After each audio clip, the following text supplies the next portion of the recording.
Washington. It's Week 12 of the NFL on EA Sports.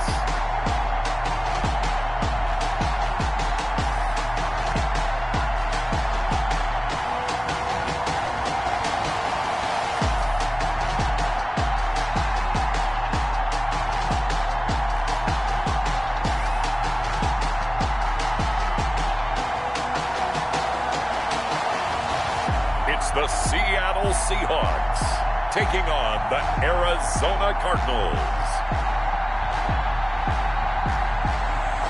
It is a sound like no other when they raise that 12th man flag here in Seattle. We just heard it, and that means it's time for football at CenturyLink Field. The scene a few moments ago, here it is. It's unlike any other in sport as both teams made their way out of the tunnel. These folks are fired up as their guys are ready to do battle between the Arizona Cardinals and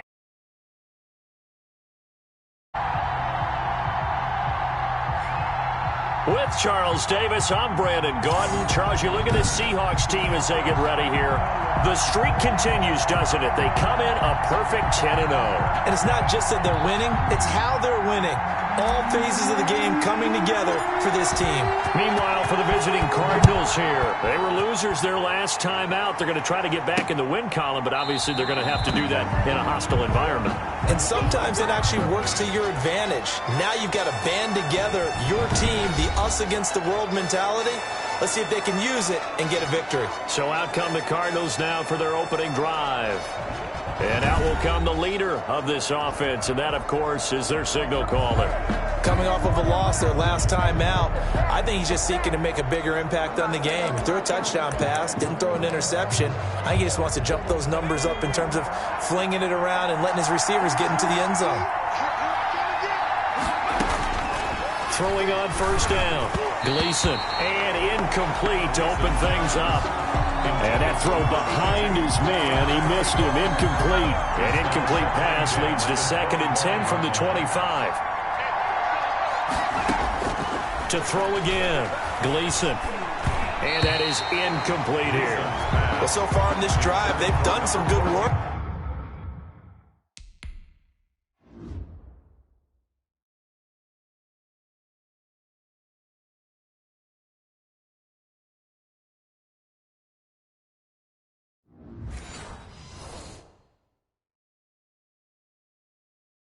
They force incompletions on 1st and 2nd down, bring up 3rd and 10. That brings up the big question. Do they bring pressure or do they play coverage on this down? Buying time to his left. He may try and run for this. And he takes us beyond the 35 before going out of bounds. Good coverage downfield led to him taking off, picking up the first down on a 13-yard run.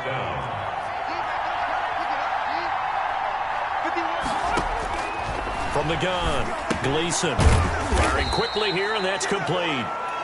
3 yards the gain there, 2nd down. They've got good playmakers on the offensive side of the ball. I don't know what happened last week to really hurt their performance and hold down their production, but I would dare say that this week in practice, there was a lot of talk about how they're going to increase their proficiency. And that was a good start, getting the playmakers involved. You mentioned that to me pregame.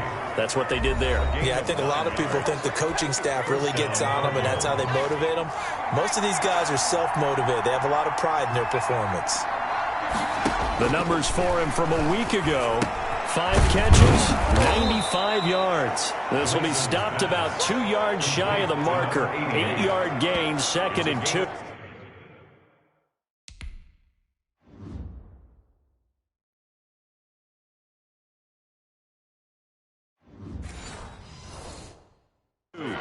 Brings up 2nd and 2 on the Seahawks' 42-yard line.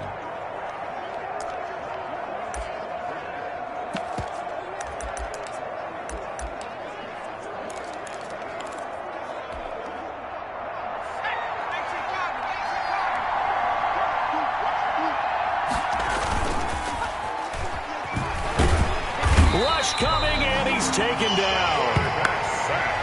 This offensive line has struggled. In fact, when we sat down with the coach, he said it's been in tatters lately. They allowed 6 sacks in their last game.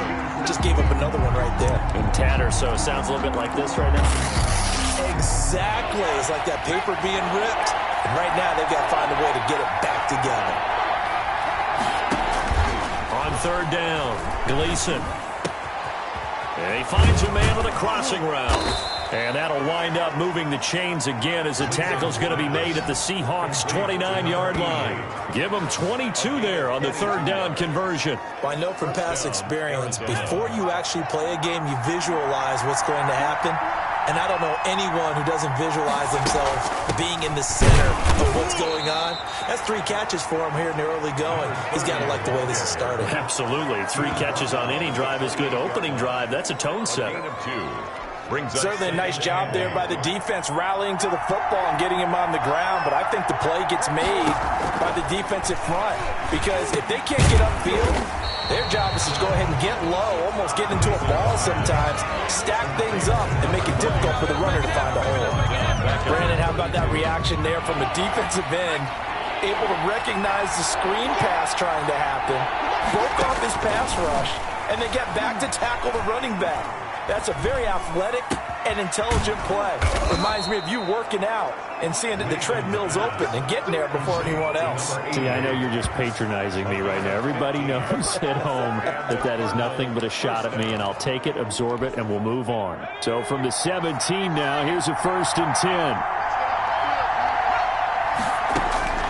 Inside the red zone here, they'll look to throw. Looking left side, and he's got a man. That's Dawson. And here he'll get it down to the 7. It'll be a pickup of 10 yards. And that'll make it 2nd and a foot or so. At the 7-yard line. Operating from the gun, Gleason. Under pressure now, and he's going to go down. Sacked back around the 8. Draws a little bit of feast or famine on this drive. They moved the ball okay, but they've been sacked twice now. And they've got to figure out how to plug that leak a little bit, right? Keep them away from the quarterback because when he's not being hit, as you mentioned, they're moving the ball well.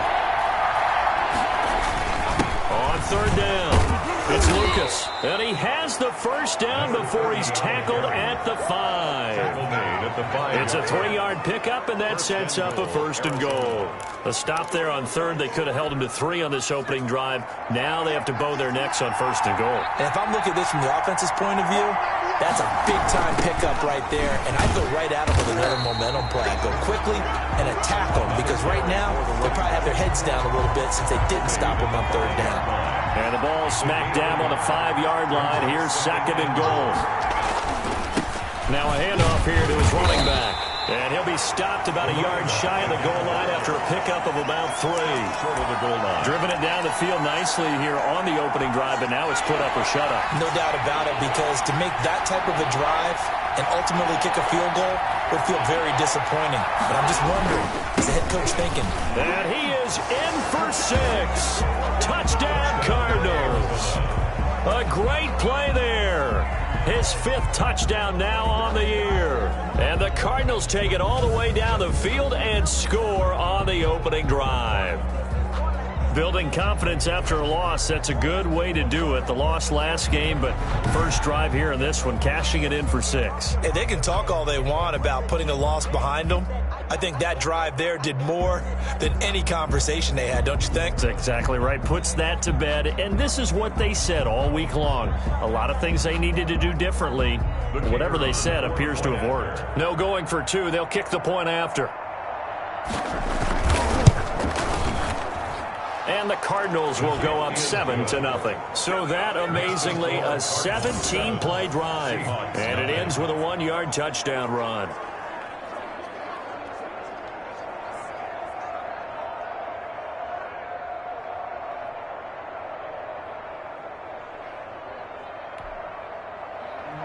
The kickoff team on the field now as they will send this one away. Fields it in the middle of the end zone. And no effort to bring this one out. It's a touchback. So here come the Seahawks now for their first drive. And a look here at their go-to guy under center. His game last week reminded me of the old song, accentuate the positive. Because that's about all he did, right? Yeah. 3 touchdown passes, over 300 yards in the air. Receivers happy. And they got the win. Got the win. If you're running back that likes to catch passes, they're happy as well. Big-time game. A running play here on first down is going to go nowhere as he is tackled behind the line of scrimmage. They went with the run-pass option, and I don't know if the option really mattered there because the defense was ready. So many times you put the defense at a disadvantage because you have those multiple options, but when they read their keys and play it correctly, sometimes the result goes in their favor. Defensively here, you're facing a top 5 team in terms of points scored in the NFL, so when they're that high-powered, you got to find a way to hold them under 20, because to me, that's the magic number. 20 points scored gives yourself you give yourself your best chance to win. So if they're up around 24, 28, 30, they could be in some trouble. And I think so, because then you turn it into a shootout, and that means your offense has to keep pace. And he is going to have a Seahawks first down as they're able to get the third down conversion. After 7-0 on EA Sports. Cardinals 7, Seahawks nothing.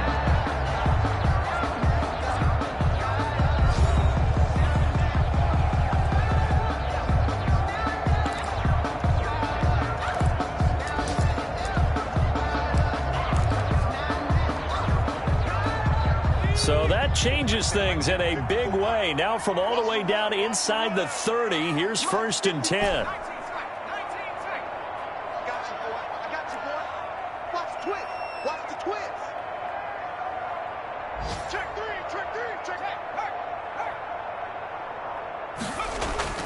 Off the play fake.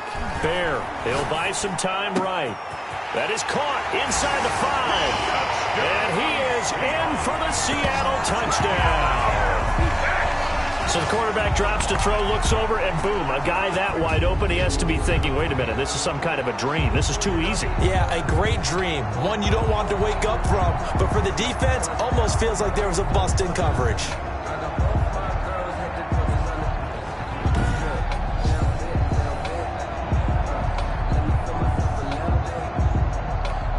Now they'll line up to kick the extra point.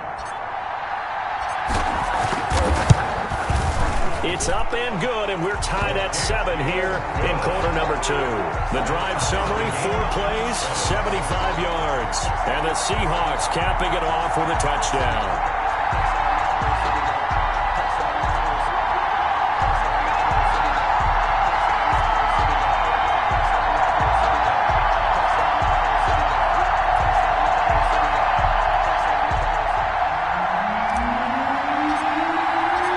Team's had it. Each team has scored. 7-7 here as the kick's away. Taken about 7 yards deep. And this will not be brought out. It's a touchback. At their own 25-yard line. So the Cardinals offense back onto the field here for their second drive of the game. And for them, a touchdown their last go-around. Obviously, they'll be hoping to do that again. And when you start plotting for this drive, when you start thinking to yourself, okay, what are we going to do? You don't go away from what you did before because that worked. But you have to be prepared for wrinkles and counters because you know they'll make some adjustments.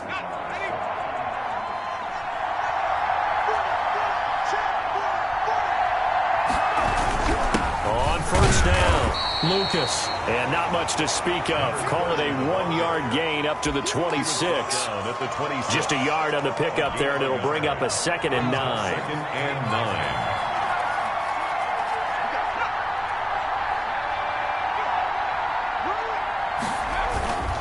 Going to give this time to the tailback. He takes this for 3 to the 29. 30 on the carry. He did have the touchdown run earlier, but not a heck of a lot more than that throughout this game. No, not at all. In fact, I would say that this defense has done as good of a job on him as they have on any runner in recent memory.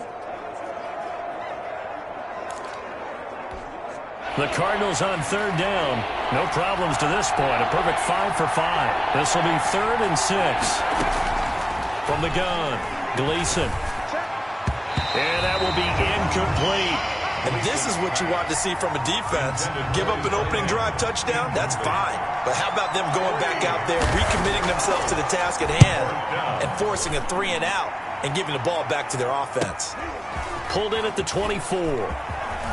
And past the 40 before he's out of bounds. A very good return that time. 18 yards. And it'll be Seahawk football, 1st and 10. Seattle's offense coming back onto the field, ready for their second drive. And it's only November, but the playoffs, we know how it works. They'll be here before you know it. If it ended today, they would be the #1 seed. And that's a great spot to be in, but I love the phrase, if it ended today. And I'll guarantee you, that's what they've discussed in their locker room, in their meeting rooms. Yeah, we know where we'd be if it ended today, but we also know it's not ending today. Right. So they've got to continue to play the type of ball that put them in the spot where they're #1 in their conference. The previous run, good for 9. Here's 2nd and a yard. And he'll give it here to his running back. And he's going to be stopped up just short of the first down at the Cardinals' 43-yard line. They get 5 out of that one, and it moves the chains. 2nd and 1 is often an invitation to take the big shot downfield. I'll bet the offensive linemen said, are you kidding? We just get on our backs and let's go get the first down. They love being physical. And he's going to get this down near the 30-yard line. First down, Seattle on a pickup of 13. That's what we're used to seeing from him right there. Plays like that, why he's #4 in the league in terms of receiving yardage. Able to make adjustments all along the way. Doesn't matter where he lines up, where he releases from. Working his way into the secondary. Figures out defenses and finds weak spots in order to get open.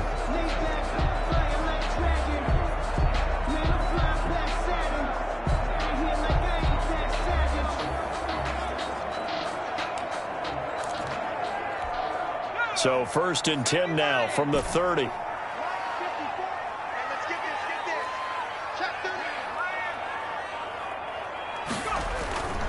Off play action.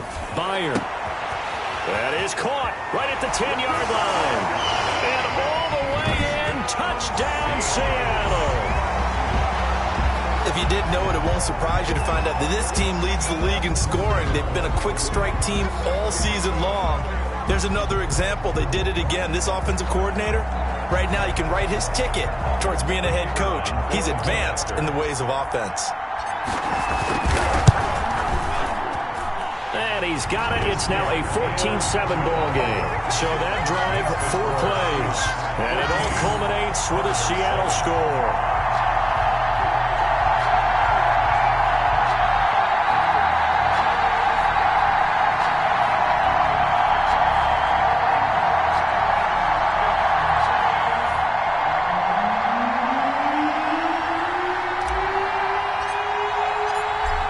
The kickoff unit as they run up and send this one away.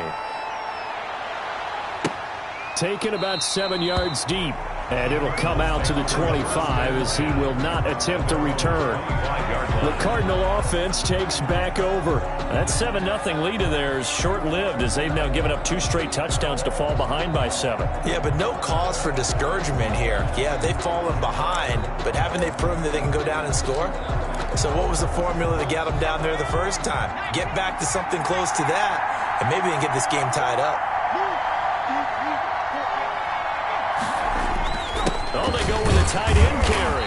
And he'll be upended at the 28-yard line. Just a 3-yard gain there. Well, from an offensive perspective, that was a tough run because he only picked up 3 yards. Well, let's flip it over to the defensive side. They now have the advantage. 3 3-yard gains, that means they're punting the ball likely on 4th down. That's what you're looking for when you're playing defense. Now a toss left side into the hands of his tight end. And he'll be tackled right on the chalk of the 45. It's a pickup of 17 and a first down. And that was good protection there. No, that was great protection there because it allowed him to lock in on his receiver. Although I think he was looking for his tight end on the corner route all the way. Nice connection there for a really nice gain.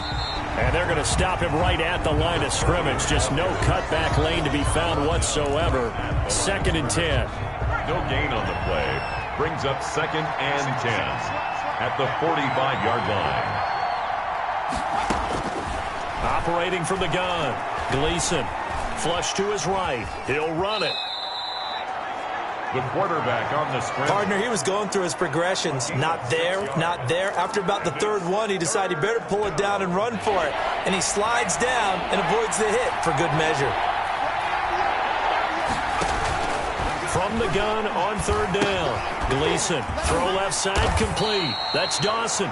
And they'll get him down about 3 yards short of the first. Good defense holds him to only a yard, and it'll be fourth down. One hallmark of good defenses is understanding the game, understanding positioning, and tackling immediately in the secondary after catches. I think we just saw that on display right there. Got to him before he ever had a chance to think about turning it upfield. Their own 29-yard line. So here are the Seahawks ready to take over on offense. They've got the lead yet again in this ball game with their winning streak right now sitting at 10. Here's a run on first down that won't even get back to the line of scrimmage. He will lose a yard, 2nd and 11. And that's what I'd like to see out of this defense, a little fire, a little toughness. It hasn't been the best first half for them, but they did do a nice job there forcing a loss on that play. After the loss to start out, here's 2nd and 11. Looking to throw. Bear. Throwing right, and that's complete. They'll wind up getting 10 back as that sets them up for third down. Number 87. A gain of 10. Brings up. They had the catch on second down, but it didn't help at all, and now they're looking at third down here. We've hit the 2-minute mark of the second quarter, 14-7.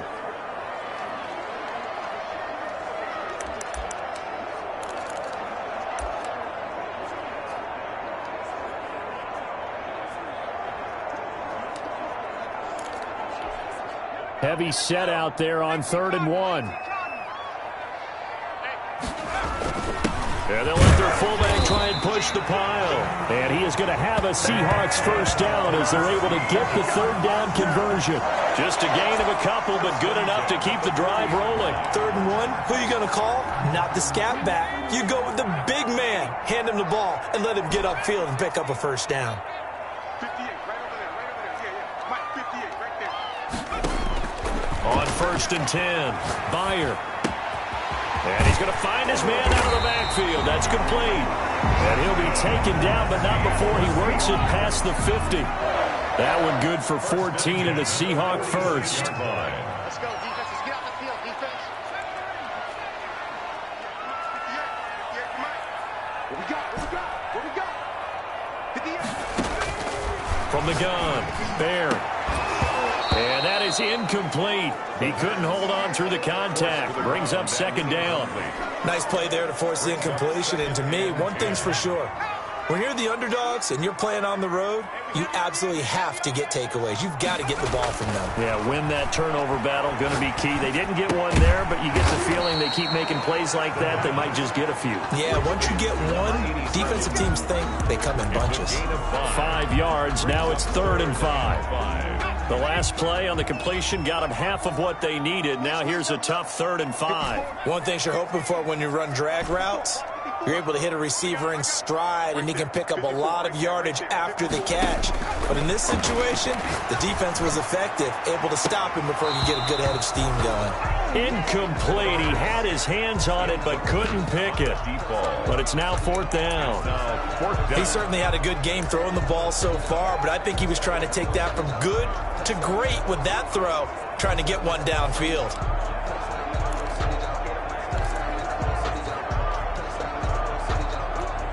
And no move to get the offense off the field. They're going on 4th and 5.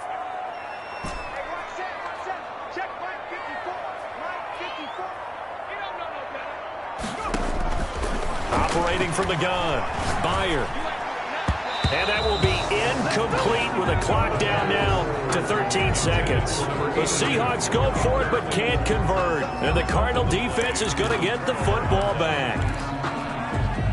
Ready to go with their next drive, and at the line, the Cardinal offense. And with time quickly fading here in the second quarter, not sure how aggressively, offensively they want to play this. I think we'll find out just how much they trust their guys in this situation if they decide to take a shot. Now a timeout signaled for, and they'll get it with 10 seconds to go before halftime. To throw on 2nd down. Gleason, quick hitter here, it's complete. And this offense going to elect to burn a timeout with 5 seconds remaining in quarter number 2.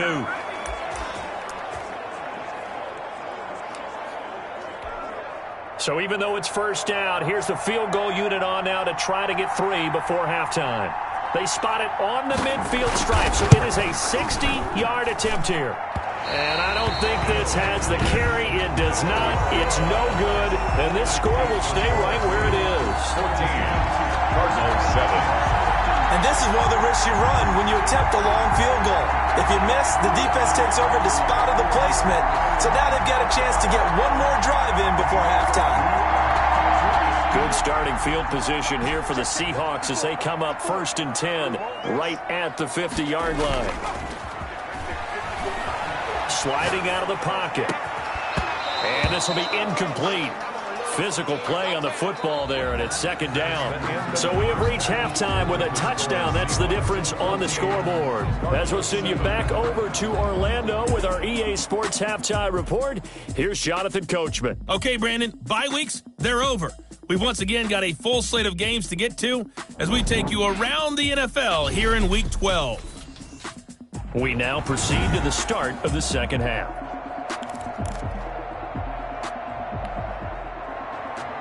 The Seahawks with the advantage, and they get the football first as the second half is underway. This will be fielded inside the 5. And it's a pretty good return here as he'll get this up to the 29.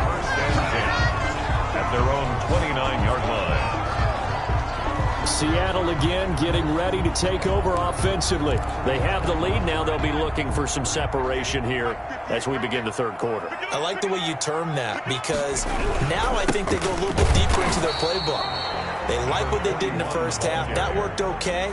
But in order to get the separation that you just talked about, change things up a little bit. Change your tendencies. Try and hit them a little bit more with some things they didn't see in the first half. Let's see if they do just that. The run only got a yard. Here's 2nd and 9. Back to throw. Bear. It's a short one here. Complete to the tight end. And they get him down, but not before he takes it across the 40-yard line. A gain of 13. It's a first down. You don't always expect tight ends to be big in terms of run after the catch, but after that play, he joins a growing band of players that's putting that stereotype right on its ear. Now left side, a completion to his tight end. And now look at this. Big gain, but a fumble. A gain of 21 more yards. A fumble on the play. So they escape, so to speak, maintaining the football. Defensively, though, opportunity miss.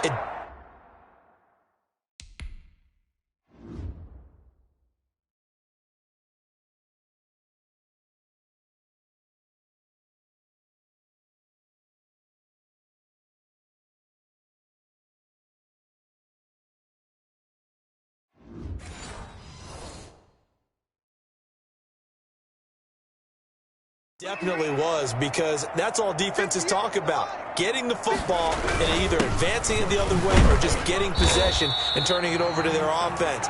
That can be a little bit deflating. You're exactly right. A lost opportunity. 33-yard line. In the first half, he was held in check on the ground, but despite that lack of production, they still have the lead. And they've got to feel fortunate about that. If they could actually get production from their lead horse, that would help open up this offense and widen this margin too.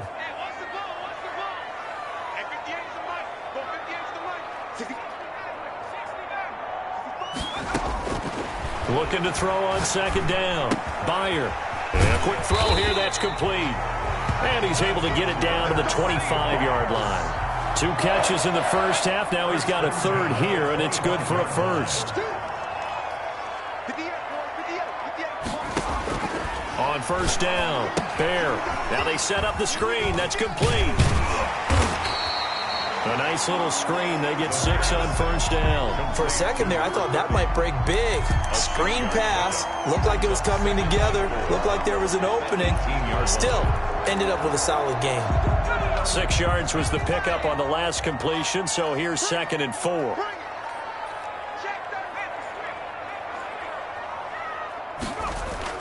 Off the play fake. Byer. They'll roll him out right. And now he's going to use his legs. It's just a gain of a couple there on the scramble, and now it's third down. How about a tip of the cap to the defense? They're working against a very mobile quarterback, but all day long they've kept him under wraps. And on that play, they held him to a short gain. This will be play number 7 on the drive. 3rd and a yard. On the give, this is their fullback. And he will have the first down before he's tackled at the 12. They're able to convert with a gain of 4. And while it didn't work very well on that play, defenders on 3rd and short know it's going to be a quick read. And really, the quarterback's just going to turn around and hand it off. So that way, you're able to diagnose the play and try and get to the point of attack. But when you're dealing with a fullback, it's hard to knock him backwards. And a pickup of about 4 down inside the 10 to the 8-yard line. That's an 8-yard line. Now, they struggled to get him rolling on the ground in the first half, and that's sort of continuing here in the 3rd quarter. Yeah, but I don't think it's time to abandon the running game. I would say keep feeding the horse, and I believe he'll eventually reward them, especially as we get deeper in the game. This will be caught at about the 5. They'll get this halfway home from the 8 to the 4 on a gain of 4. Brandon, perfect defense in this situation would have meant that there was an incompletion. They would have picked it off. Okay, so they gave up the completion. But I really enjoyed watching how the defense stayed in sync, stayed in great communication. And as he dragged across each zone, you see him pointing, communicating. There he is, and they passed him off to each defender. Ended up making a nice play, even though it was complete. Sometimes with the running game, you've just got to stick with it. Look, it's the 3rd quarter, no time to panic. But that also doesn't mean you just do it the same way you've been doing it the entire ball game. Maybe change up some blocking assignments or run a few different plays, but stay with the overall essence of the running game.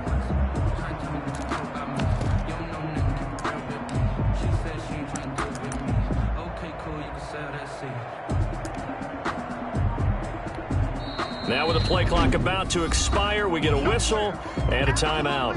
It's just their first, so 2 remaining as they burn one here in this 3rd quarter. So out now is the Seattle field goal team.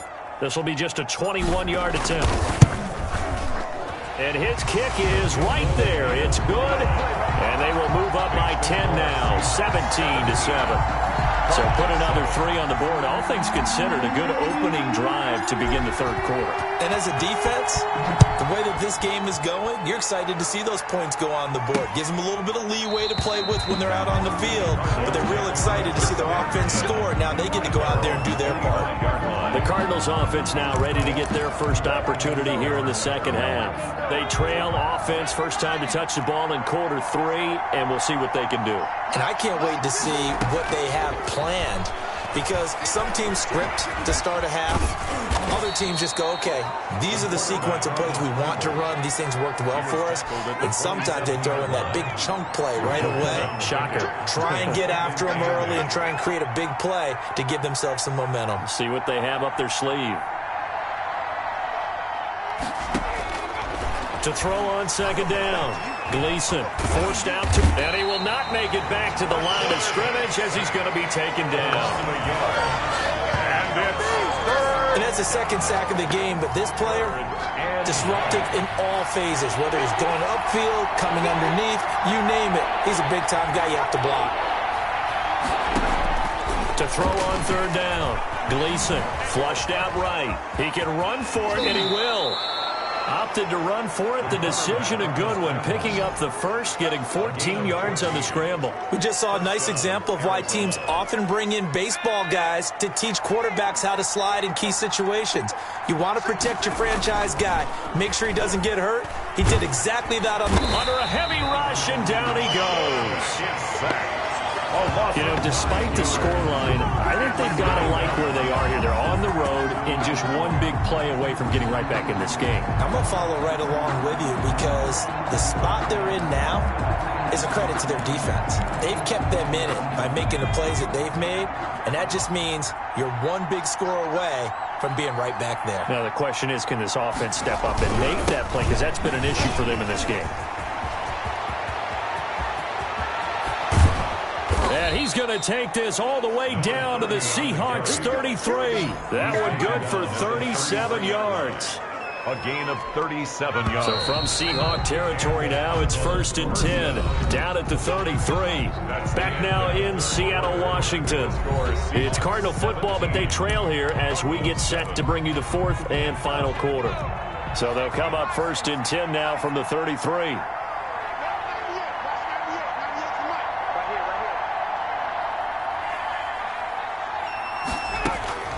From the gun, Gleason. And that's going to be incomplete. Too tough to hold on to that one. It's 2nd down. 2nd and 10 from the 33-yard line. 2nd down and 10.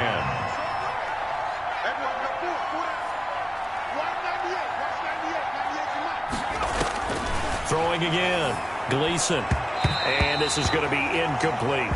Quarterbacks work all the time on manipulating a defense with their eyes and their head movement. In this case, he just stared the receiver down. That allowed for excellent coverage, able to knock that one away. An important play right here, 3rd and 10. And I would expect pressure here. On 3rd down, Gleason. And a throw right sideline is complete. And he's going to be out down inside the 20 at the 15. His first catch, and it's a pretty big one. They get the conversion on 3rd down. And in a 2-score game, obviously, every play, every 3rd down, like we saw there, magnified, big pickup. It was a huge pickup. What they really want, though, is to not even get to 3rd down. They've got to maximize time and conserve as much as possible. Line of scrimmage, the 15. It's 1st and 10. From the red zone now, they'll look to throw. Out to his left. And they'll bring him down at the 13-yard line. Give him a couple on the scramble. It's 2nd down. A gain of 2. Brings up 2nd and 8.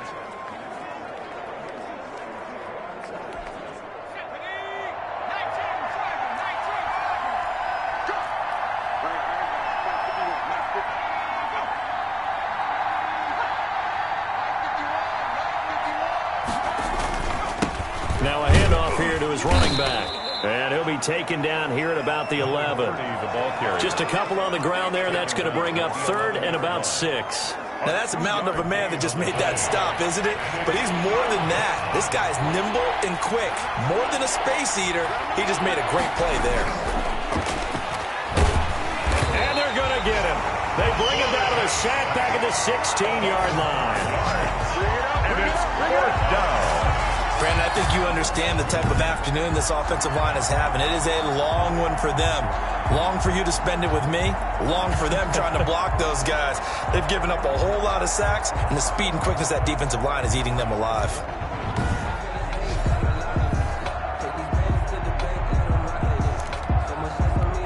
So on 4th down, out trots the kicker in a big spot here. A 33-yarder from the left hash. And his kick is indeed good. And they're back within a touchdown. It's 17-10. 17. Cardinals 10. All right, so they needed 2 scores to get back in the game. The field goal there, maybe not exactly what they wanted, but the necessary first step. There's still time remaining, and there's enough time to get it done. They've got to get it the least a 3-and-out here to get the ball back, preferably a takeaway. I think you'd have to say defensively, these guys are doing their job pretty well, right? Yeah, we talked about them holding them under 20 points, right, on defense, and they've done that. They've held them. The problem is their own offense hasn't answered their challenge, which was to score more. Yeah, exactly. I remember you saying magic number was right around 20, and the offense has been the issue. You're right. Now a deep ball here, hauled in just past the 50. And they're going to have this across midfield and inside the 45. That goes for a gain of 31. When they've needed a play this year, he's certainly been the guy to deliver it. As this season has gone on, he's been awfully consistent and sometimes spectacular. So the big play gets him across midfield now for 1st and 10. Looking to throw. Bear. Simpson reels it in over the middle. And they'll wind up getting this one all the way down inside the 20. Back-to-back receptions for him, and it's another first down. Tell you what, he's been able to put the ball in some tight spots all game long. That throw, no different. Yeah, a lot of people would call it a gutsy type of a throw. I think he looks at it as, I can do it, so it's not that big of a deal to me, and I'm going to keep firing. Going to give this time to the tailback. And he'll get this down only to the 18. Ball carrier. Credit him with a 1-yard gain there to make it 2nd and 9. Not much on that run, Charles. No, that's exactly the way to execute a run blitz there. They guessed correctly that they would move the ball on the ground, honed in on it, and stopped them. Mark that down for a win in the defense's column.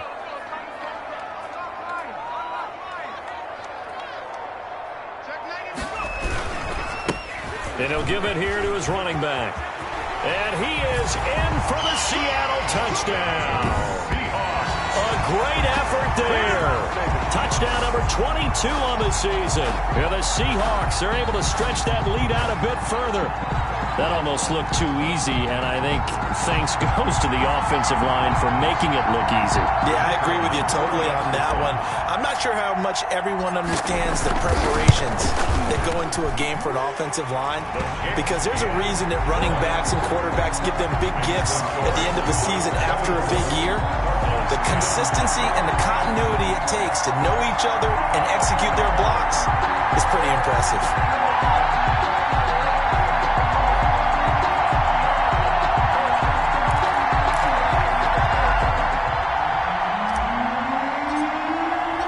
Set now to kick this one away, and off it goes. Now this will make it into the end zone, and he'll just take a seat, and the drive will begin at the 25-yard line. 25-yard line. Here's the Arizona offense now as they get set to take over. And a methodical drive last time, but they couldn't get that knockout blow. They had to settle for 3. But you got to like what they've been doing along the way, right? It's almost like the body blows, the setup punch. As you said, they didn't get the knockout blow here, but that doesn't mean it can't come later in the game on another possession. And the defense on the other side, Maybe a little gassed, yeah, right? a little tired. And if nothing else, they just feel relieved getting upfield, only giving up 3. They don't exactly feel like they've handled the offense. Throwing on first down. Gleason firing quickly here, and that's complete.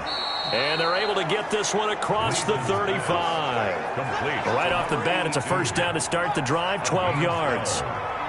First down, Arizona. Operating from the gun, Gleason. And he's going to lose a yard or 2. Taken down behind the line.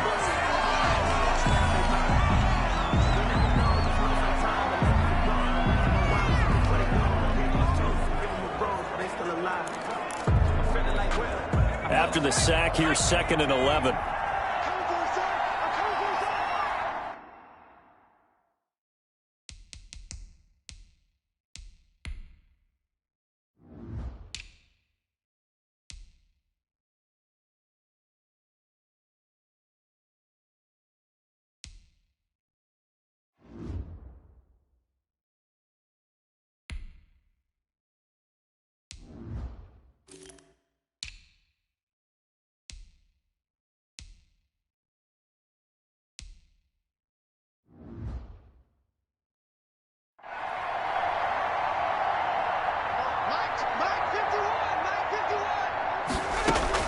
And now the first throw for the backup quarterback. Over the middle, complete. It's Dawson.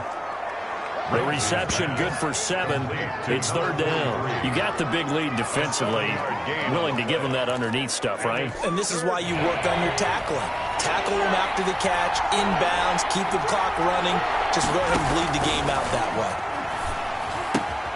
This one caught by Davis. And he's got the first down yardage before being taken down at midfield.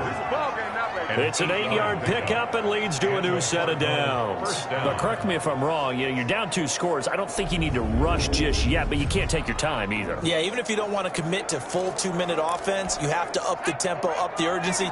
Maybe you're starting to call 2 plays in a huddle each time you snap the ball. From the midfield stripe, they'll look to throw. And this is intercepted, and that should do it. Picked off at the 40, and he's able to get it back here to the 43-yard line. Roughing the passer defense. Well, when you're leading in the 4th quarter, that's not the penalty you want. Not at all, and now your discipline comes into question. Having poise this stage of the game, you can't have those kind of plays. On 1st and 10. Ramsey, quick hitter here. It's complete. And he's going to get 7 out of this before being taken down at the 27. Able to get 7 on that first down pass play. 2nd and 3. From the gun, Ramsey. Going right side here, and that's complete. And inside the 20 before he's brought down. Personal foul, roughing the passer, defense. Well, we looked at each other right away. We knew that flag was coming out. And I always enjoy the conversation post because officials always tell you, I don't want to throw the flag, but you caused the play. You did it. I had to. Now a throw to the end zone on first down, but it winds up incomplete. So much for the best laid plans and best designed plays. That was good coverage along the sidelines. No place for that one to get in there. It sails incomplete. Another shot from the 9 on 2nd and goal. Off play action. Ramsey. And he'll go down. Brought down at the 20-yard line. A loss of 11 yards. It's 3rd down and goal. 2 minutes left to play in this football game here on EA Sports.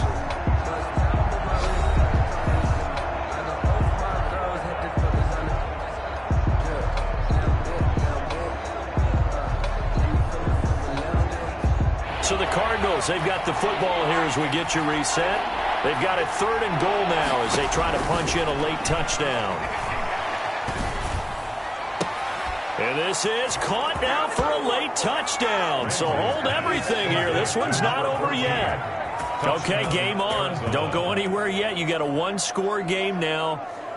Probably going to rely on the onside kick coming up. Yeah, they have to. It's not a high percentage play, but it's better than not having a chance at all. And that's when you put your leapers and your flyers on one side, get that high hop, and hope that one of the guys can come up with it. And on the other side, get that hands team ready. No doubt about it.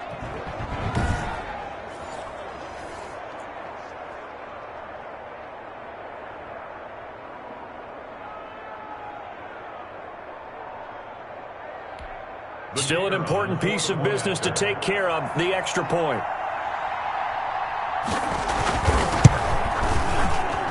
He's got it, and it's 24-17. A drive there of just 4 plays. And the Cardinals cap it with a touchdown.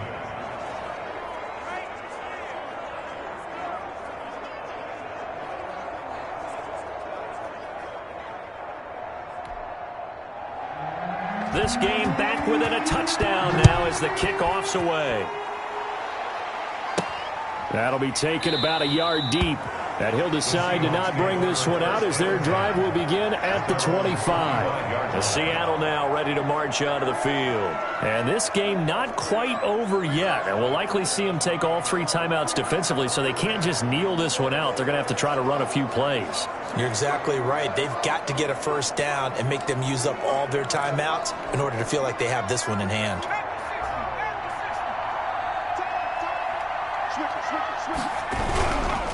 They'll try and run some clock here as they keep it on the ground. He'll have a first down past the 40. And he takes it all the way up to the 47. The Cardinals going to use the first of their timeouts as they'll head to the sideline and talk over what to do next. And not totally home free yet, but it's looking good as they come up 1st and 10. Now a handoff here to his running back. And they'll get him down as he's inside the 40. Now the Cards going to call another timeout, their second. And they'll be disappointed to have to burn one there after giving up the first down.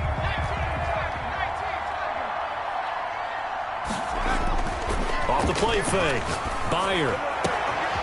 Oh, he's got a man wide open, complete. And all the way in, touchdown Seattle. Well, it'd be real easy to say that they are firmly in control.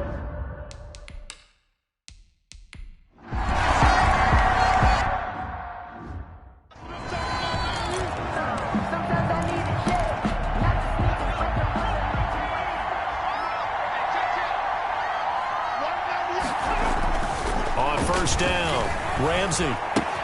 Looking left side, and he's got a man. It's Newton. Ramsey's pass. He'll be hit down at the 33, 5 yards on the play. And the Seahawk defense gets to him, and they bring him down. They'll get to the line here, but remember, it's also third down. And this is intercepted, and that should do it. Picked off at the 39. And he will take this one home. It's a touchdown. Well, there's just about a minute left in this game, and they're still taking it to the end zone. And you know they could have taken a knee there, but they decided to play this one all the way out. And I think their philosophy is, we're going to give you everything we've got. If we just go ahead and take a knee now, we're actually showing you disrespect that way, like taking pity on you. They're not about to do that to their opponent.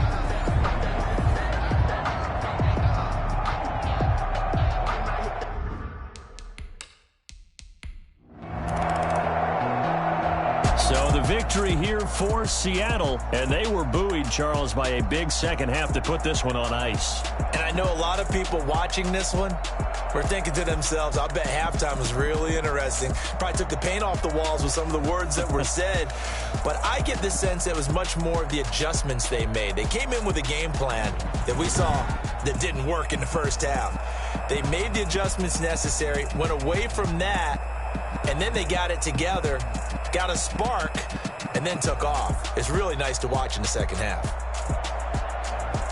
So for the Seahawks, the perfect season remains intact as they move to 11-0 on the year. And they will hit the road next week for a date with the New England Patriots. Meanwhile, for Arizona, they've fallen out of things now as they sink to 3-8. And they'll have a chance at redemption next week at home against the Los Angeles Rams. So for our entire crew, alongside Charles Davis, I'm Brandon Gaudin. Thanks for watching, everybody. We'll see you next time.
today on EA Sports.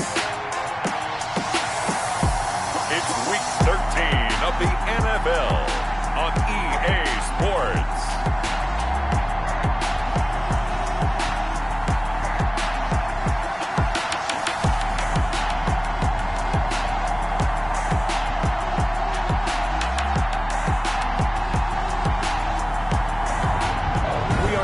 As always, to be bringing you coverage of the National Football League on EA Sports. Coming up is a rematch of that memorable Super Bowl 49 between the Seattle Seahawks and the New England Patriots.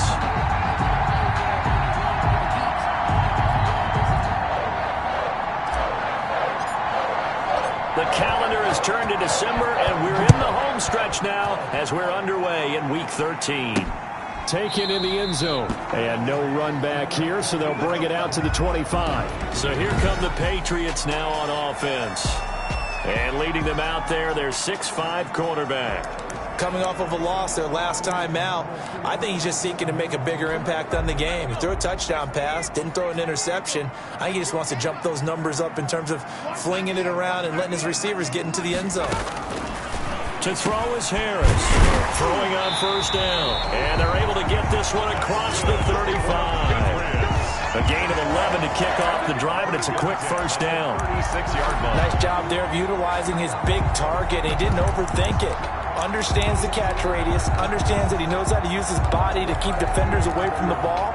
And puts it right out there for the nice pickup. So from the 36 now, 1st and 10.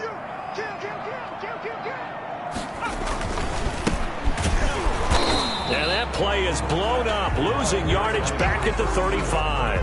Officially, it's a 1-yard loss. That's going to bring up 2nd and 11. Part of their struggles last week was getting these negative plays on 1st and 2nd down. That's something they have to be wary of as this game continues.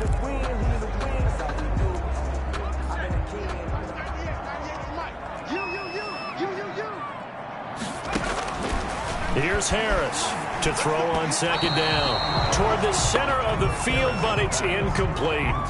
Just a little beyond the reach there of his receiver. That's probably one he wishes he had back. He wishes it had been 7-on-7 in practice, or maybe even routes versus air, because that's a completion he makes, 9.9 times out of 10? Just missed that one. And he comes back with one complete. And he will have a Patriots first down as they're able to get the 3rd down conversion. 12 yards there as they keep this drive rolling. It's another first down. Well, that certainly has to feel good. It's not all the time that the play caller should get all the credit. Sometimes I think in the huddle, the quarterback just says, hey, who's going to make a play for me? I just need something right here. And the end result there, nice first down. Drive keeps moving. Blitz coming, and down he goes. The quarterback taken down and sacked. 2 sacks last week, another one right here. He's been unblockable lately, and I think that goes all the way back to not just his offseason, but the film study he's been doing during the week, because I think he's found matchups that he likes, and he's capitalizing. And a few times he's even defeated double teams. He doesn't care at this point. Now Harris. Off play action. And he's going to go down again. Well, someone's closing in on the league lead in sacks. He came into the game in the top 5. Now you add 2 more to his total.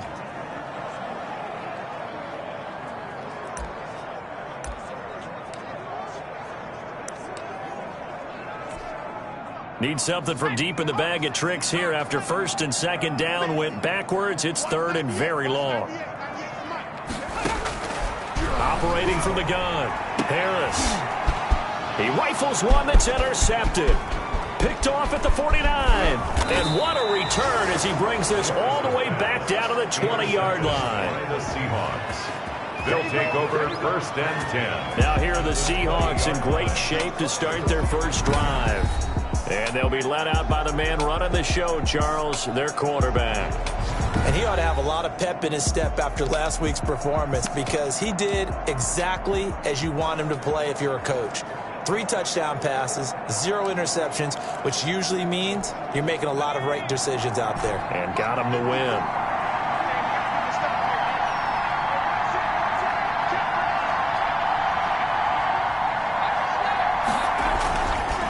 Play action. Bear rolling to his right.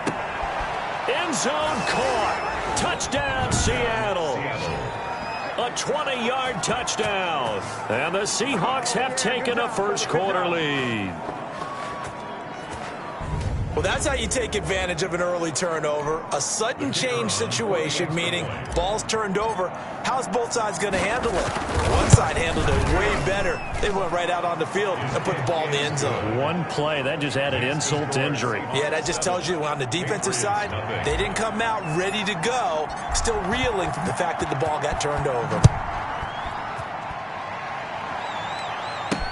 Fielded in the end zone. And he'll just sit on this one as their drive will start at the 25. 25-yard line. So back onto the field come the Pats for their second drive. They had the interception last time. It led to the opening touchdown. So now 7-0 the score as they start 1st and 10.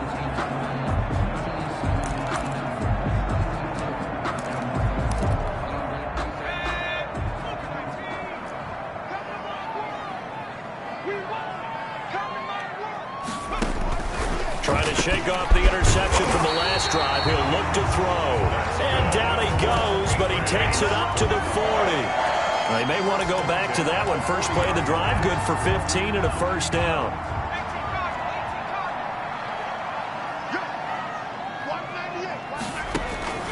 From the gun, Harris. And that is incomplete. He couldn't hold on through the contact. Brings up second down. Brandon, we saw these defenders flying to the football in their win last week, and nothing has changed. They're still moving around quickly and forcing incompletions. Harris throwing again. And he will find his man on the outside. 5 yards. Now it's 3rd and 5. I think it's okay there. They didn't get a whole lot on that play, but it's nice to have a safety valve that's built like this guy. Big target, guy you can spot pretty easily. Put it on him when your other targets aren't open. The last play on the completion got them half of what they needed. Now here's a tough 3rd and 5. Operating from the gun. Harris. And a quick throw here. That's complete. And he will have a Patriots first down as they're able to get the 3rd down conversion.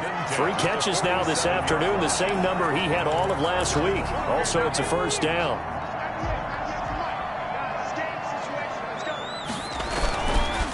And they give this time to the tailback. And they'll get this just to the 47. 1-yard gain. Just a yard on the first down carry, so it's 2nd and 9. I think that's the type of run we'll continue to see throughout this game. The snow coming down, I don't expect a lot of big plays to be broken. And he'll give it here to his running back. Absolutely nobody fooled there. He's going nowhere fast as he stopped behind the line of scrimmage. It's a loss of a yard, so it's back to 3rd and 10. This defense is a difficult one to prepare for, one of the best in the league. They'll come at you from all angles, and they did a nice job there stopping him for a loss. Harris now on 3rd down. And he's going to be swallowed up. Sacked back at the 45-yard line. They were in the top 5 in sacks in the league coming into this one. That's their 3rd one in this game.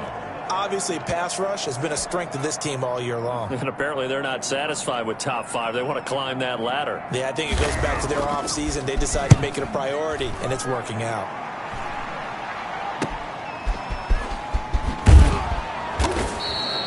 It's a 40-yard punt, 6 yards on the return. And that will come the offense as they take over.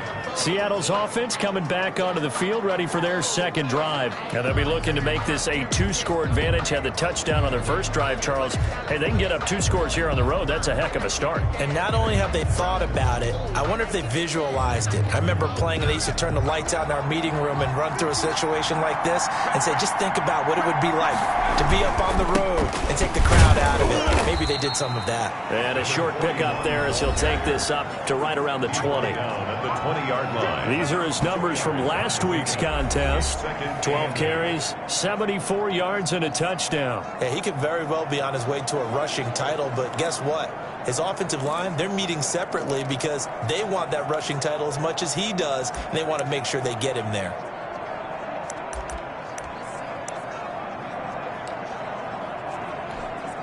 The last run good for 2. Here's 2nd and 8.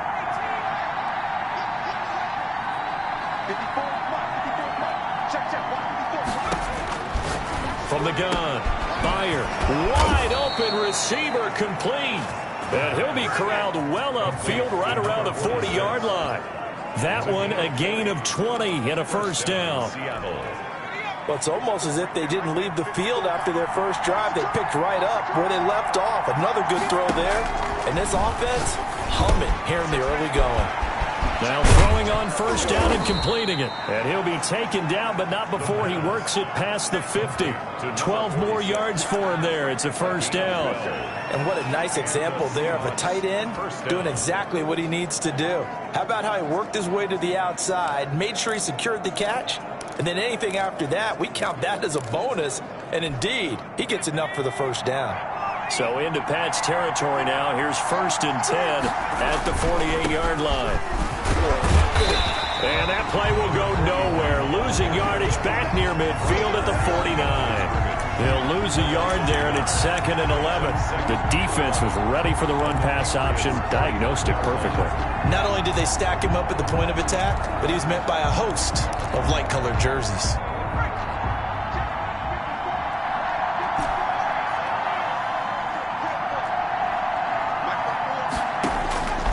Looking to throw on 2nd down. Bear. He's going to hit his man out of the backfield. Complete. And he's going to be brought down on what will be the final play of this first quarter. After one, 7-0 on EA Sports. It's nothing.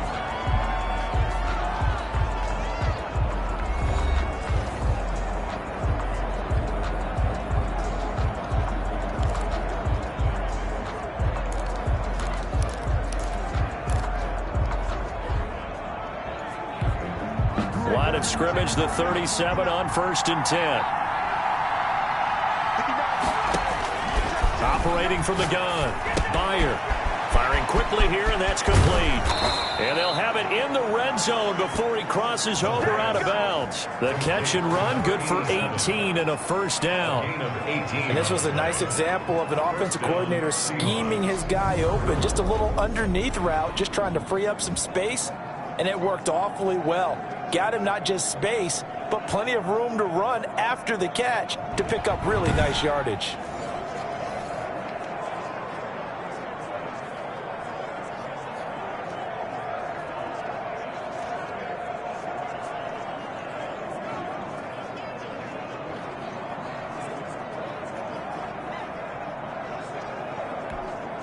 So here's a 1st and 10 now, down inside the 20.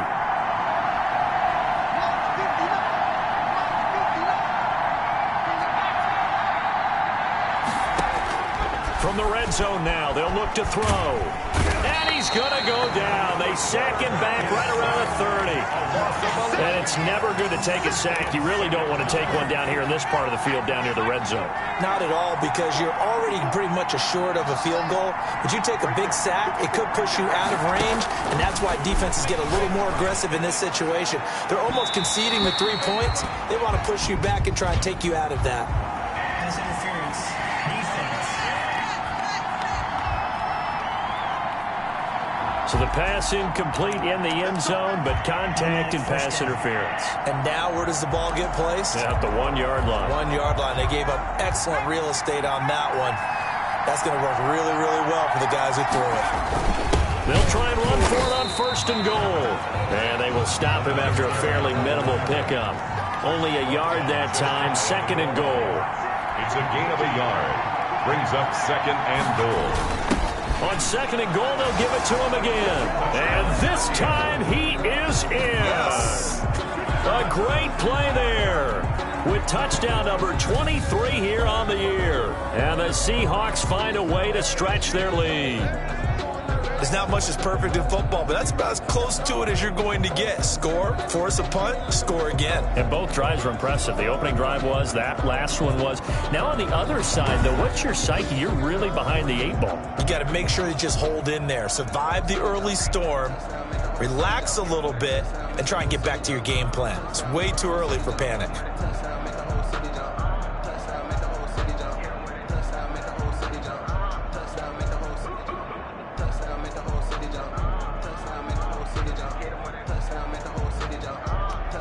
Now for the point after.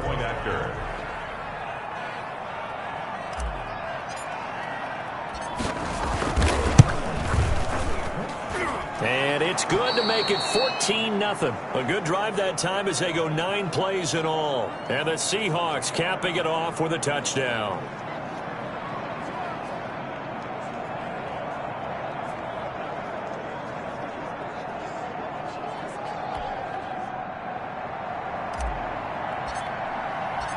The kickoff unit is out on the field, and they will send this one away.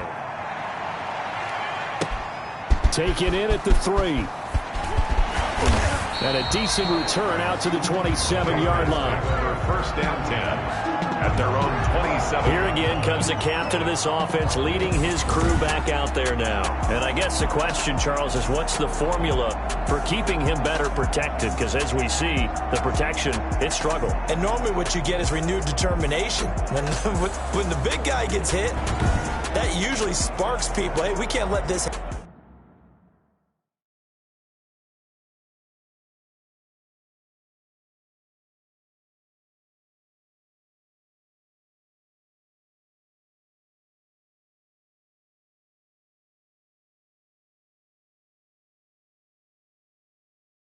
Anymore. They take it personally.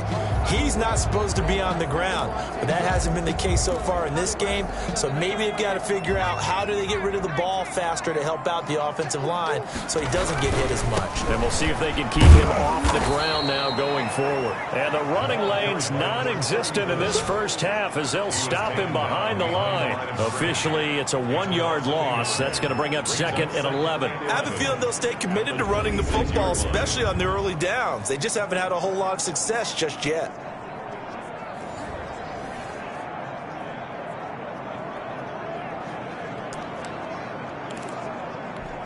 A loss of a yard there to start out. That leads to a 2nd and 11. From the gun, Harris. And that's incomplete. Receiver coaches preach to their guys all the time. Separation, that's what's going to make the play successful. That time there was very little, and I think they were actually fortunate that it was only knocked away and not intercepted. To throw is Harris. To throw on 3rd down. Into double coverage, and it's intercepted. Able to get there and pick it. And a terrific return as he brings this one all the way back to the 30. By the Seahawks. They'll take over. Well, if you go by the numbers, you'll find as the temperature goes down, so does the passing efficiency. And now that we're in December, even the routine throws are going to be harder for the quarterbacks. And this one, it winds up getting picked off. So 1st and 10 now from the 30. Now a handoff here to his running back. And they'll get this one to about the 20-yard line. It'll be a gain of 10 to start the drive out by a few inches. That'll be a 1st down. A CD a lot of times like to separate speed and quickness, and they've got a back that's both. We know that he's fast in the open field, but, man, his first step is so quick, too. It is something, isn't it? Because you think of that type of speed getting to the perimeter and turning upfield, but also when you run those inside runs, he can get into the secondary so fast the linebackers don't have a chance to react. That was an interesting look there because as soon as he got outside the pocket, I thought he was going to take off and run for yardage. But what often happens now with these quarterbacks who can move, defenses want to try and keep bodies in front of him. And I think that discouraged him from taking off and made him try a pass downfield that fell incomplete. They do get a couple, but they'll be left staring at a 3rd and 8 coming up. Not a whole lot there. The defense was ready, it looked, for that run-pass option. You get the sense the next time he has that opportunity, he may keep it himself and get to the perimeter.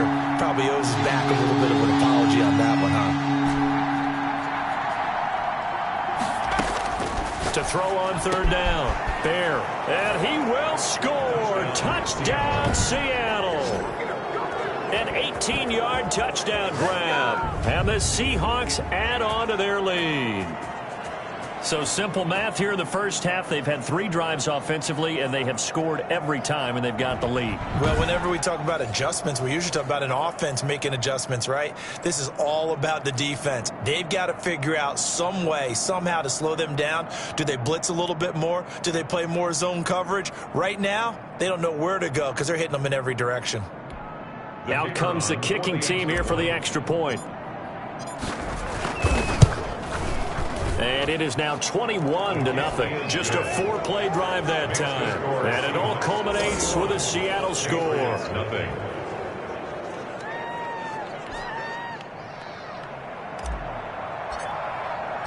The kickoff team on the field now as they will send this one away. Taken in at the 3. And up to about the 26-yard line, just across the 25. At their own 26-yard line. Here comes the field general leading his offense back out there for the next possession. In second quarter, they're down big already. He's struggling as well. They've got to find something here. He's got to find something on this drive. And sometimes you take on all that extra pressure on yourself, and maybe you have to disperse it a little bit. Lean on some other people, lean on your teammates, find someone who can take the pressure off and get the ball in their hands for a while. Or this, if he doesn't, this is getting out of hand, or it could get worse. They still need about the length of the football here, maybe a little less as they come up on 2nd and inches. He gets it forward for 4, maybe 5, but the flags fly, and this one could be coming back. So on the big tight end, holding.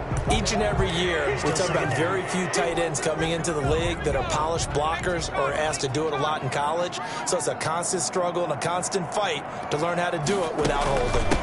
From the shotgun now, here's an inside give. And he's going to have a Patriots first down as he's got this past the 35 to about the 37. Exactly what they needed right there, because they needed to use the ground game to take some pressure off, because the quarterback's been struggling a little bit. Line of scrimmage, the 37 on 1st and 10. Back to throw.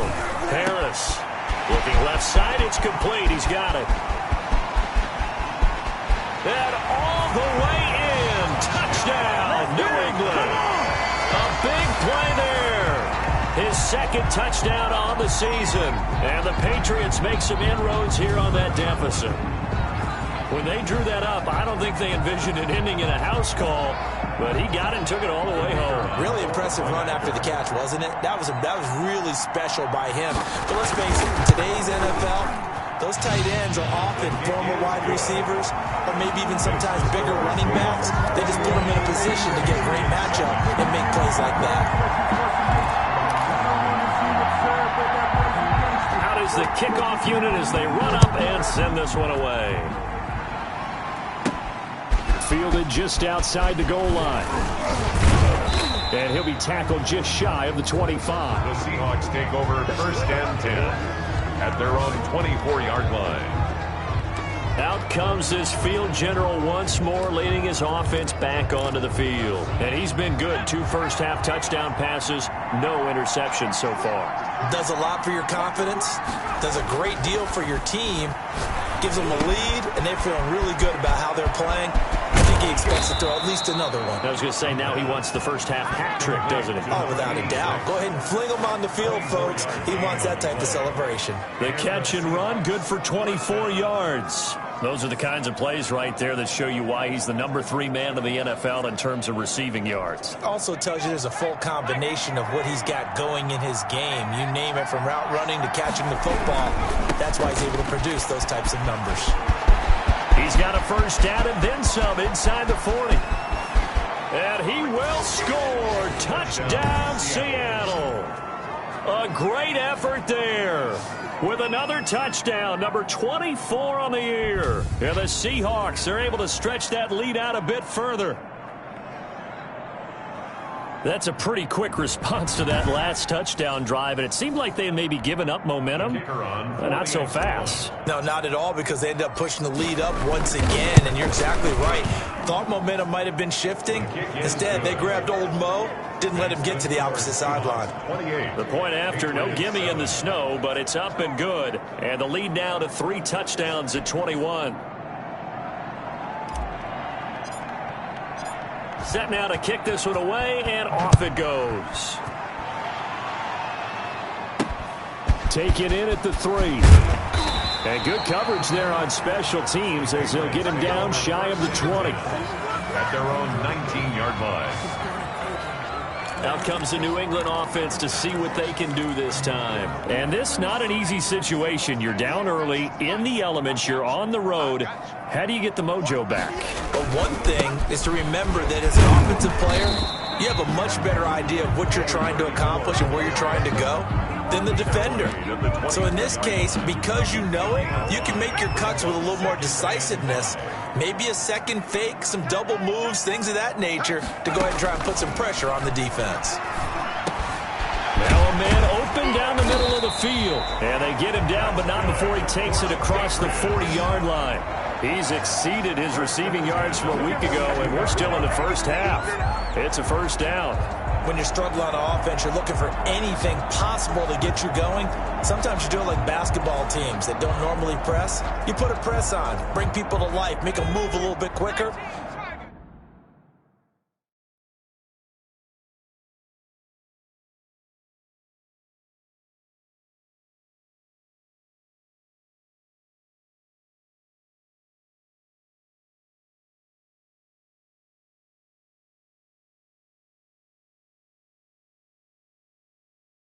Maybe that'll help them as they head towards the half. Now a handoff looking right. And not much there at all. Maybe a yard up to the 43. 34. Taken down at the 43-yard line. A gain of a yard. Brings up 2nd and 9. 2 minutes remaining in this first half of football.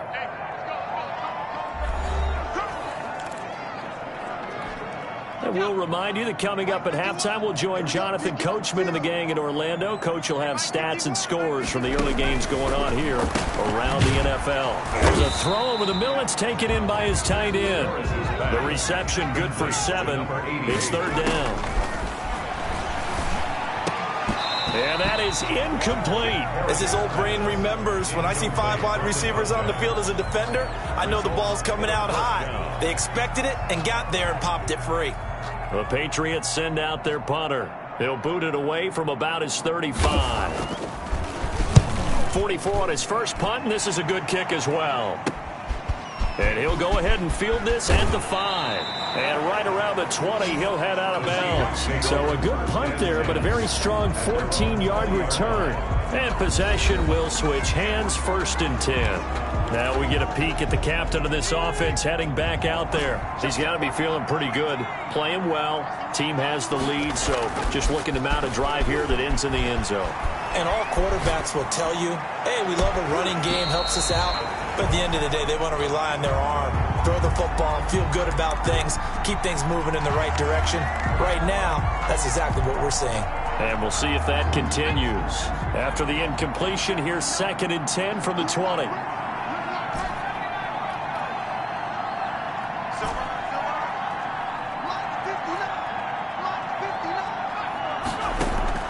To throw again. Fire.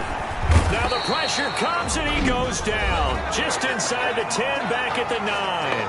Now the Patriots going to use one of their timeouts as they'll talk it over here before what will be an important 3rd down. After the sack, they'll come up now 3rd and long. Yeah, I wouldn't be surprised to see them run the ball here just to try and get some space.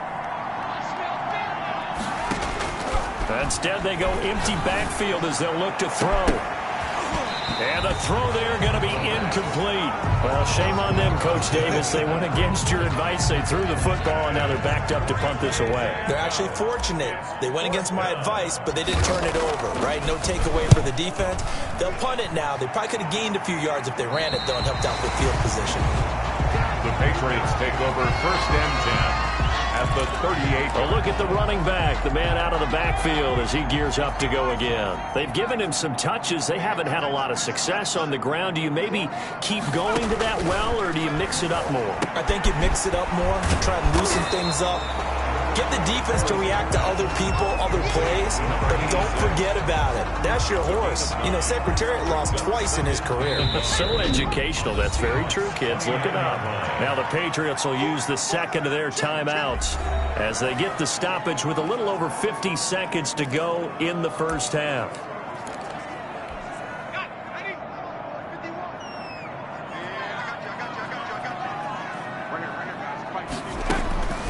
Here's Harris. Looking to throw on second down. And his throw's going to be incomplete. Certainly looked like someone was very confident in his ability to fit that one in. I would say he was overconfident because there wasn't a whole lot of separation there. Had that one covered pretty well downfield and knocked it away. Now Harris from the gun on third down. And he'll be brought down at the 27-yard line. They only get 2 there, but on 3rd and 1, that's all they needed to keep the drive alive. Operating from the gun, Harris. And this will be incomplete. Physical play on the football there, and it's second down. A 2nd and 10 on a chilly, snowy December day, and I must say, I'm loving it. Kind of putting me in the holiday spirit. Charles hates it. And he's giving me the evil eye, folks. Throwing again, Harris. And this is caught at the 8. And he'll take it into the end zone for a Patriot touchdown. CD for them. This has just been an offensive explosion here in the second quarter. Yeah, held scoreless in the first quarter. Now they find the end zone again here in the second. Sometimes you just have to have some patience. A lot of people think it's always an adjustment. You have to change what you're doing. Sometimes you just have to do your game plan just a little bit better. And I think that's part of what we're seeing here.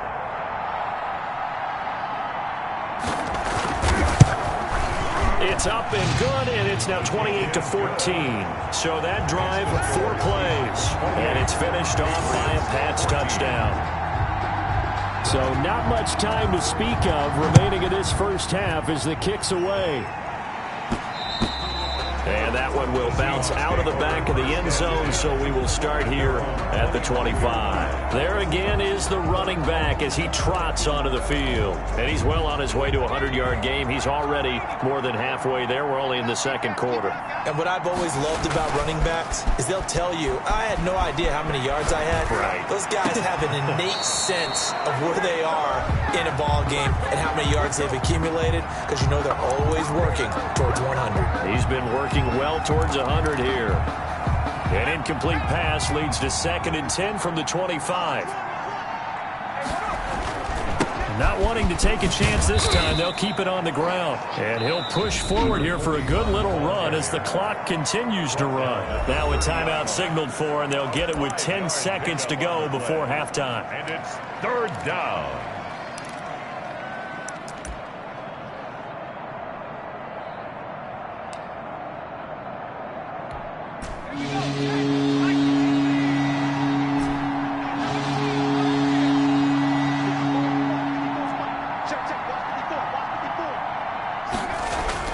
Looking to throw.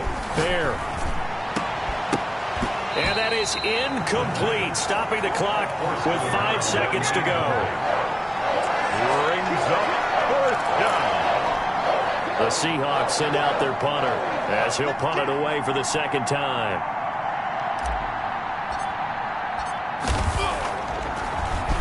And now a high kick trying to pin him back. And this will be down just on the other side of midfield. So we have come to halftime in what's already a 2-touchdown game.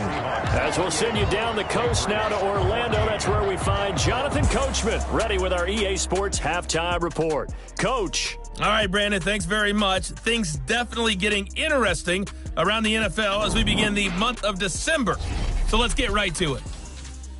We'll get started up at Lucas Oil Stadium in the capital city of Indianapolis. And it's the Colts who have the lead in the second quarter. The Colts locked in a tight one, but this is a game you feel they've got to have. From there, let's head off and check out a second game. And they have the lead in that one over the visiting Raiders. The Chiefs seem to be on their way to what would be a good victory. Finally, we'll save the biggest for last as we head to AT&T Stadium to see what's happening with the Cowboys at home in Arlington. And right now they have the lead over the visiting New York Giants. The Cowboys still in a dogfight, but this would be a good victory for them if they could get it. Meanwhile, in our game, no shortage of offense as each team has been able to move the ball effectively. Will the defenses show up in the second half? To find out, we give it back to our commentators, Brandon Gotten and Charles Davis.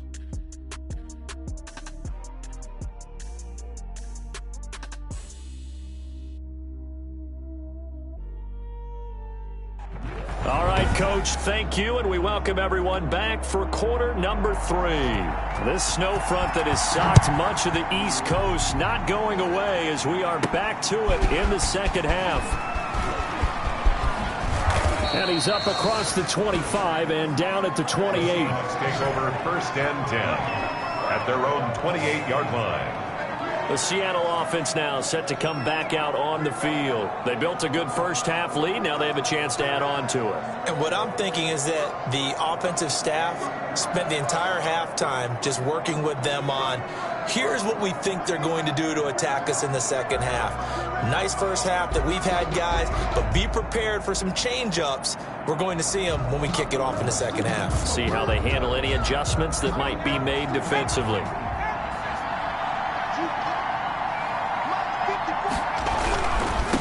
They'll start the third quarter here on the ground. And they'll get this well past midfield before being stopped just before the 35.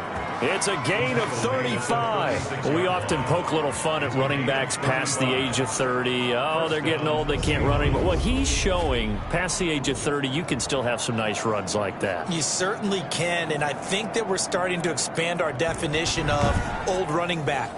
Because it used to be as soon as they hit 30, we want to get rid of these guys and go to the younger guys. But now that the guys are taking such great care of themselves, as you pointed out, you can still get explosive runs at any age.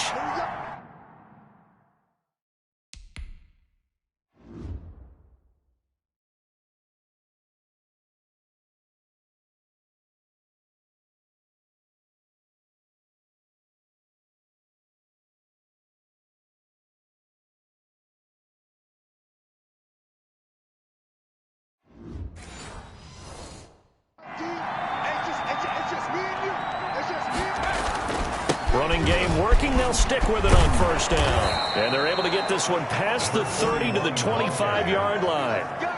11 yards there and a first down for Seattle. Well, you certainly have to give a little credit here because they're playing this game now at their pace. This is ball control football, sustained runs, taking their time and making it work.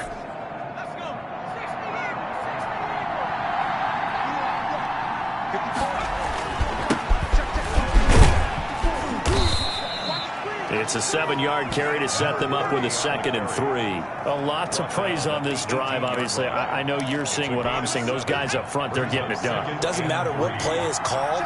They are handling their business at the line of scrimmage and dominating right now on this drive.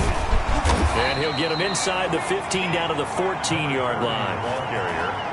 4 yards the pickup, first down. I think they like this drive a little bit better there, partner. Running game helping out, picking up some of the slack. Because remember, the last drive they went 3 and out. Here's a 1st and 10 at the 14-yard line. Rush coming, and he's taken down. A loss of 2 yards.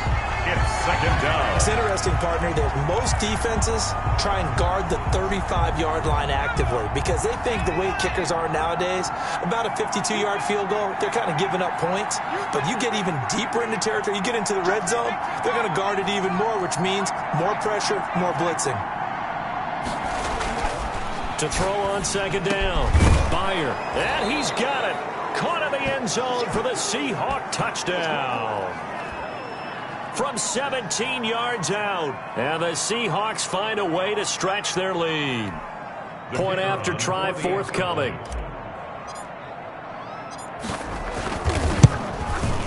And he's been a busy man, 5 for 5 now as he knocks another one through to extend the lead. That time a 6-play drive. And the Seahawks capping it off with a touchdown.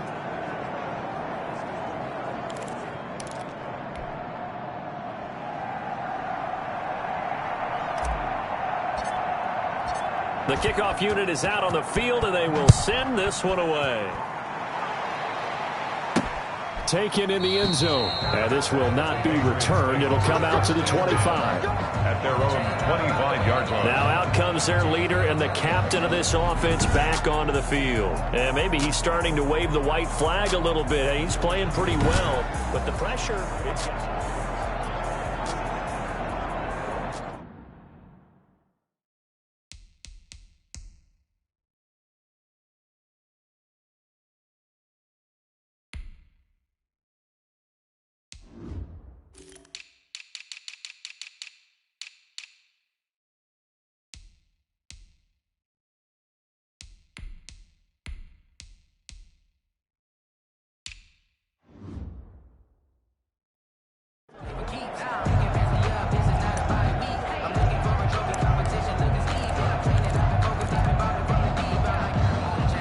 New England with a first down as they begin the drive. And their halftime hole now even deeper, and they need a big drive here just to answer the first touchdown of the second half scored against them. They were down at the half. Now, as you mentioned, they're down a little bit bigger, but no time for discouragement. Just got to get back to it, right?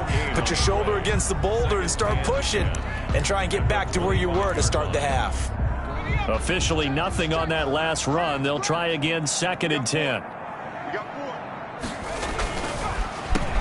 And to give this time to the tailback. And that play goes nowhere. He's met behind the line, and a penalty flag may add insult to injury. You got to be smarter than that, man. Come on. Now, they had stopped him for a loss on the run anyway, so they'll decline that. It's almost a good psychological advantage, isn't it? You created a penalty, and you still couldn't gain yards against us. No way we need to take that one. Harris throwing on 3rd and long. Oh, now Harris lost it. It's a fumble. The quarterback sacked. A fumble on the play. Dangerous spot for them to cough it up. Lucky to have recovered because had the defense gotten it, they were already within the shadow of the goalpost. Yeah, and then you're yelling at your own defense. Sudden change, sudden change. That's not what you want to hear on your sideline. That means you got to run out there and try and stop an offense who has the ball in a very advantageous position. And the punt team on now as this one's sent away.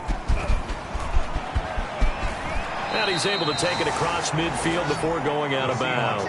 It's a 41-yard punt, but just a net of 31 following the run back. And the Seahawks will have great field position to start this drive. They take over on the short side of the field. So 1st and 10, and if they score on this drive, might have to start digging in our second half blowout material. He takes it down to the 42, a 5-yard run. Won the ball carrier. That's a really nice job by them picking up the run blitz and detecting it and blocking it and turning it into a nice run. And a lot of times you think if you blitz a running play, you're going to smother it. But a lot of the blitzers, they come in a little bit high. They don't have great leverage, and they're easily blocked and turned to the side. And brought down, but able to get it to their 30-yard line. 12 yards there and a first down. I'm not sure how much more evidence they need, partner, than to understand that if they don't start to slow him down, it's going to be a long afternoon here at the stadium because he is just shredding them at this point.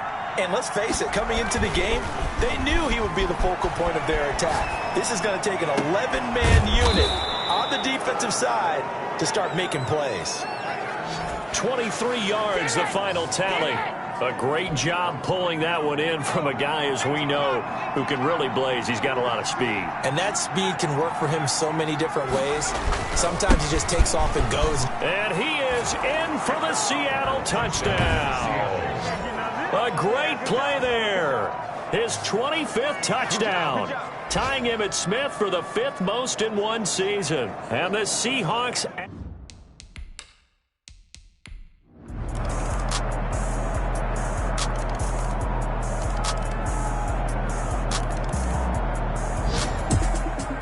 Charles, it's one thing to win. It's another thing to win and put up the amount of points that they did.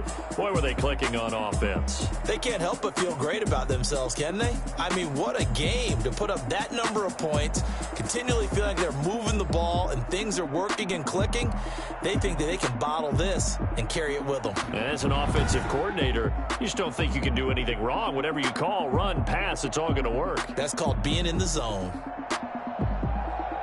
So for the Seahawks, the streak continues as they push their mark to a perfect 12-0 now on the year. And they'll get another road test next week as they head to Big D to take on the Cowboys. Meanwhile, for the Patriots, the playoffs look to be out of reach now as they drop to...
Today, from AT&T Stadium in Arlington, Texas,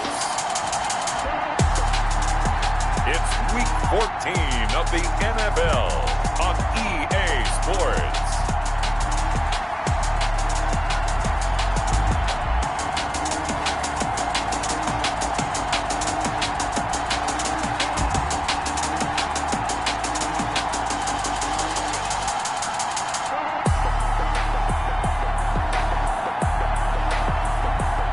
The Dallas Cowboys taking on the Seattle Seahawks. We are sandwiched between Fort Worth and Dallas, Texas, and Arlington at the luxurious AT&T Stadium. Today, we've got a good NFC matchup on tap between the Seattle Seahawks and the Dallas Cowboys. The Cowboys take over first down. So here are the Cowboys now ready to go on offense for the first time. And here's a look at their leader, standing 6'4". And I thought it was a really nice performance last week by him. 3 touchdown passes. I think that signifies exactly what he was getting done. He did have the 1 interception. But that's the ratio you say you're okay with, right? If you go 3-1, you're going to be pretty happy over the course of the season. And let's face it, he'll never blame the receiver publicly. But behind closed doors, he probably told his agent, hey, what's the deal? I should have had a perfect game.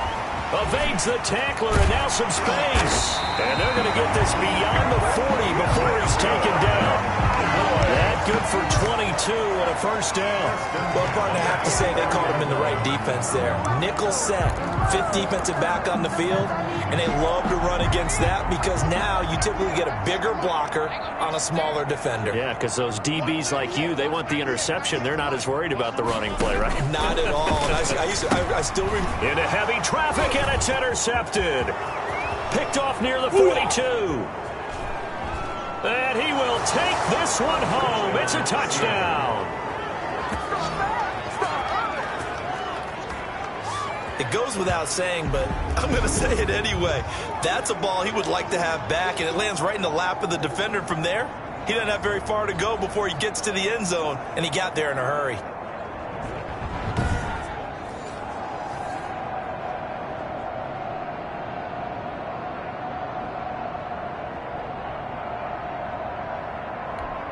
Now the extra point try forthcoming.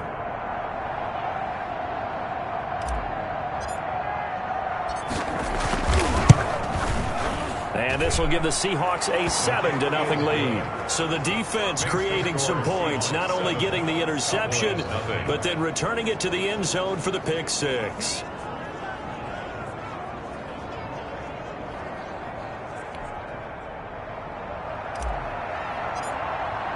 So they'll get another shot on offense following that pick six. And now the kick is away.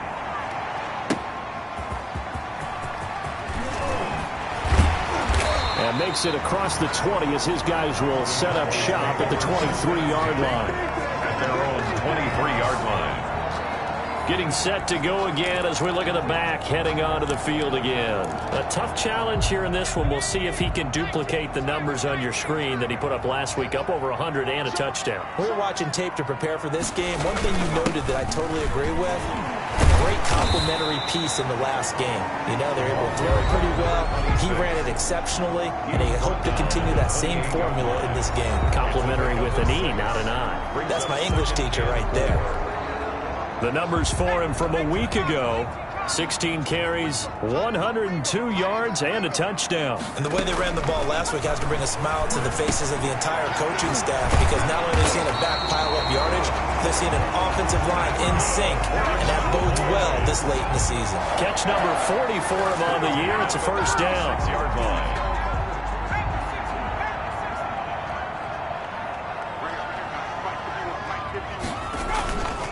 They'll try the left side. Tompkins. And he'll grab a gain of 5 out of this up to the 41-yard line. Taken down. This running game so important for them, and they know that. It helped lead him to a victory last week when he was over 100 yards. Let's face it, it's their identity, and that's what they want to play to. They want to be that team that runs the ball really well each and every week, and right now we're seeing a pretty good pattern of that happening. Looking to throw on second down. Ellis. Quick hitter here. It's complete. And he'll be taken down at the 46-yard line. A gain of 5, good enough for the first down. 6-yard line.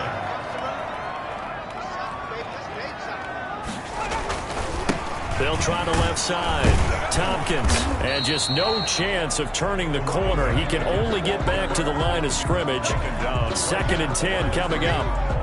No gain on the play. Absolutely love the effort there. The ability to flow from his inside spot and stop that one at the line of scrimmage. Nice linebacker play. Here's a throw out wide, complete to his running back right side. Ellis's pass. That might feel like a little bit of a lost opportunity there for the offense, because the defense brought pressure that time. And sometimes against that, you can get out to your running back, and it can turn into a big gain downfield. But what a nice job. And he lost the football. And the Seahawks have picked it up. And he's able to take this one back to the 36-yard line. So out come the Seahawks now for their first possession.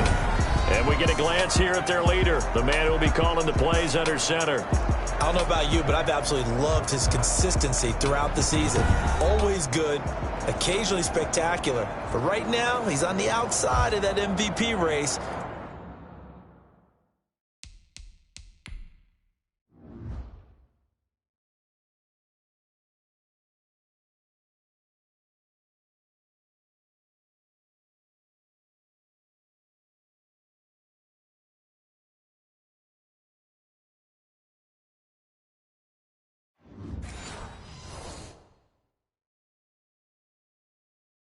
What's it going to take for him to get it done down the stretch? You're right, on the fringe. But, hey, it's week 14. There's still a month left for him to make a lasting impression, have some scintillating plays, and then who knows? Yeah, those scintillating plays, those splash plays, those plays we'll talk about for the next week leading up to the next game. He'll need a bunch of those down the stretch in order to win the award. Following the fumble recovery, Bear. And quick throw here, that's complete. And he's going to get a solid gain of 9 before being brought down. 2nd and right at a yard. Gain of 9. Brings up. I always laugh when people say, what's the toughest route to defend? And I'm like, any of them, especially if it's a good receiver.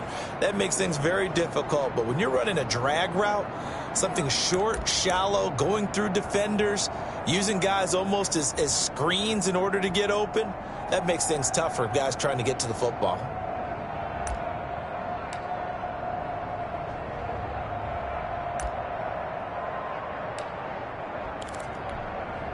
That last catch short of the marker by just a yard leaves him with a very manageable 2nd and 1. And he'll be brought down at the 48-yard line. Ball carrier. Pretty much unreal, not just in terms of yardage, Charles, but also throw in the 3 touchdowns as well. When you put the whole package together, I can make you a pretty good guarantee right now. He's going to see a few more people in the box every time he lines up. Yeah, I don't think that the defense has any choice. They've got to stop him. Can't let a repeat performance like that. Agreed.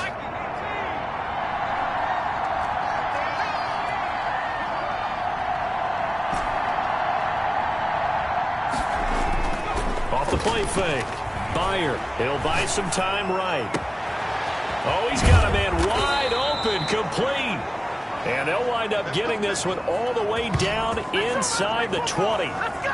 It'll go as an impressive 31-yard gain. I know we love our jobs, and pretty much any play we see, we're pretty, excited about. But big plays, let's face it, that's what we absolutely live for. How about that one? That was great. And what our camera missed was the fist pump from the sideline after that catch. They're fired out. That's a big gain. So the big play means just like that, they'll operate from the red zone now on 1st down. And he's able to get this inside the 10 now to the 9. A solid run on 1st down. Gain of 7 leaves him with a 2nd and 3. Brings up 2nd and 3.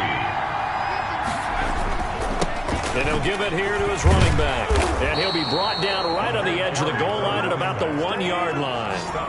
That leads us to a 1st and goal. It's a pickup of 8. A lot of running backs, a little bit of a disadvantage when you start talking MVP. Might not be the case this year. You think he's got a shot, don't you? I do. I think he's got more than a shot. But what he's going to need here down the stretch this late in the season, he needs that big closing game, that game that we're all going to reflect on and go, oh, my goodness, did he put up a number, let's say 200 plus?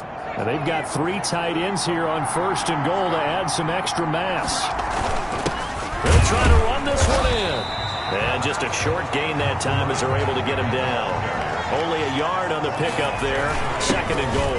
And he will score. Touchdown, Seattle. A great effort there. His 26th touchdown, drawing even with Marshall Faulk for the 4th most in a single season. Yeah, the Seahawks are able to stretch that lead out a bit further.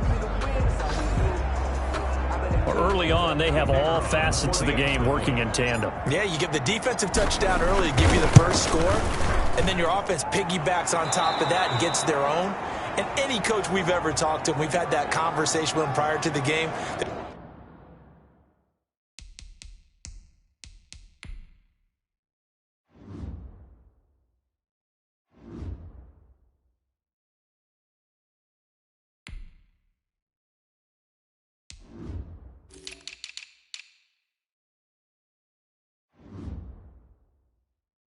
I always say, if we can score on defense or special teams, that gives us like a 95% chance of winning the game. I don't know if that number's correct, but it certainly does tend to play out that way, doesn't it? It does.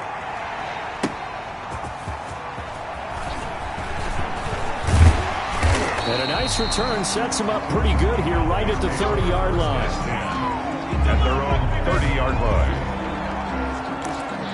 Possession of the football going back to the Cowboys. And last time the turnover on the fumble, and they were in enemy territory, so that had to be very frustrating. Down on the scoreboard here, can't do it again. You nailed every part of what was frustrating. Down on the scoreboard, had a drive going, had pushed it past the 50-yard line, so they thought they were in striking distance, and to come away with nothing, not a good feeling at all, to put it mildly. Now they can't afford to do that again. Yeah, now can they get that bad taste out of their mouth here? 33-yard That first down completion only netted them 3. 2nd and 7. And that one blown up quickly as he's going to be stopped before he could even get started. It'll be a loss of a full 3 yards there, and it also brings up third down. I thought he did a nice job there setting an edge and make sure nothing could get to the outside, but he decided that wasn't enough for him. Worked his way back inside and made the tackle on the ball carrier.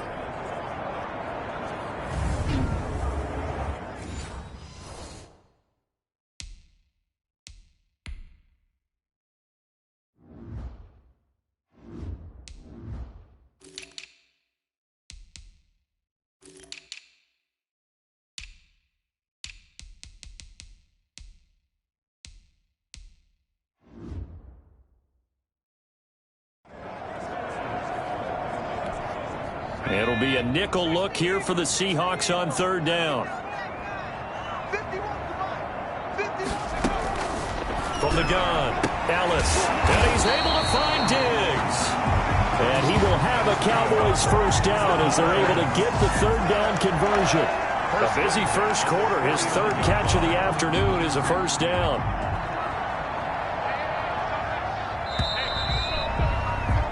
14-0 the score. This is the NFL on EA Sports. 14. Cowboys, nothing. 51, Mike 51. Let's go, defense. Out. Throwing on first down. Ellis going to throw right side here. Complete. And they'll get him down as he's inside the 40. Cowboys. A good gain again. That's now 31 yards combined on those last 2 plays. On first and 10, Ellis over the middle into traffic, and that's complete. And they're able to get this one past the 30 down to the 25. Back-to-back nice gains. That one for 14 yards and another first. This offense finding its legs now. Here's another first and 10. And he's going to lose yards. They take him down at the 26. He'll lose a yard there, and it's 2nd and 11. Sometimes you just sit back and marvel at what he can do defensively. Speed, strength, quickness, he's the whole package. And that package just wrapped up the runner for a loss.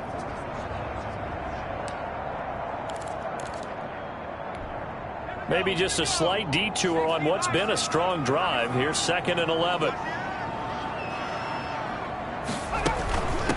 From the shotgun now, here's an inside give.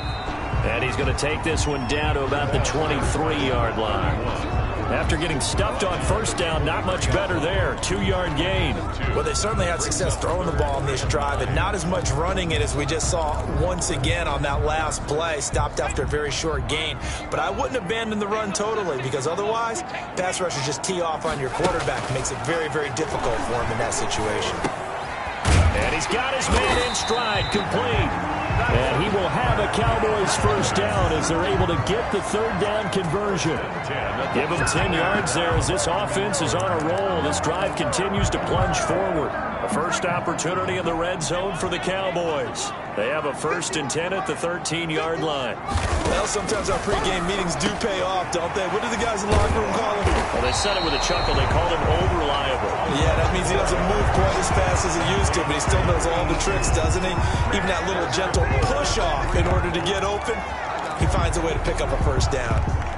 1st and goal, and they got to be thinking a chance to get right back into this football game. Well, these guys have definitely been outplayed in the first half, but I like their countenance. I like the way that they're at. And he is into the end zone for a Cowboy touchdown. From 3 yards out, and the Cowboys draw a bit closer. A lot of people might call this backyard football. Sometimes just understanding who you've got out wide and who you're going to throw it to. Give him an opportunity to go up and make a play, even when contested. Looks like that one worked out pretty well. The trust factor, in effect. Fielded just outside the goal line. And he'll take it up past the 25 to the 26-yard line. At their own 26-yard line. Seattle's offense coming back onto the field, ready for their second drive. After the long touchdown drive we just saw, you wonder if maybe that's taken a little of the wind out of this offense's sails, because they had it going pretty good last time, too. Had to sit over there for a little while, didn't they? You know, they were eager, amped up to get back on the field after just scoring, hoping to get the ball back quickly. That didn't happen, so I'd say come out, just kind of get started again. You know, it doesn't have to be anything dramatic. Just get moving, get loose again, and see if they can get it downfield. Now a handoff here to his running back. And he will lose yardage here to the 31-yard line. They'll wind up losing 3. And now it's third down. We all have habits. We can be somewhat predictable. And you know me pretty well on second down and short. What do I like to say? Play action. Yeah, without a doubt. I thought that was a great spot to call it. Instead, didn't go their way, did it? No, defense sold out for the run. Worked out well. Firing quickly here, and that's complete. And he is going to have a Seahawks first down. They needed 5 there on third down. He winds up getting 7. First down, Seattle. That's a play that will likely be forgotten when you talk about big moments in this game. But plays like this are critical to keep drives going. And if points result, we'll call this play significant. On first down, Bear escaping the pressure right. And he fires one that's intercepted.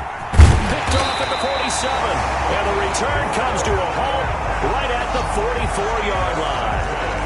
Well, this was a 14-0 game not too long ago. Things were looking pretty good. And then you give up the touchdown on the last drive. Now the interception. So that's a lesson in trying to stay vigilant, isn't it? You have to stay on top of things. Can't relax too much because, as you noted, things change. Now they've got to go out there and get a spark going again and try and slow down this comeback. And he is met in his tracks behind the line of scrimmage. They'll wind up losing 3 yards here. And it'll bring up a 2nd and 13. This defense has really flown around in the first half. They've gotten to the ball carrier before they can really get started. Offense got to come up with something else in order to try and get this running game going.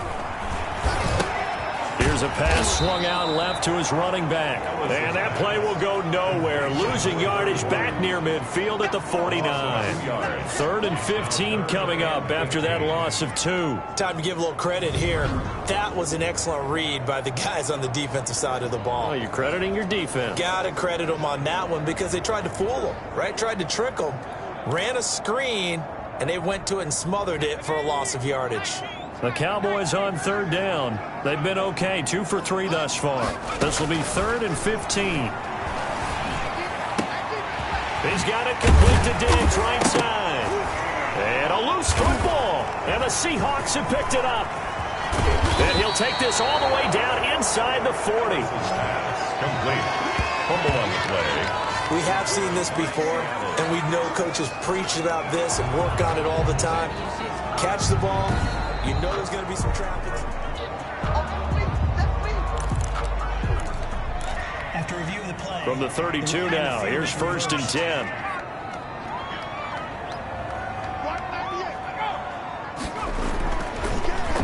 Gonna give this time to the tailback. And forget about finding a lane. He barely had time to look up before he was planted in the backfield.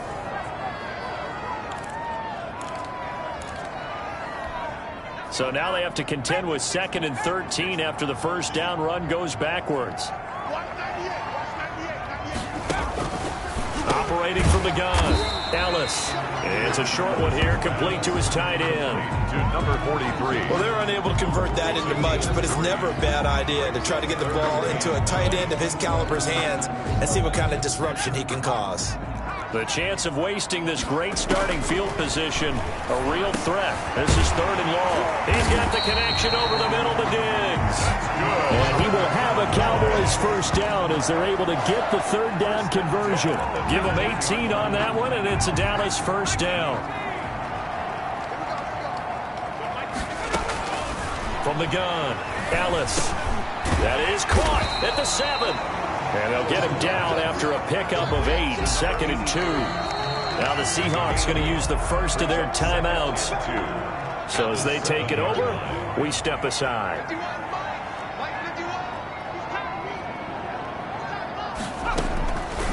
To throw on 2nd down, Ellis. The quick slant caught. Now the Cowboys going to burn the first of their timeouts as they'll stop it with just over a minute to go before halftime.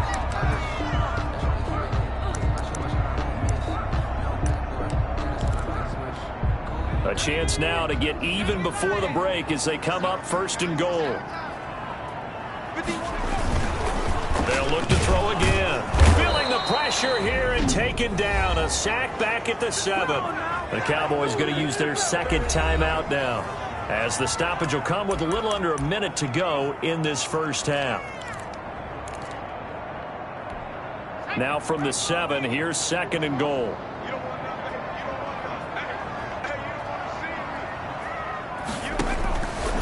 Operating from the gun, Dallas. And the pressure gets to him again. The quarterback taken down. And keep your eye on that man. 4 sacks last week, 1 there here in the second quarter. He can be so disruptive. So what was he doing in the first quarter? What was going on? Took a nap. I think he tried to lull him to sleep a little bit. Like, yeah, okay, maybe you've got me this week. No longer. And you know, with the 4 sacks last week, it's obvious he gets his in flurries. Throwing on 3rd and long. Dallas. And that will be incomplete. Incomplete from the contact. Brings up. They certainly had good starting field position on that drive, but couldn't do anything with it after 3 plays. Have to admit that that's a disappointing end to excellent field position. When that drive started, they had 6 points that they were thinking about. And this one is right through. And they'll cut the lead back down to 4 now at 14-10. 14. Cowboys 10.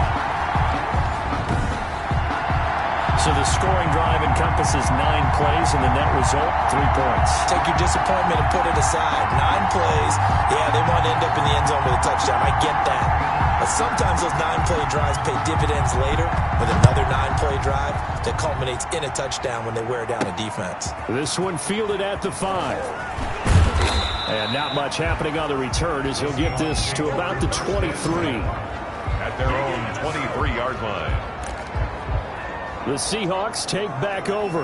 A tale of 2 extremes already in this game. A touchdown pass on their opening drive followed by an interception last time out. Now, it sounds like things balance out, right? What's that mythological thing that we do? If you have a candy bar, have a diet soda with it, it balances it out. And we know that's not really true, right? Because the interception, that sting lingers a little bit longer. Got to come out now and put together some nice plays. And he will find his big tight end over the middle. And they work this well upfield across the 45. The play began back at the 23, and they pick up 23.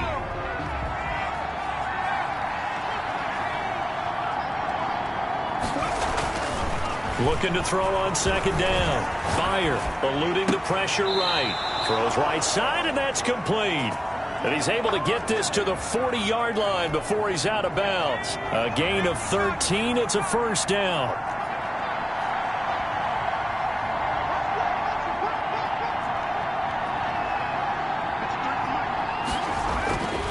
Back to throw again. And he's got his big tight end over the middle, complete. Now the Seahawks forced to use their 3rd and final timeout, as it'll come with 15 seconds to play in the first half. Seahawks first down. Here's a 1st and 10 at the 14-yard line.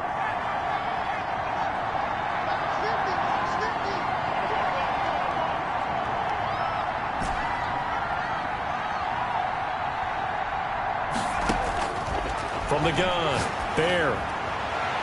Toward the end zone, but that's going to wind up incomplete. In the end zone. After the incomplete pass, here now is 2nd and 10.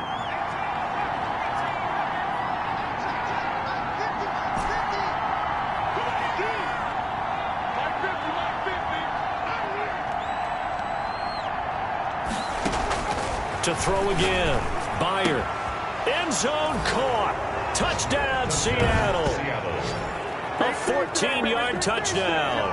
And the Seahawks find a way to stretch their lead. Extra point.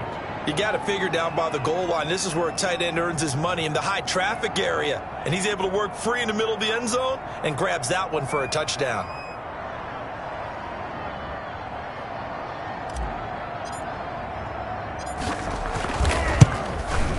It's good, and it's 21-10. So the drive there took 6 plays, and it all culminates with a Seattle score.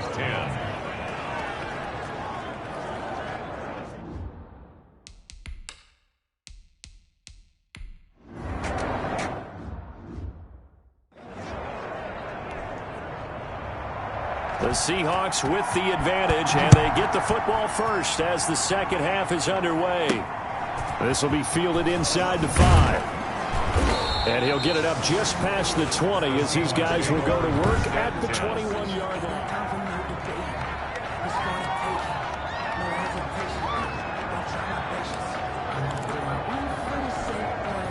Coming to the line here to begin their next drive, the Seahawks offense. And they're hoping to redo their efforts in the last drive when they got into the end zone. And just think of what it's like now on the sideline, because when you score a touchdown, you have to go over and look at the tablet and see what you did on the last drive.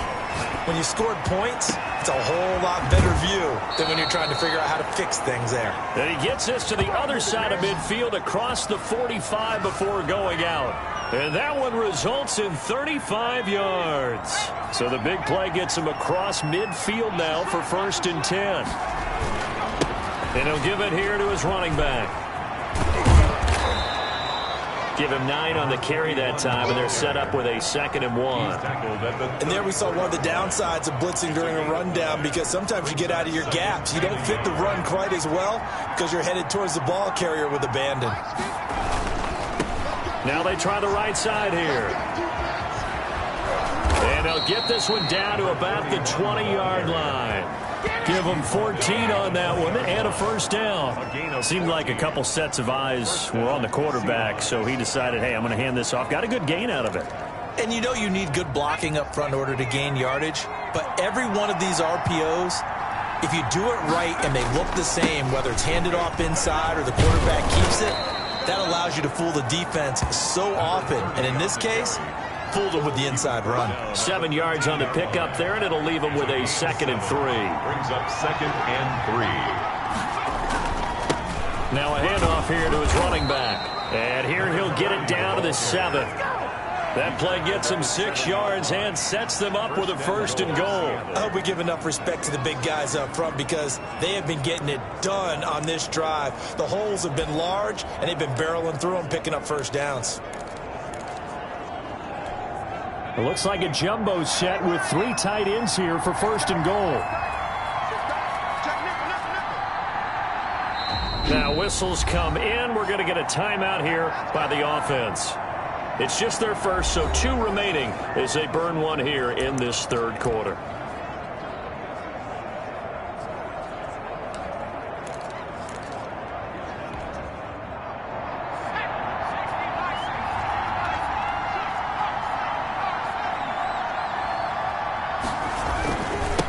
And to give this time to the tailback.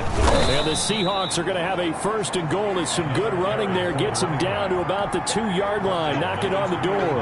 And give him 5 that time as they draw a bit closer here for a 2nd and goal. And he pushes forward but comes up short of the goal line as he'll get a yard down to about the 1. His path became similar to almost running a stretch play, didn't it? Trying to find a crease, anywhere to put his foot in the ground and cut back. It just never materialized. They'll try to run this one in. And he is in for the Seattle touchdown.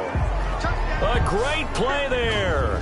With touchdown number 27. That ties Priest Holmes for the 3rd most in a single year. And the Seahawks add on to their lead. That drive that really increased their cut.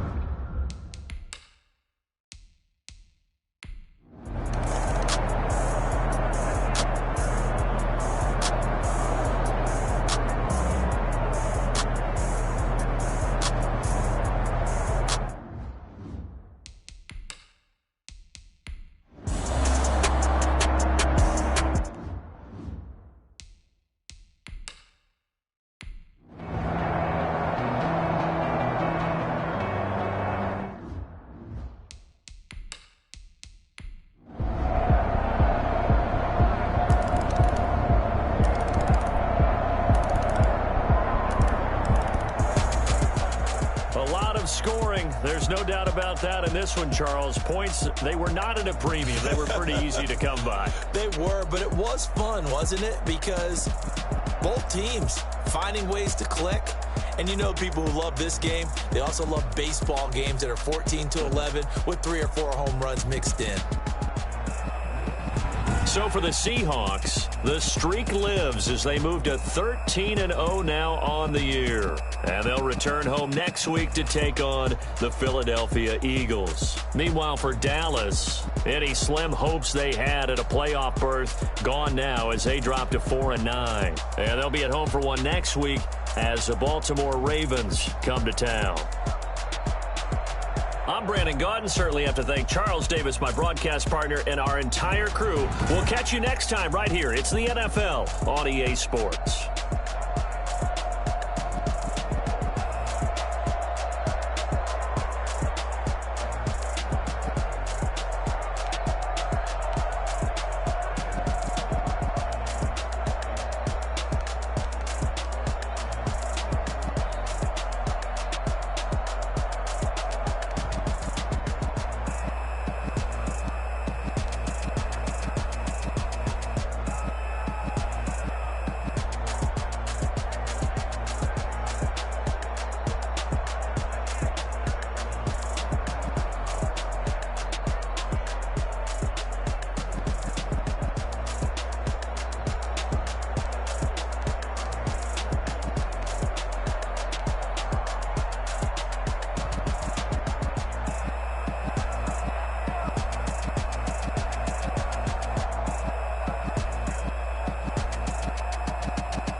today, from Seattle, Washington,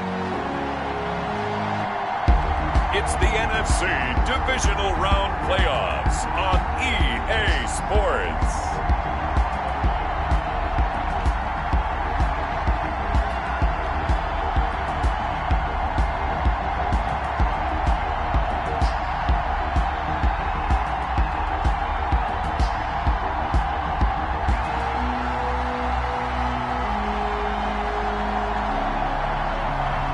It's the Seattle Seahawks taking on the San Francisco 49ers. EA Sports coverage of the NFL playoffs brings us to the Pacific Northwest, the home of the 12s, and they are in full roar as you get a look inside Lumen Field in Seattle. Ahead, we'll decide the second entrant to next week's NFC title game as we've got a great one in store. And he takes this near the 25, just a little past there, call it the 26, between the San Francisco 49ers and the Seattle Seahawks. So out come the Seahawks now for their first possession. And they'll be led out by the guy under center, Charles, their quarterback. And he and his team, they were the beneficiaries of a first-round bye earned by a tremendous regular season. He'd been a little bit nicked up, so he could use the rest. And I'm sure his teammates felt the exact same way. But now it'll be interesting to watch their first few drives in this one. Because sometimes getting the rest is great, but sometimes you accumulate a little bit of rust as well. Maybe they come out flat, and they can't afford that in the postseason. And boy, showing how tough he can be to bring down, just fighting his way forward to pick up 7 yards. A nice run here early on. It doesn't take a great play caller to realize you want to establish a guy of his caliber with runs like this early because they'll pay dividends as the game progresses. They'll operate from the 32-yard line here, 2nd and 3.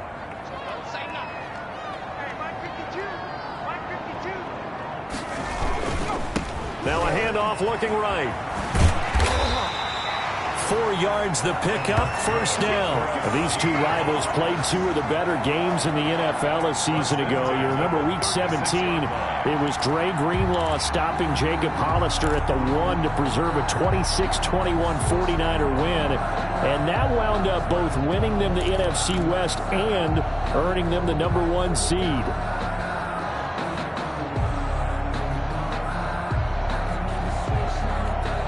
So from the 36 now, 1st and 10.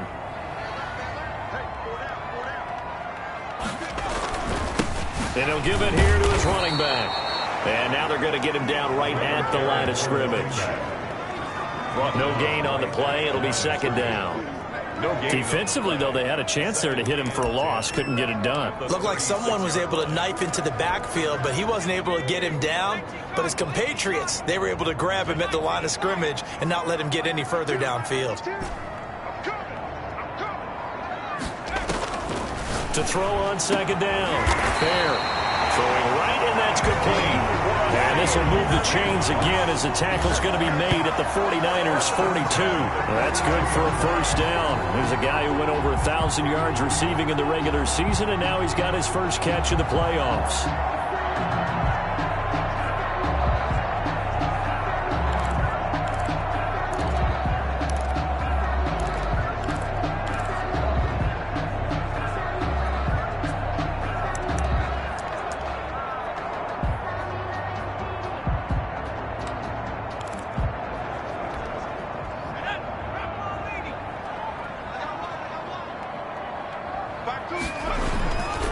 Now a handoff here to his running back. And he's taken down inside the 30.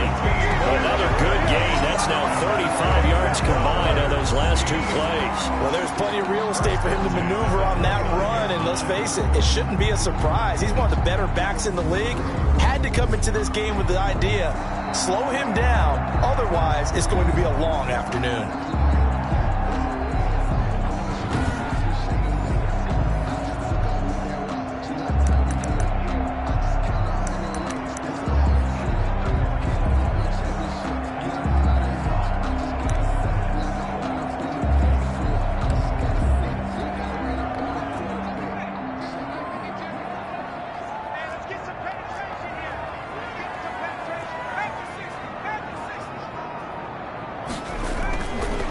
right back to him on first down. And they are able to stop him, but he does take it all the way to the 2. A big hitter there, a first down gain of 26 yards. So back-to-back big runs, picking apart this defense on the opening drive. I thought this was a passing league. I thought this was the era we were in where the ball was always in the air, right? They didn't get the memo. They didn't get the memo, and I know this to be true. Offensive linemen still, to this day, they want to run the football. They want to fire out and hit people across the line of scrimmage, and they're clearing space. And perhaps now close to the first points of this divisional round game as it's 1st and goal. Nothing doing there. They're going to wind up holding him at the 2. No gain there, and it's going to set up 2nd and goal. No gain. So stuffed from the 2. Now what? You know me pretty well. What do you think I want here? Play action? Definitely. Let him get outside and create. And if he has to run it, he has a little bit more space. They'll try to run this one in. And he will score. Touchdown, Seattle. Taking it in from 2 yards out. And the Seahawks take the ball down the field and score on their opening drive. So they take the opening kickoff and drive it all the way down the field. And that's the last thing you want defensively. On the road, in the playoffs, and now you're down a touchdown right away. And this will give the Seahawks a 7-0 lead. So that drive goes 8 plays. And it's culminated by a 2-yard touchdown run.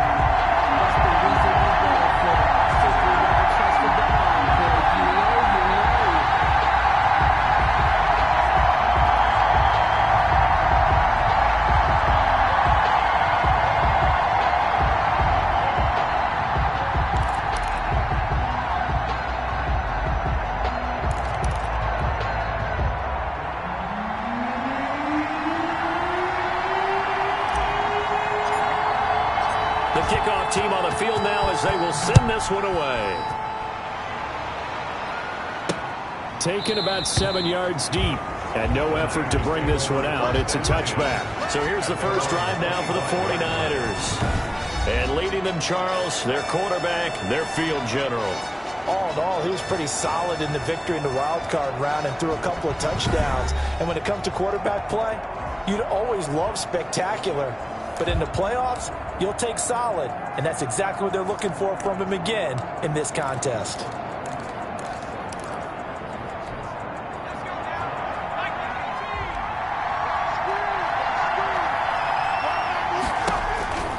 They'll try and start this drive in the air. Here's Moss with a catch out of the backfield.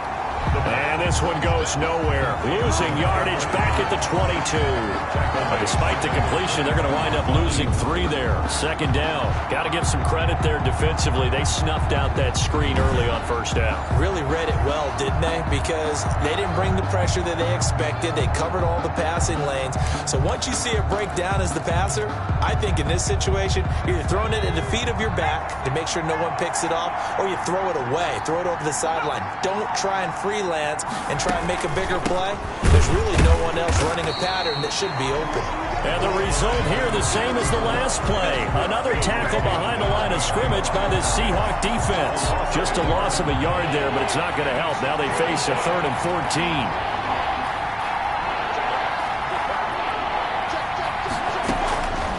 Out of the gun now on 3rd down.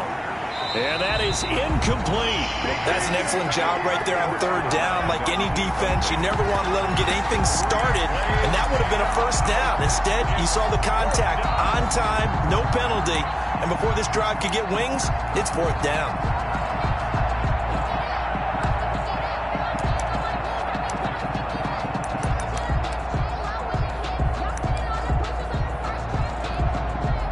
Here comes the 49ers punter now, as he's on to punt for the first time this afternoon.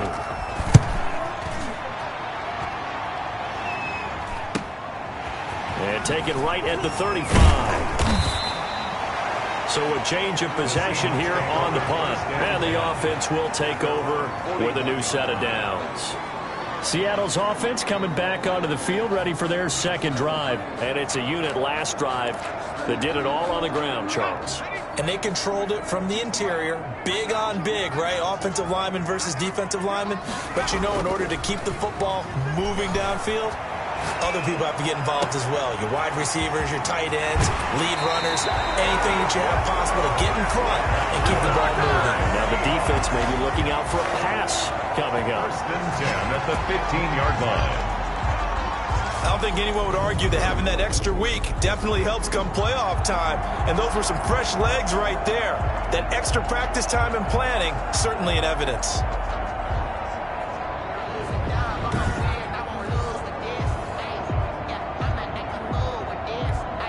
So after the big play, look at this, all the way down at the 15 now on 1st and 10.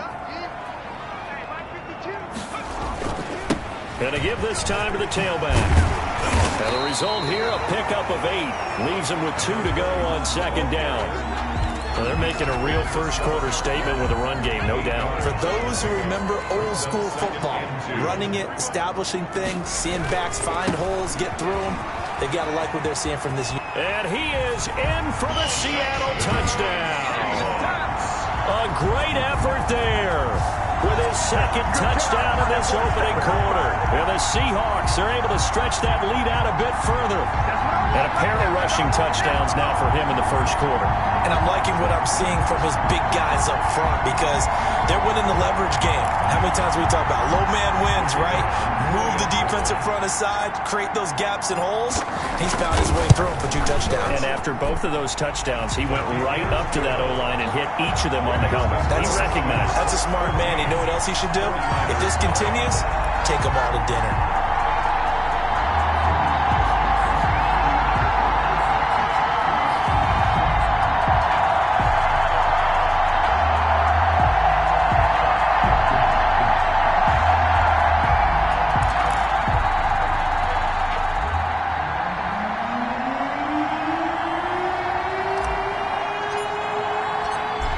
The kickoff unit as they run up and send this one away. Taken about 7 yards deep. And this will not be brought out. It's a touchback. At their own 25-yard line. Back out there comes the 49ers offense ready for their 2nd drive. They trail early on the road in the playoffs. Not a great combination as they've got it 1st and 10.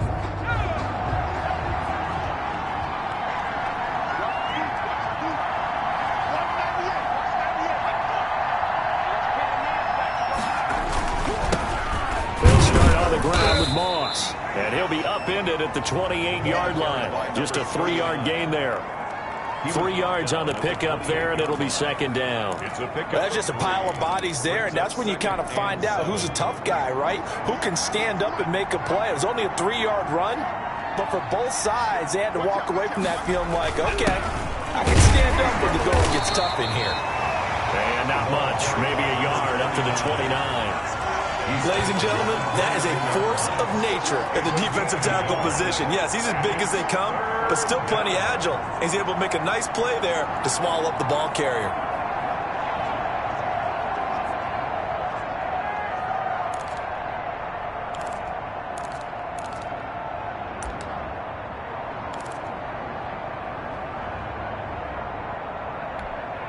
And on 3rd down, a nickel formation here defensively. Here's a play fake as they set up to throw. Throwing left side here, and it's complete. And he is going to have the 49ers 1st down as they're able to get the 3rd down conversion. No catches for him in the wild card win last week, but he's got a 1st quarter grab here. You can almost hear the sigh of relief coming from their sideline and from their point on the field because this has been a tough start for them thus far. A much-needed 1st down there. They needed something good to happen. Plays like that will continue to help them dig out of this hole. Now a quick slant as the throw's complete. And they'll work this down to the 40-yard line. Tackled there. Last week in the wild card win, he had 7 catches. That's his 1st one here. Francisco. So from Seahawk territory now, it's 1st and 10. Right at the 40.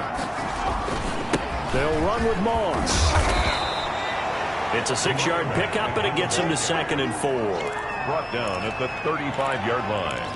A 6-yard pickup brings up 2nd and 4. from the 35, back to work on 2nd and 4. 14-0 the score. This is the NFL on EA Sports. 49ers nothing.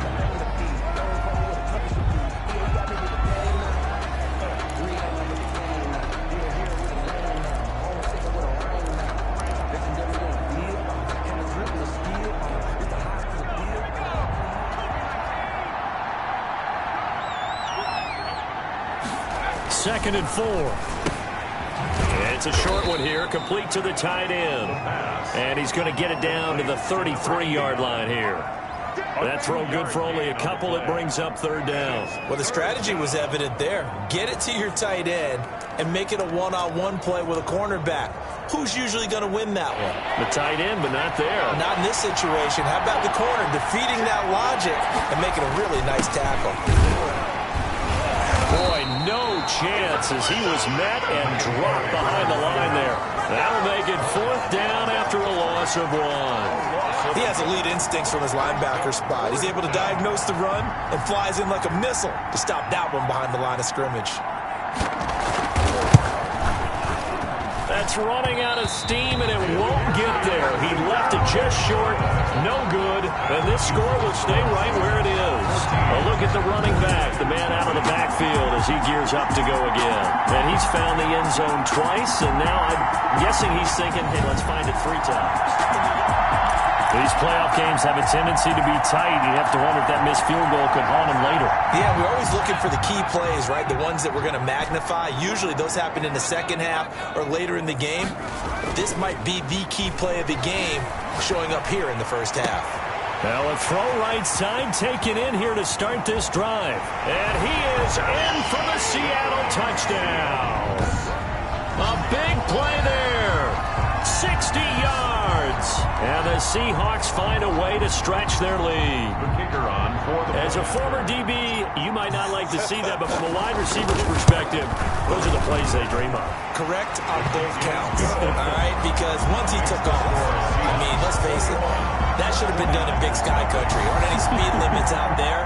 And off he went. Glad I wasn't the one trying to chase him. Set now to kick this one away, and off it goes.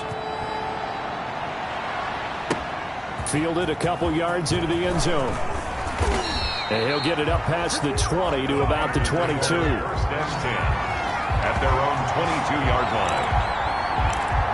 Now this offensive unit ready to see what they can do here. And work with me here. Is this overhyped or not? You've got a warm weather team on the road in January, and it's cold. What's the deal? Is that a factor or is it not a factor?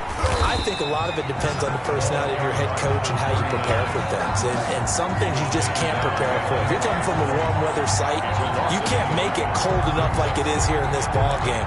But what you can do is just tell the guys, dress for the weather, and then play like we always play.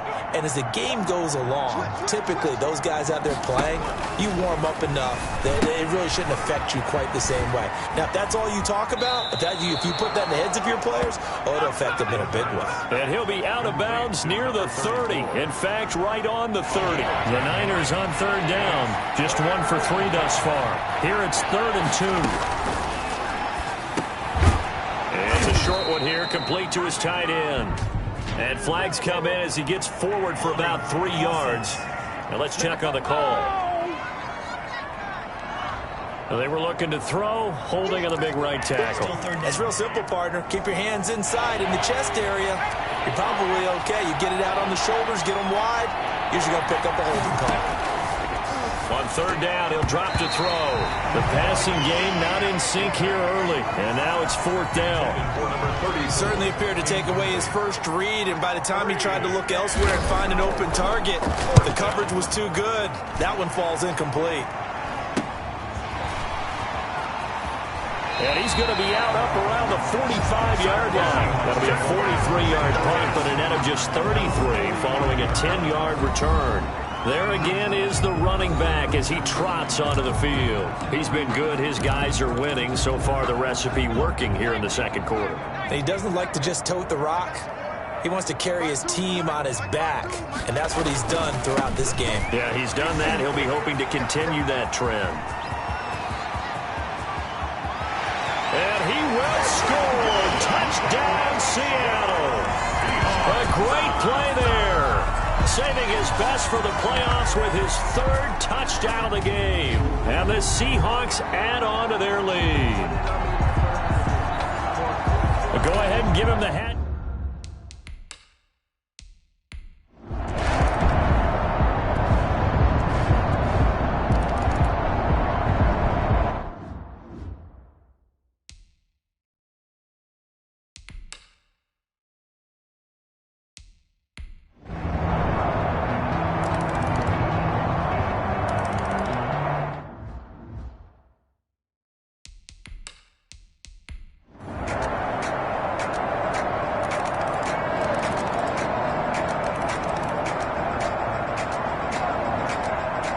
Seahawks, they are moving on as we say so long, everybody.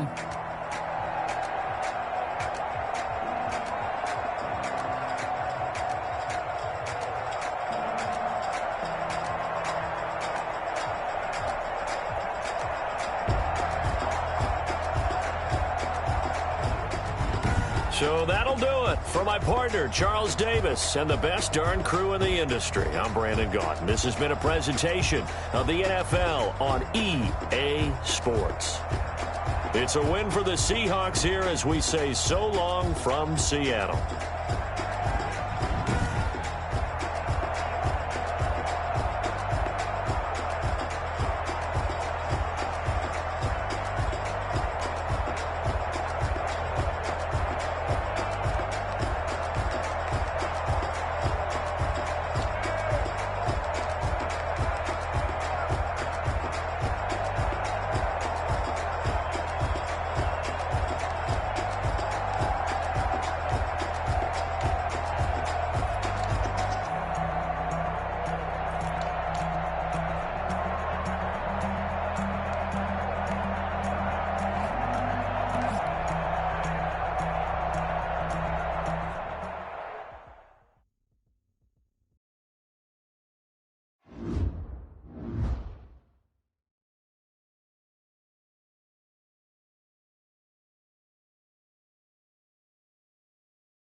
Tonight, from Seattle, Washington,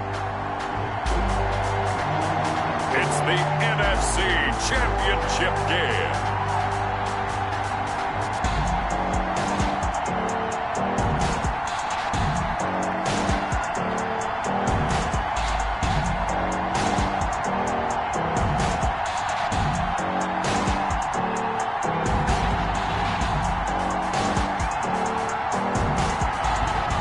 Sports coverage of the NFL playoffs brings us to the Pacific Northwest, the home of the 12s, and they are in full roar as you get a look inside Lumen Field in Seattle.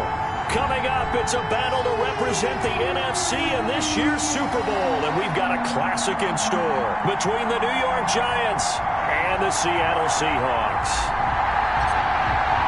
One of these teams will represent the NFC in the Super Bowl in 2 weeks' time. Which will it be as we're underway in the NFC title game? And he opts to not bring this one out. The first drive will start at the 25. So here are the Giants ready to start their initial drive of the game. And out will come the leader of this offense, and that, of course, is their signal caller. And we can talk all we want about football being a team game and leaning on different parts and aspects in order to get it done. And that's entirely true during the regular season. Some weeks it's the defense, the special teams, running the football. But in the playoffs, all the pressure reverts to the quarterback, and he has to play well and play at a really high level in order for his team to win. Throwing to start the drive, Clements. And he is met quickly in the backfield. Down he goes, folded like a lawn chair. That was well played there defensively. 2 tight ends in the formation, which essentially gave him 7 blockers up front. Hard to imagine with all that size and beef that they could let a tackler through. But that's exactly what happened. A loss resulted. Looking to throw on second down. Clements sliding out of the pocket. And they get him down, but not before he takes it across the 40-yard line. The coverage may be too good that time as he breaks away for 19 with his legs and a first down. Even though it's the opening drive of the game, he wasn't shy about taking off and running with the football, even knowing the defense is definitely going to take their shots at him. And that's exactly what they did. He better learn to slide, otherwise he won't be around to finish this one. He's brought down 2 yards on the carry there. It'll be second down. Well, sometimes as a running back, you've got to be able to improvise when the hole's not where you expect it to be. But in this case, there wasn't any improvisation. Under a heavy rush, and down he goes. Well, they go play fake. The problem is nobody was faked out. And when no one's faked out, what's the end result? Quarterback gets hit.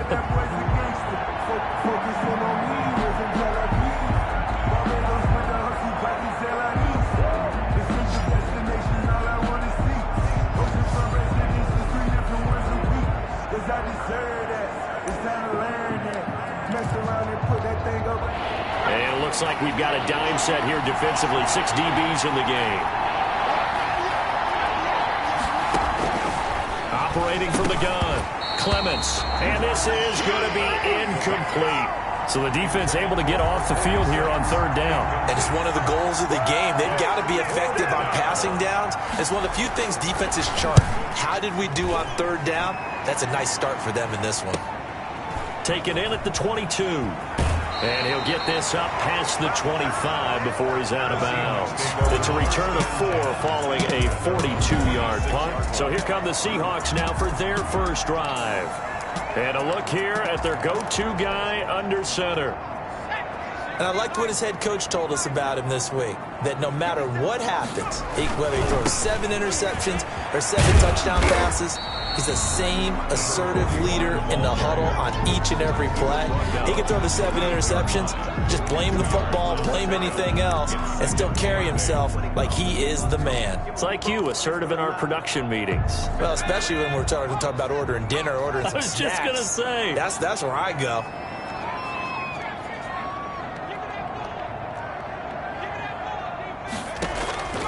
To throw on second down. Byer. Throw left side complete. It's Simpson. And he's brought down after a very nice gain. 22 yards there, a first down. But one of the ways the quarterbacks keep all the receivers alive in a play, never lock in on any one guy. Make sure you keep your eyes moving, scan the field. And here he finds the open guy for a nice pickup.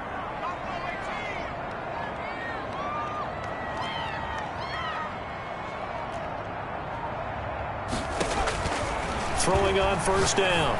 Bear, and it's incomplete. Took a shot, couldn't connect. But when you've got a tight end who can run, you've got to give him a shot to unlock the defense. Want to see what they can get, taking the big shot downfield. That one winds up incomplete.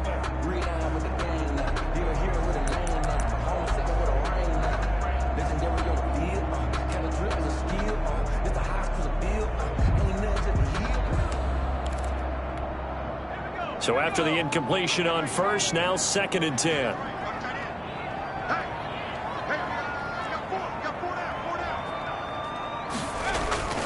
Off play action. Byer. They'll roll him out right. Wide open receiver complete. And he will score. Touchdown Seattle. A big play there. 5th.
Yards. And the Seahawks have taken a first quarter lead.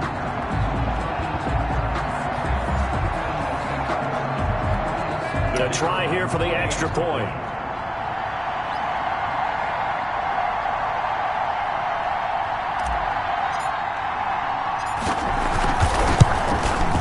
And this will give the Seahawks a 7-0 lead. A drive there of just 4 plays. And the Seahawks capping it off with a touchdown.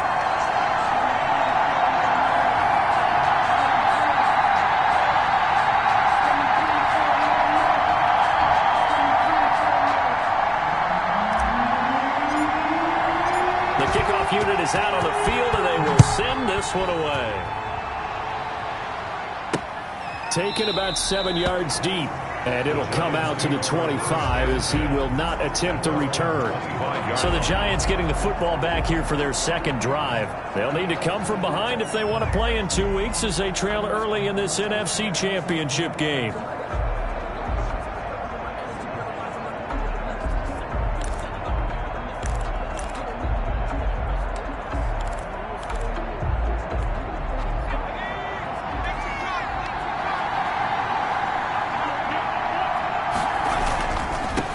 And he'll give it here to his running back.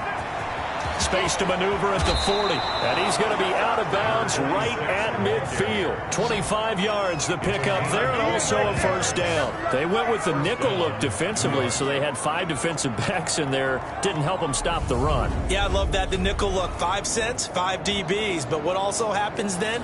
You take a big body off the field in order to insert that guy. So you're taking a big off for a little. And oftentimes you can run the football effectively against that defense. Counting down toward the midway point in quarter 1. On 1st and 10, Clements. And it's a short one here, complete to the tight end. The pass. They'll contain him to just 4. Second down. Well, they were unable to make anything really big out of that, but it's not a bad idea to find your tight end and give him an easy completion and keep moving things forward. Almost as bread and butter as a good running back dive play.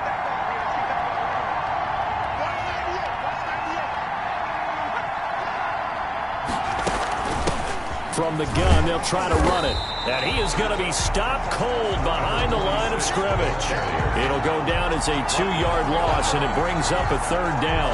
Sometimes being a linebacker in the middle of the field is kind of like being a doctor on the field. You got to make the right diagnosis. Here he correctly sets his run and shoots through to make the play in the backfield.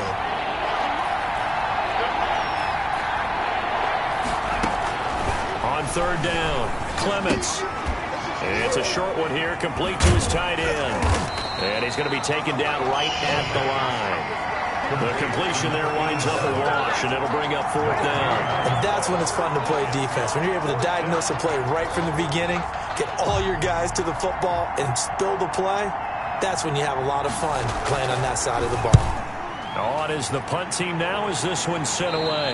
And this is going to be ruled out, I think, just inside the 20. Yes, it will. Side judge calls it at the 19-yard line. Seattle's offense coming back onto the field, ready for their second drive. They've got a 7-0 lead in the football as well as they start out 1st and 10.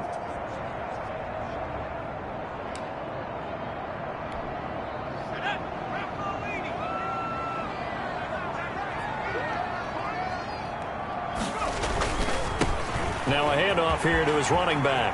He's got a 1st down and more past the 30. And he'll have this past the 30 prior to going out of bounds. Nice way to start the drive. A gain of 12 and a 1st down. All right, I got to ask you, with these RPOs, essentially the quarterback has 3 options, right? So what's different from that versus the triple option that we see the service academies run at the college level? As a general rule, the triple option at the college level, most things are called outside of the quarterback faking it to the runner and then keeping it himself and maybe having a trail back. What I mean is, in the NFL, that option to throw the football all comes about organically. It's a natural deal based on reads. In college, if you're going to throw the football for triple option, you've actually called that play. 1st down, Seattle, 16 yards, the gain there.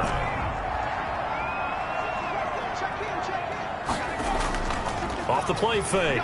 Bear steps away, and he just gets rid of it, throws it away. The wise move there, looked like nobody open, now 2nd down. An incomplete pass on 1st down, that leads to a 2nd and 10. Gonna give this time to the tailback. And he's able to get this one down to the 40-yard line. A gain of 13, it's a 1st down. Well, they're making an effort to get the ground game going tonight. So far, it's working. I like what we're seeing from the offensive line. They seem to have the leverage going, and they're controlling things and reestablishing the line of scrimmage, moving that defensive front backwards. But also like what the runner's giving us, too. It appeared... Now, a loose football. The ball comes out, but I believe a Seahawk was able to get a handle on this, so this will remain Seattle ball. Wow, that ball gets knocked free, but a teammate comes along and scoops it up. It's almost like baseball. Guys at bat, people are on base in scoring position. One guy doesn't get him home. The next guy comes through and picks him up. And avoids the turnover.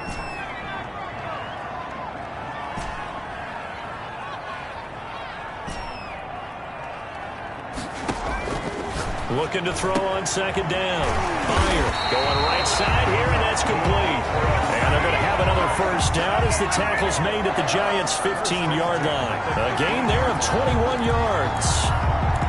An ex-teammate used to tell me all the time, I hate experienced quarterbacks because no matter what, you really can't hide what you're doing. And I think that right there, he knew right away where the blitz was coming from, where his primary guy was going to be, and he ended up going to a secondary target for a nice game. I was just going to ask you, that wasn't the primary target, and he's so good at that, isn't he? I think he knew right away that he wasn't going to get to his primary guy. I think he read that as soon as he got to the line of scrimmage, knew where the pressure was going to come from, and said, I know how to beat that, and that's what he did.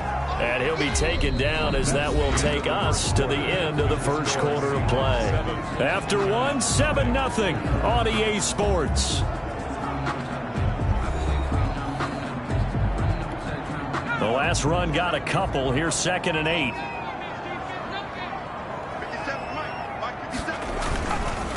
Now they try the right side here.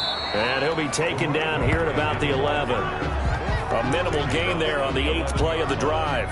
2 yards on the first down carry, and then followed up by 2 yards on the second down carry. No, that's definitely not going to be enough to get the job done. Wasn't the expression 3 yards in a cloud of dust?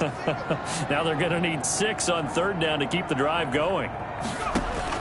To throw on 3rd down. Bear. And he's got it. Caught in the end zone for the Seahawk touchdown. An 11-yard touchdown. And the Seahawks are able to stretch that lead out a bit further. What a great weapon. So often, such a big mismatch. And there's no route he can't run. You name it, he's going to do it. And he's a matchup nightmare for the defense. No matter who they put on him, he's going to win the battle. The call is to go for 1 and kick the extra point. And it's good to make it 14-0. That time a 9-play drive. And it all culminates with a Seattle score.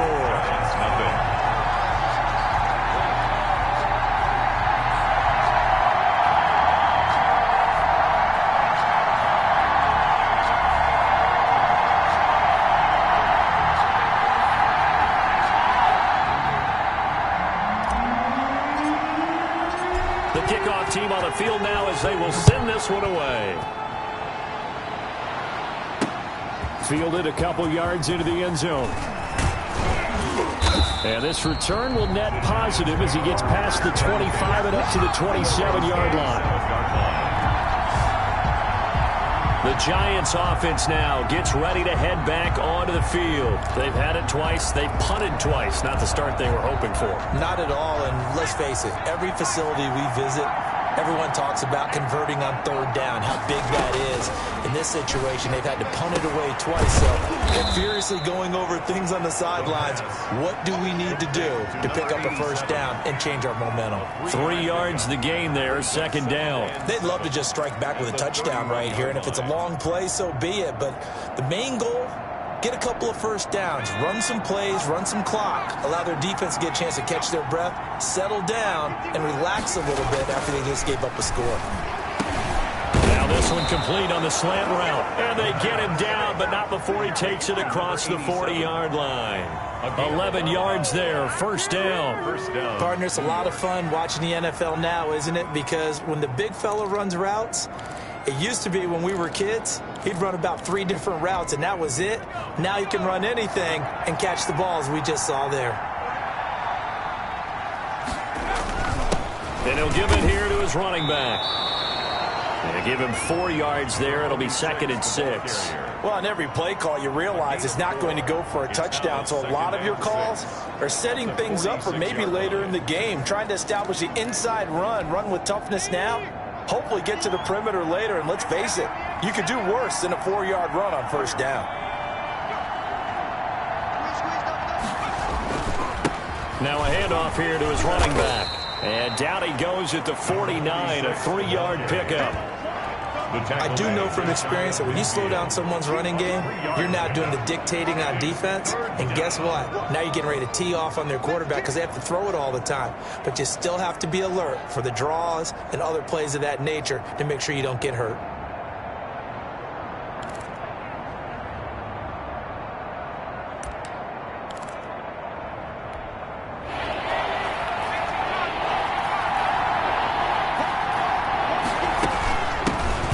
Shotgun now. Here's an inside give. And he is tackled inside the 40, not quite to the 35. He'll get 15 and a Giants 1st down. Well, if they continue to run the football this strong, right up the middle, I don't know if they can wait till halftime to make adjustments. They better find a way to get it done series to series. I don't know if they need to sub some guys out, bring in extra people, maybe change what they're doing on the defensive side of the ball. But right now, they're running the ball very well right at them and right up the middle. This offense finding its legs now. Here's another 1st and 10. From the gun, Clements. Pressure comes. He's taken down by the Seahawk defense. A loss of 6 yards. Well, someone's been up to the task so far in this game. They are already up a couple of scores, Brandon, and guess what? I think they're just going to pin their ears back now and get upfield and get after the quarterback. Been such an impressive first half to get that lead.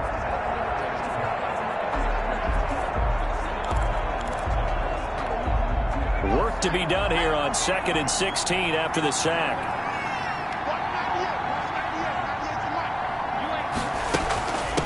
From the shotgun now, here's an inside give. And very little there. He might have gotten a yard. Yeah, I think he got a yard to the 41. It's a game. We talk about defenders, specifically linebackers, keeping their eyes in the right spot. He had that eye down the entire time. And you know that's not easily done because they throw a lot of misdirection at you. They try and fool you and get your eyes in the wrong place. But you're right about that one. He correctly figured that one out and made a really nice play. That scramble good for 13 yards, but not good enough for a first down. It's 4th. Man, defensively, that hurts. They got him out of his rhythm. They had him hemmed in, but somehow he was able to tuck it away and get away for a gain. The score is Seahawks 14, Giants 3. So 3 drives now for this offense, and that field goal gives them their first 3 points. So if you're an offensive coordinator and you're averaging a point a drive, you're in the wrong line of work, aren't you? You got to find a way to unlock the key to these defenses and put some big points on the board.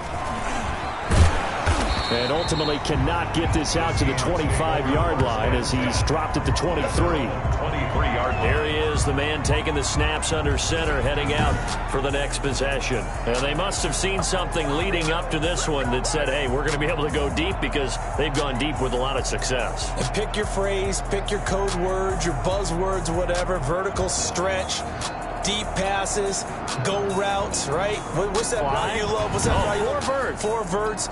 All of it working because they're able to find ways to get deep and for him to show off that big, big arm. We see some of that big arm right here. He has been great.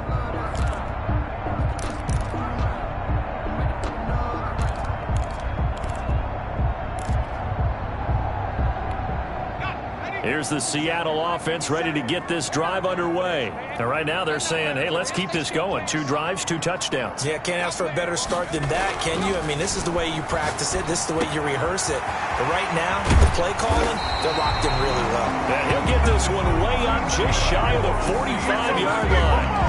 An ideal beginning of the drive there as they'll get 20 and a first down. But normally you see 3 tight ends in a formation, you have to think to yourself, this has got to be a run. And I know as a safety, when I saw that, I took an extra step or 2 towards the line of scrimmage.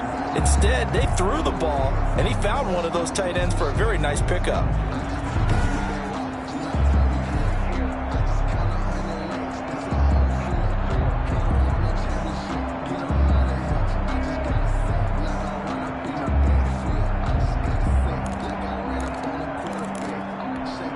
Took just 1 play to move all the way to the 44 as they try again on first down. And they give this time to the tailback. Give him 3 on first down. It'll set up a 2nd and 7. Yeah, I don't know if it's exactly a win-win, but if you're on offense, you'll take that kind of a run, all right? It was kind of stacked up, found a little bit of yardage, and frankly, they're pretty close to staying on schedule on offense. The playbook is still open for the coordinator.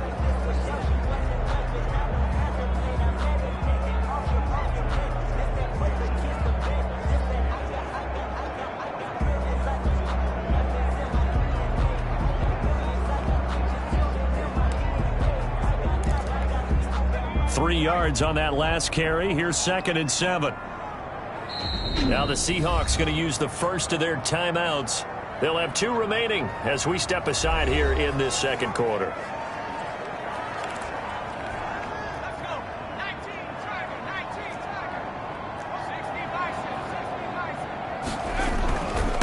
And he'll give it here to his running back. And he'll be brought down at the 45-yard line. That one, a first down pickup of 8. Now, this is an example of breaking down a defense because on a lot of these runs, he's getting past the point of attack, and guess what he's doing? Forcing the secondary guys to have to make a lot of tackles.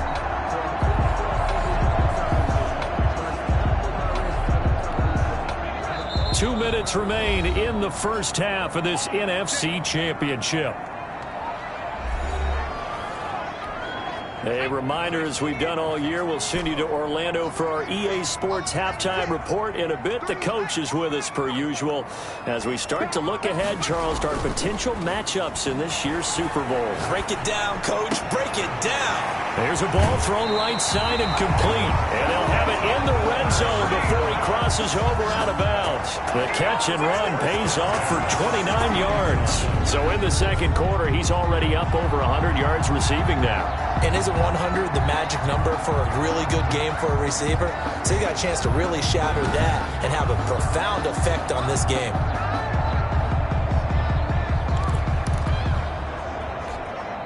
So the ball down to the 16 here for 1st and 10. Now a handoff here to his running back. And they get to him quickly here as he's stopped right around the 13. A gain of 3, 2nd down. Just not a whole lot of room to operate there on that carry. No, not at all. They did a really nice job staying in their proper places and not allowing any lanes to open up. 56. Mike, 56. Right there. 56. To throw on 2nd down. Byer. End zone caught. Touchdown, Seattle. From 13 yards out. And the Seahawks find a way to stretch their lead.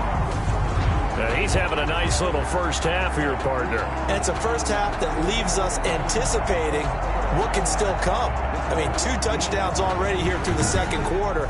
There can be plenty more before this game is over.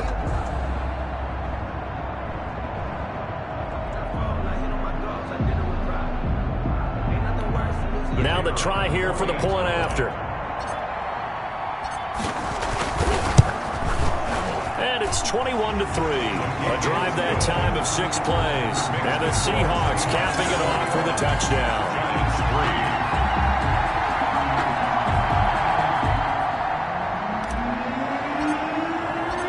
Out is the kickoff unit as they run up and send this one away. Fielded a couple yards into the end zone. And he'll be stopped right around where he would have been had he gone down to a knee, maybe a yard shy of there at the 24.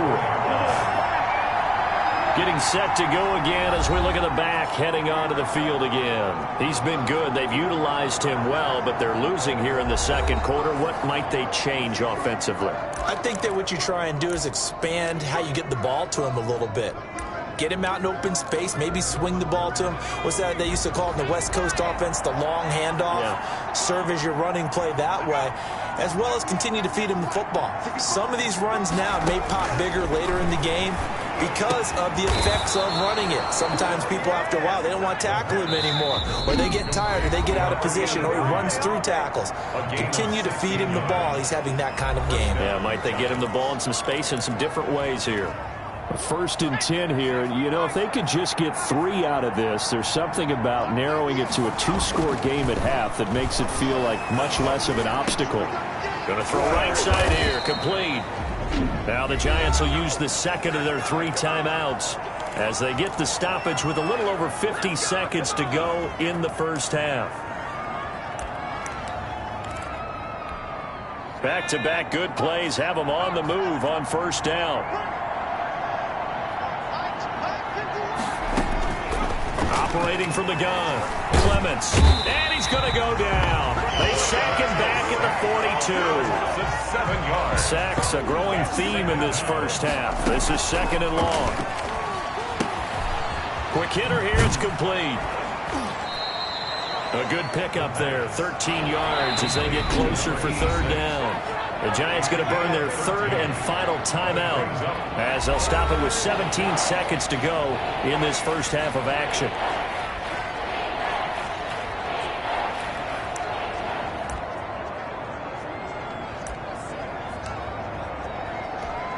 They had the catch on 2nd down, but it didn't help at all, and now they're looking at 3rd down here.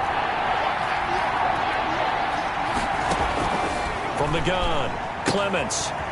And he's got his man on the out route. And he will have a first down as they get him to the ground at the 37.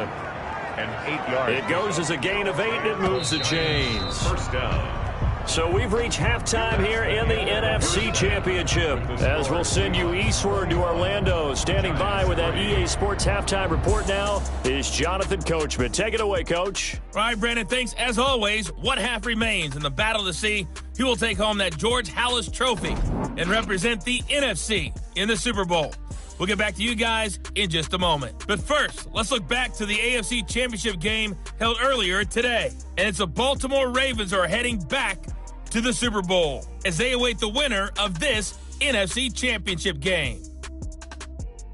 So with that, let's get you right back out for the second half, as one of these teams will represent the NFC in the Super Bowl. To find out who, let's turn it back over to Brandon Godden.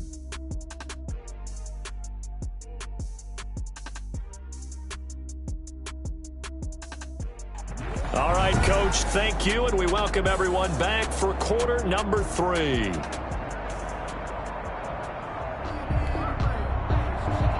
The Halas Trophy still hangs in the balance as the second half now underway in the NFC Championship game. Taken in at the 3. And able to get this across the 20, but not much further as he's dropped at the 23-yard line. At their own 23-yard line.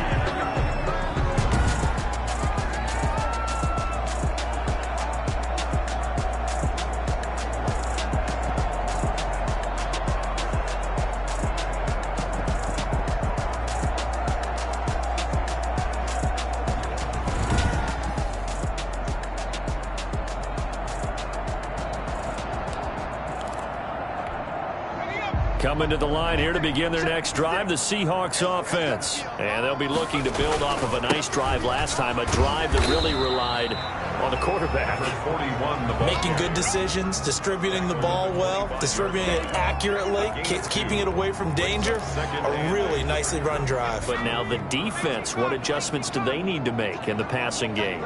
Pass rush, pass rush, pass rush. Whether it's the guys up front or maybe you bring additional guys, but you've got to disrupt the timing of them throwing the football. We'll see if they can disrupt it here. And he's taken down, but able to slip across the 35. He was held without a catch in the first half, but he's got one here, and he also picks up a first down.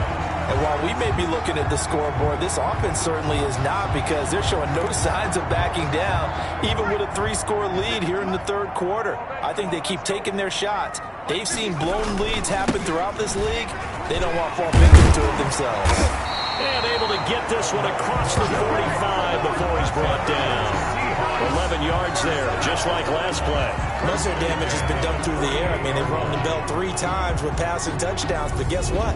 Ground game has not been neglected. Nice little burst right there.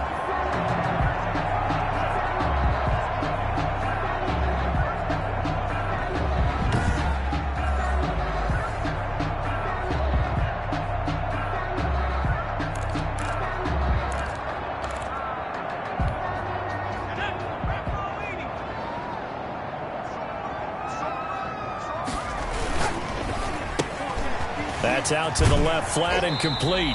And he'll go down inside the 45 before going out of bounds. Give him 9 there on the first down completion.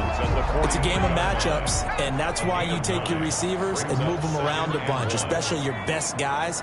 And when they work out of the slot, you often hear the coaches talking about how great it is because it gives you a two-way go. You can break out or you can break in. That makes it hard to defend. 4 yards the pickup, first down. 2nd and 1, and people want to run the football. This is where every back in the league is supposed to do exactly what we just saw there. Pick up the first down. So from the 39 now, they'll come up on a 1st and 10.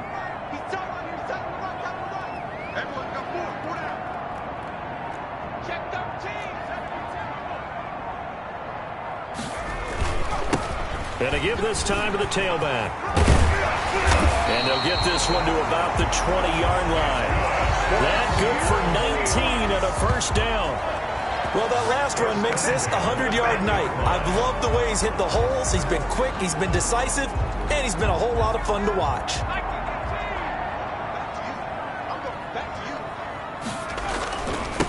And he'll give it here to his running back. And able to fight right forward inside the 15 to the 13.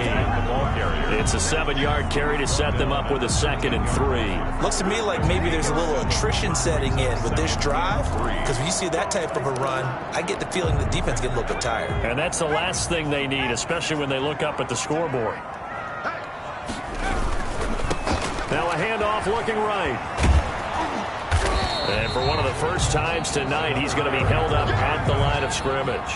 Brought down. Call it no gain that time, as it's going to leave him with a 3rd and about 3 to go. 3rd down and 4.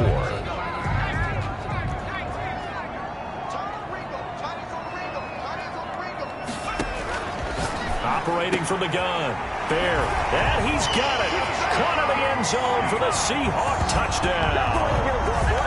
From 13 yards out.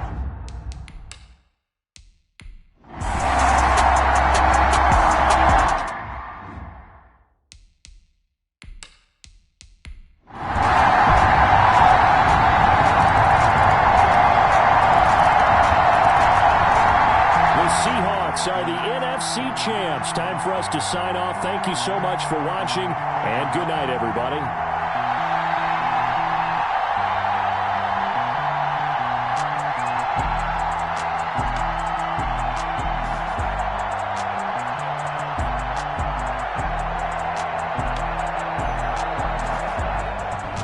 And that'll close the books on the conference championship. For Charles Davis, myself, Brandon Gaudin, and our entire crew, we'll talk to you in 2 weeks from the Super Bowl.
Tonight, it's the National Football League. It's Super Bowl Sunday.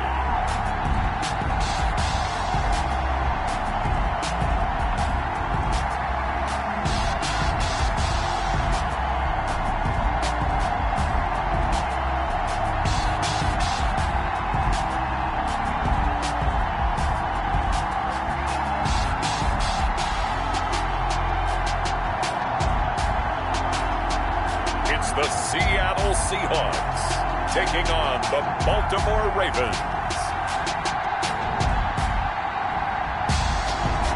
EA Sports coverage of the National Football League is on the air. Tonight, it's all on the line. We play for the Lombardi Trophy, as it'll be the AFC champion Baltimore Ravens taking on the NFC champions.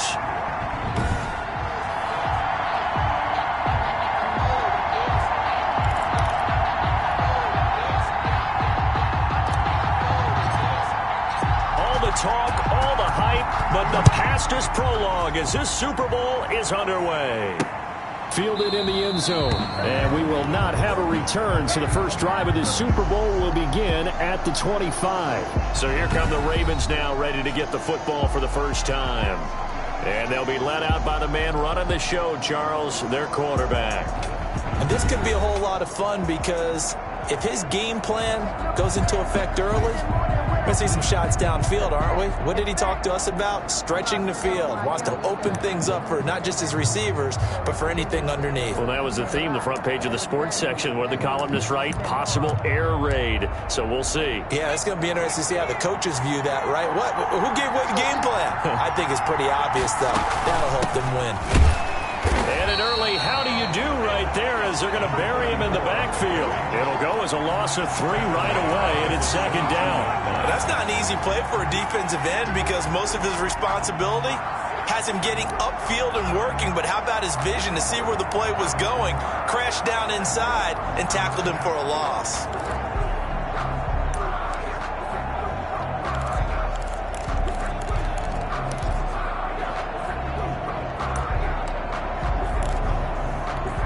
A 3-yard loss to start the drive. They'll look to make that up and then some on 2nd and 13. They'll try the left side.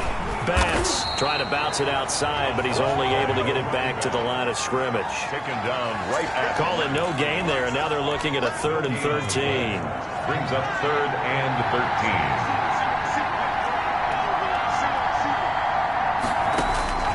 13. From the gun, Posey. Got his man complete over the middle. It's Bass. And boy, he is very close to a first down, but from where they're spotting that football, he's going to be a foot or so short.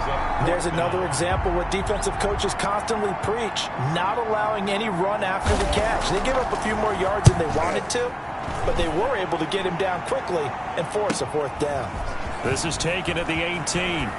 And he'll be out of bounds just shy of the 30. A nice return that time, gets 12 yards back. So here come the Seahawks now for their first drive. And we get a glance here at their leader, the man who will be calling the plays under center. And what I enjoyed in preparing for this game was talking not just with the coaching staff, but with him as well.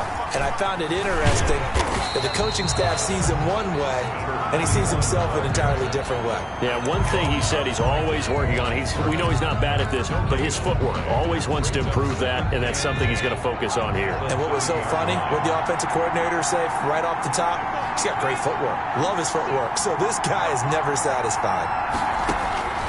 Looking to throw on 2nd down. Fire. Now they go screen. It's complete.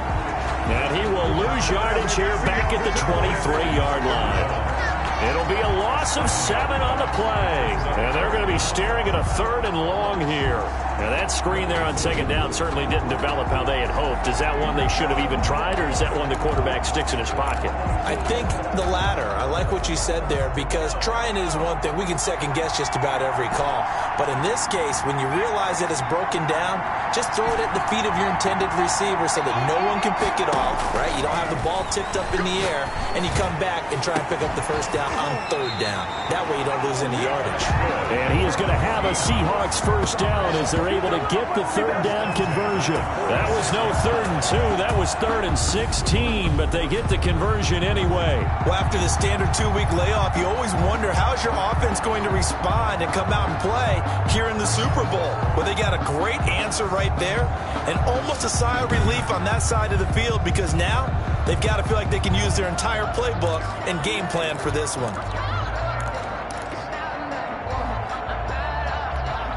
So the line of scrimmage moves all the way across the 50 now as they come up 1st and 10.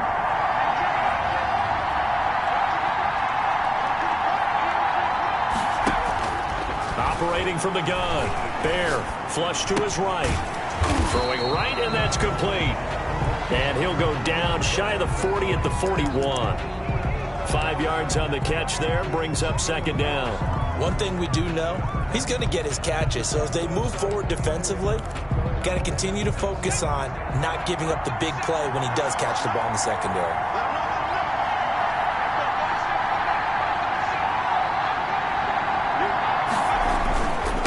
Now a handoff here to his running back. And the lane closes up quickly as he'll get about 3 down to the 38. Brandon, all things considered, they have to feel pretty good about getting that type of a gain considering the blitz that they just had against them. So 3rd and 2, this quite possibly 4-down territory, though, if they're stopped. Off-play action. Byer rolling to his right. And it's a short one here, complete to the tight end. And he is going to have a Seahawks first down by a couple of yards as they're able to get 4 there on 3rd and 2. I don't think it's a surprise they're throwing the football early. We expected that. They told us they were going to come out firing, but 4 for 4 on the opening drive. They like that.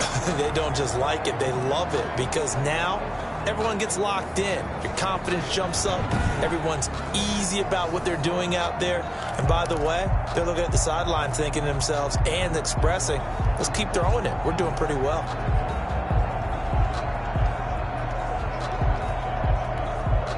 From the 34 now, here's 1st and 10.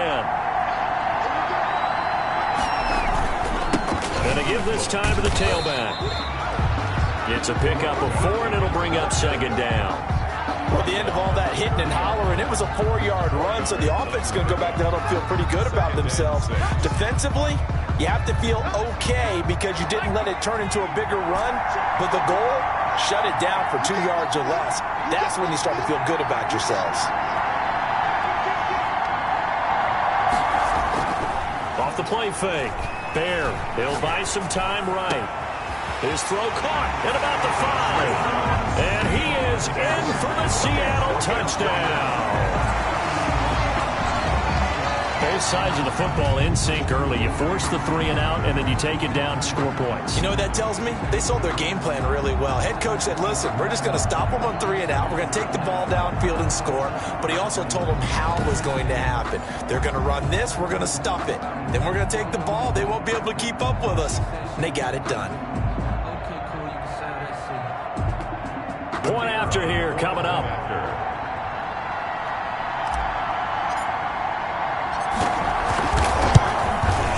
And this will give the Seahawks a 7-0 lead. So that drive takes them down the field in 8 plays. And it all culminates with a Seattle score.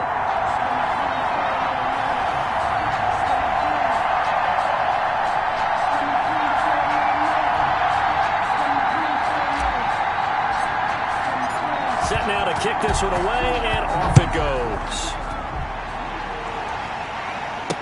Taken in the end zone. And he'll just take a seat, and the drive will begin at the 25-yard line. At their own 25-yard line. Baltimore set to take over here for their second possession of the game. They trail early on in this Super Bowl as they come up 1st and 10.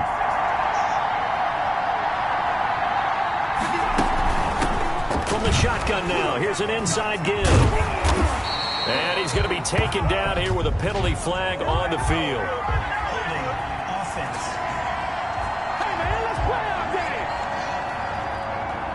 So a decent gain, but all for naught on the penalty. It's too bad, isn't it? They were feeling pretty good about it. The only people celebrating, the guys who just gave up that play. From the gun, Posey Looking left side, and he's got him in. That's Bass. It'll be a gain of 6, and that'll bring up a 2nd and 11. Well, it's time for them to be good teammates right here. What I mean by that is possess the ball for a little while. Get at least 2 first downs. Give their defense a chance to settle down a little bit after they give up a touchdown. And he's got it. Got his man on the end route. Complete. And he takes us up to the 40-yard line before being corralled.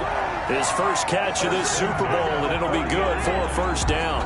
Well, I think when they look at their offense, they think to themselves, weapons, weapons everywhere, and they want to move the ball around. They want to spread it to different people, but you absolutely know they want to get this man involved as well, and that's what they just did on that play.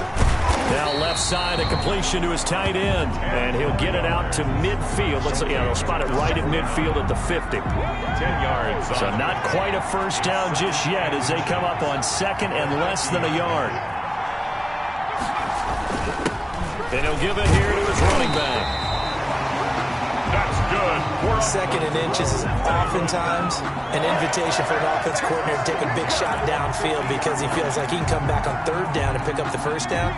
But sometimes you just don't want to break tendency. Stay with what you are, stay with who you know, and go get the first down. That's exactly what they did. And this time they were ready for him as they'll stop him right at the line of scrimmage. Call it a full 3 yards in the wrong direction there. Brings up 2nd down.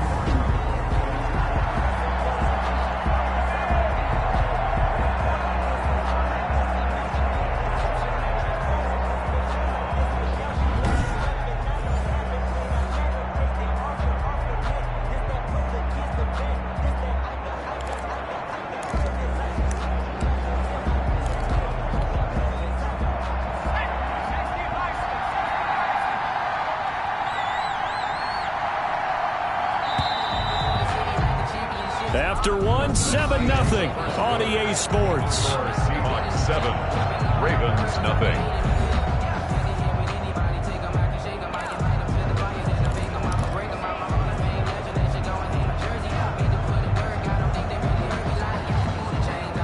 $13 yards remaining on 2nd down.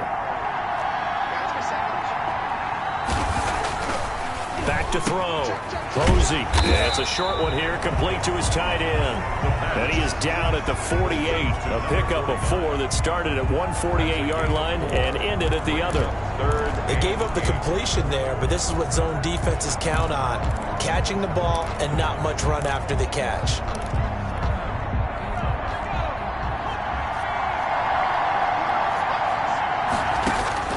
On 3rd down, Posey. Going down the middle, and it's complete. And he will have a Ravens first down as they're able to get the 3rd down conversion. His 2nd catch of the Super Bowl, and it's good enough for a first down. Oh, that was a pretty route right there because it's all about finding a window on a route like that. He lined up on his left, ran the deep in route over the middle, and the ball was right where it needed to be. Really good trust between quarterback and receiver. Really good completion. Now a toss left side into the hands of his tight end. He'll be dropped at the 25 after a gain of 6. A gain of 6 there on first. 6 yards was the pickup on the last completion, so here's 2nd and 4. Operating from the gun. Posey. Throw left side complete. It's Bass. The pass. And we see another pitch and catch there to the running back. This position just continues to evolve. They become just as critical to the passing attack as a lot of receivers, tight ends, because their ability to make people miss in the open field can really generate big plays for. And he'll take it into the end zone for a Ravens touchdown. A 24-yard touchdown. And the Ravens are an extra point away from tying the football game. Certainly there are good things about quick strike offenses that score fast, but a long drive can also work to your advantage as well. In so many ways, Brandon, because number one, you get them tired, but the big one is mentally. They can't figure out how to slow you down, how to get off the field, how to get the ball back. They go to the bench wondering, what are we going to do next time in order to stop those guys? And this one through the uprights and good. A 10-play drive that time, and it's capped off with a Ravens touchdown.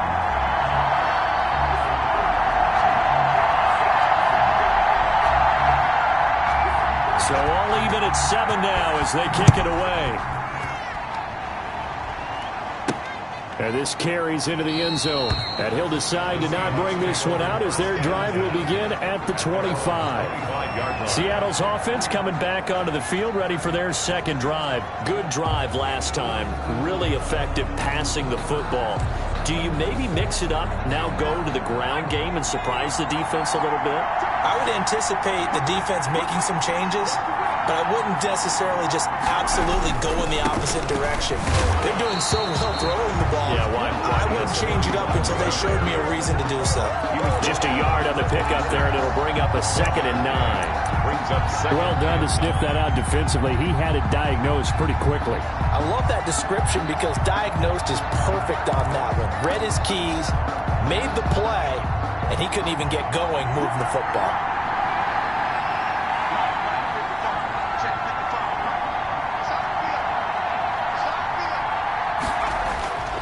To throw on 2nd down. Byer. And that'll be incomplete. Took a pretty good shot as he tried to pull that one in. Couldn't hang on 3rd down. It's now 3rd down and 9 yards to go.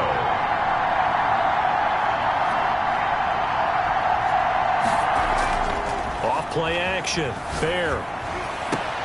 He finds an open man, Simpson. And he is going to have a Seahawks first down as they're able to get the 3rd down conversion. Great way to convert on 3rd down there. 21 yards the play. So he turned to a trusted, familiar face in that 3rd down situation. It paid off. Yeah, you go to your veteran receiver in that spot, so you can't underestimate him when he's on the field. Defensively, make sure you know where he is because he understands how to get open in key situations. And they'll work this down to the 40-yard line. Tackled there.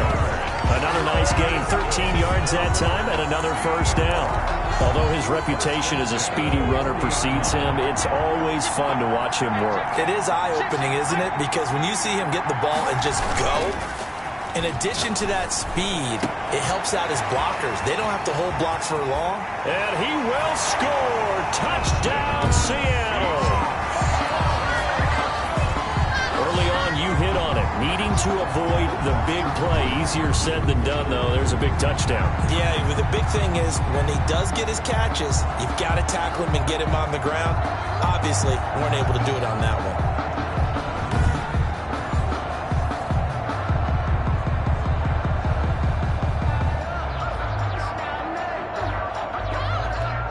Now the extra point.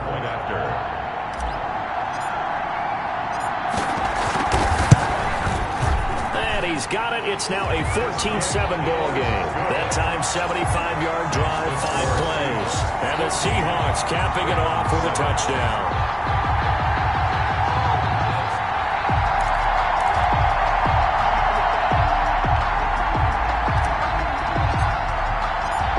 The kickoff unit is out on the field, and they will send this one away. Now this will make it into the end zone. And he'll just sit on this one as their drive will start at the 25. 25-yard line. Baltimore about ready to go on offense. They trail a 1-score deficit, 14-7 as they come up 1st and 10.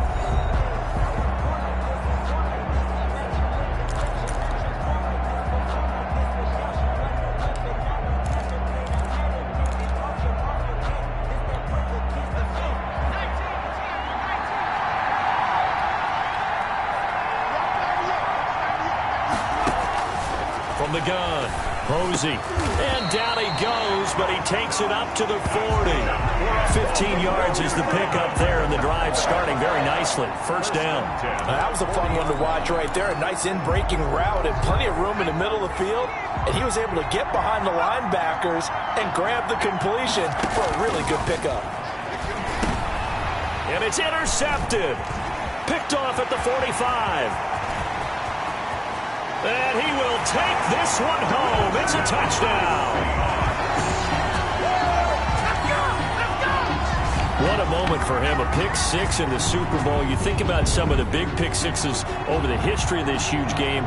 I remember, because I was watching with a lot of Colts fans, Tracy Porter picking Peyton Manning to get the Saints' first title. Yeah, that one pretty much sealed the deal for New Orleans as well. But I got to go back a ways because, you know, unfortunately I'm considerably older. Herb Adderley, the Green Bay Packers, got it all started. The first pick six, Super Bowl II against the Oakland Raiders, and some of the better ones that were out there. You might remember Dwight Smith and the Tampa Bay Buccaneers had 2-in-1 game when they won their Super Bowl championship against Rich Gannon in Oakland. You mentioned Tracy Porter already. How about James Harrison in the Steelers? You remember that one? 100 yards right before the half ended? That was a big-time play. But for me, the absolute classic, Willie Brown in slow motion against the Vikings for the Raiders. The grand old man, Willie Brown, 75 yards. You recall them all, and what a play here. Another pick six in the Super Bowl. Now this will make it into the end zone. And this will not be returned. It'll come out to the 25. 25-yard line. Now here's the signal caller getting ready to lead this offense again. A lot of the problems have been on the other side of the ball. Is that frustrating for a quarterback who's been playing well? It is, but there's no way that the best ones let their teammates know that. They actually take it upon themselves and say, okay, I have to do even more, or I need to play better. Maybe even say I put my defense in a bad spot. That's what true leadership shows you. Yeah, well, he doesn't need to change much personally. Throwing after the interception. Posey looking left side, and he's got a man. That's Bance. Nothing on that one. It'll be second down. That's a nice job defensively to make sure everyone was accounted for, because ordinarily you pick up the guys downfield and sometimes you forget about the running back. In this case, they did not and dropped him for no gain.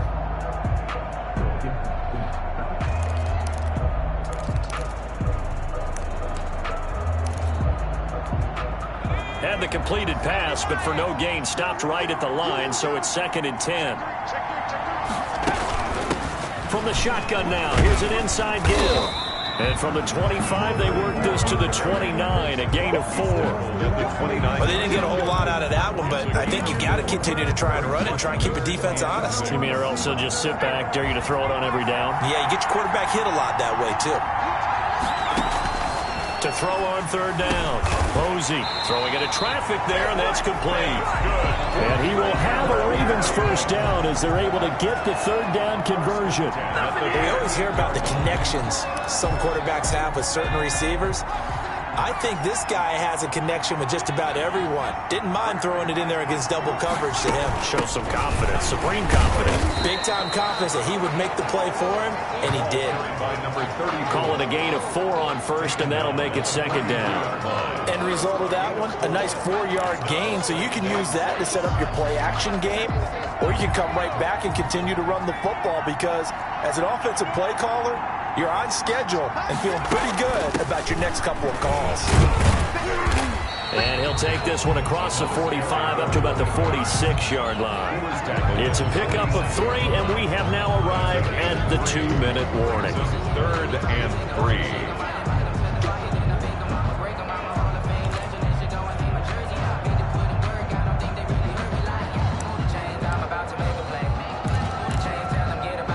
Two minutes on the clock in the 2nd quarter of this Super Bowl.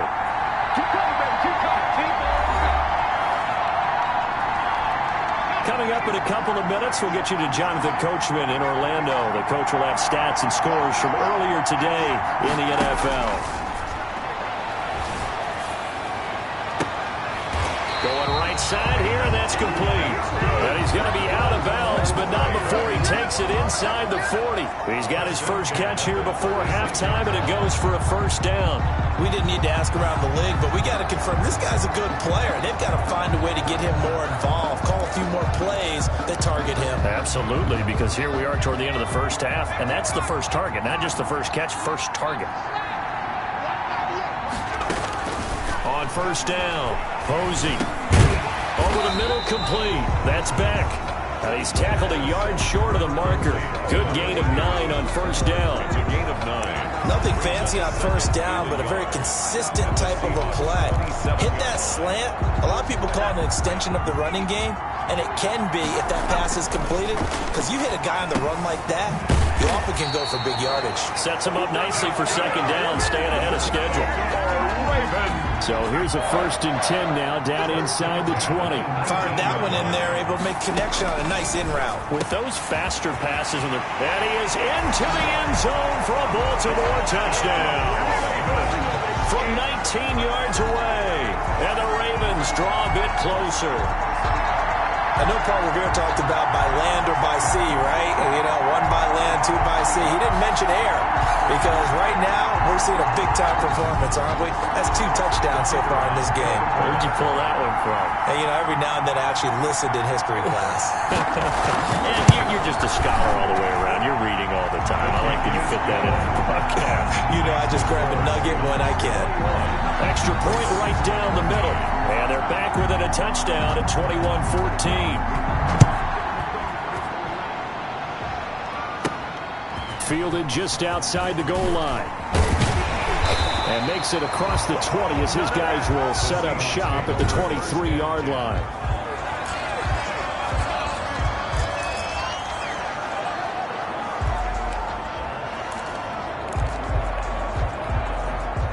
Coming to the line here to begin their next drive, the Seahawks offense. And still plenty of time remaining here in the half, more than a minute. And we'll see if they just want to protect that lead or try to add on to it. Well, with as much time as is left on the clock, I would imagine it would be the latter. I think they're going to try and add on to it. So what they're going to tell the team is very simply, if you can get out of bounds after making a play downfield, terrific. If you can't, everyone hustle to the line of scrimmage, either run another play or clock it and start over again.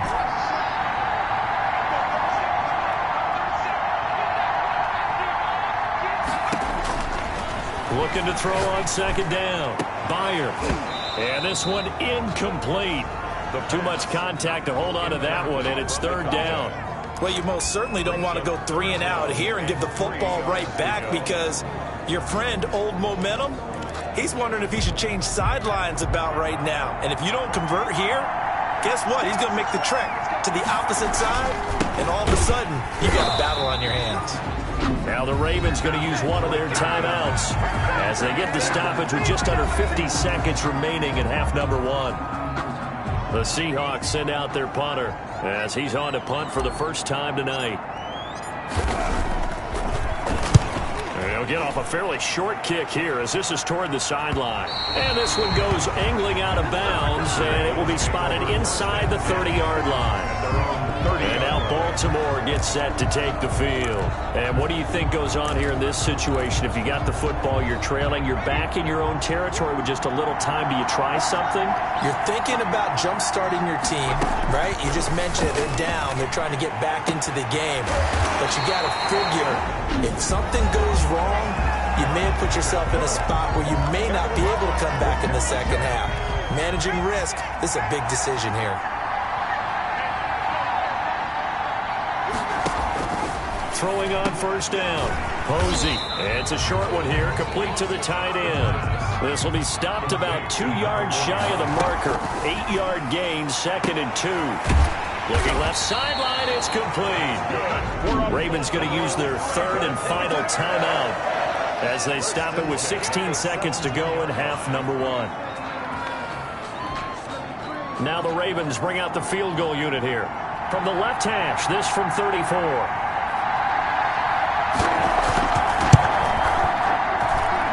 His kick is good. And that'll bring him back within 4. The score, Seahawks 21, Ravens 17. So the 3 points here, they're still down, but they put somewhat of a dent into that lead going into the break. Anything helps when you're trying to chip away at a lead, but they do know that they're going to need a little bit better effort in the second half. And that one will bounce out of the back of the end zone, so we will start here at the 25.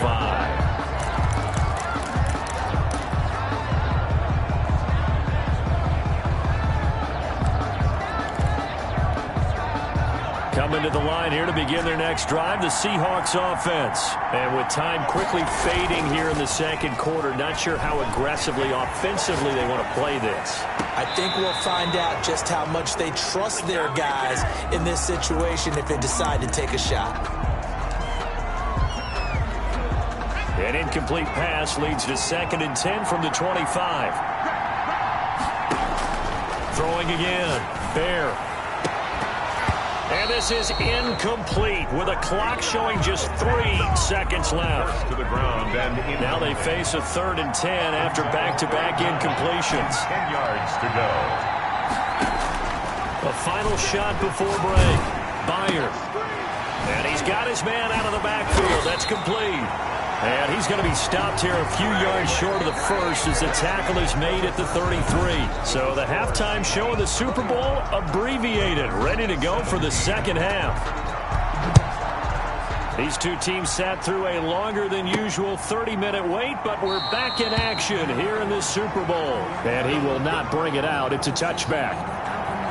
Here again comes the captain of this offense leading his crew back out there now. He's had one of those games that any quarterback loves, not only being able to complete some passes, but some deep passes. And it's pretty to watch. I mean, it's an absolute joy to see, but let's face it, we got to give a little bit of credit where it's deserved, right? Well, the protection's been great, if that's where you're going. The protection's been phenomenal, but how about how it's been spotlighted, right? Our producer, Christian McLeod, our director, Kyle Burt, the rest of the crew, what they put together with these images and pictures, if you're an offensive lineman, that's what you're taking with you to contract time. They're going to have a lot to take to contract time if this continues. They'll start the third quarter here on the ground. A good run there on first down, and it'll leave them with a 2nd and 2. Decided to hand it off that time on the run-pass option. Appeared to be an easy decision. Just gave it inside. Nice, steady gain.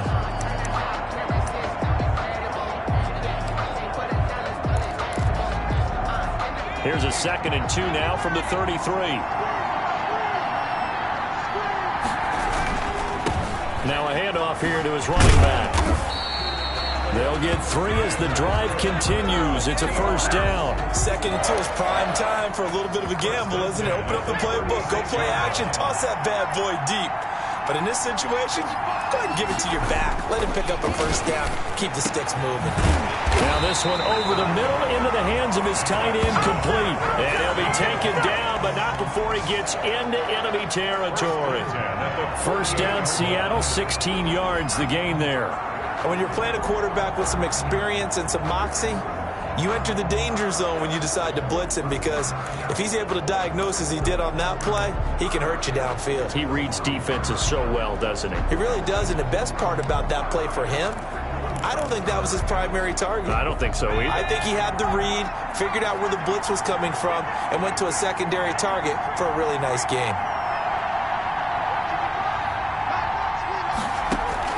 On 1st and 10, Bear. He'll try and set up the screen. It's complete. And they go backwards here, losing yardage back at the 48-yard line. Not what they had in mind there. That's going to go as a loss of 4. You know what the key to a good screen pass is, don't you? But you're going to tell me good blocking? Well, good blocking eventually. But first is good acting. You want to let the defenders go past you, leak out to whichever side or even in the middle where you want to set up the screen, and then you do your blocking.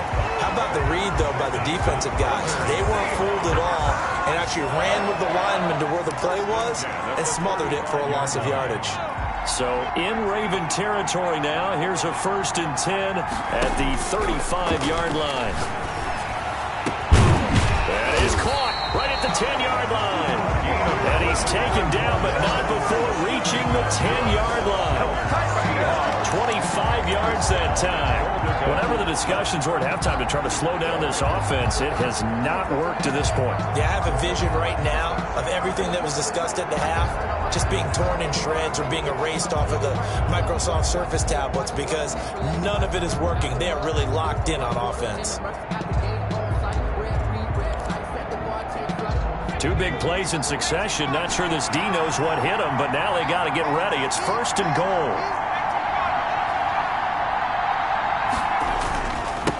And to give this time to the tailback. And the Seahawks are going to be set up with a 1st and goal. It's a nice run there. Gets them down to the 6-yard line. A pickup of 4 on 1st down. It'll be 2nd and goal. 2nd and goal. On 2nd and goal, they'll give it to him again. And a minuscule gain of maybe a yard from the 6 to the 5. Call it a gain of a yard as they get a little bit closer here. It's 3rd and goal. 2 straight shots on the ground. Now on 3rd, do you go to the air? I think the possibility exists, and if you're doing it, you're probably going play action since you ran it twice. But I often think that 2nd down is the time you go play action, throw the ball. I say commit to the run and think about it being 4-down territory. And the stop will come inside the 5 at the 4. A great job to hold him to just a yard there. Now it's 4th and goal. One of the money routes for any offense, the drag route. So tough to defend because the receiver can stop at any point and make himself available to the quarterback and get a completion. But I love the communication we saw there. All the defenders pointing out the receiver, where he was going, and then they're able to rally to the ball after the catch and stop him short of the 1st down. Well, looking at it from a defensive perspective, that keeps the deficit very, very manageable. You know, all things considered, not a bad job on the defensive side. I would say that you've pointed out something pretty good right there, and that is you actually have both sides happy with that exchange. You know, happy in quotes, of course. One team, hey, we've kept it within range. The other side saying, hey, we put points on the board and did stretch out the lead. Let's see how this one turns out. Yeah, still bottom line, though, 3 points for the opening drive of the 3rd quarter.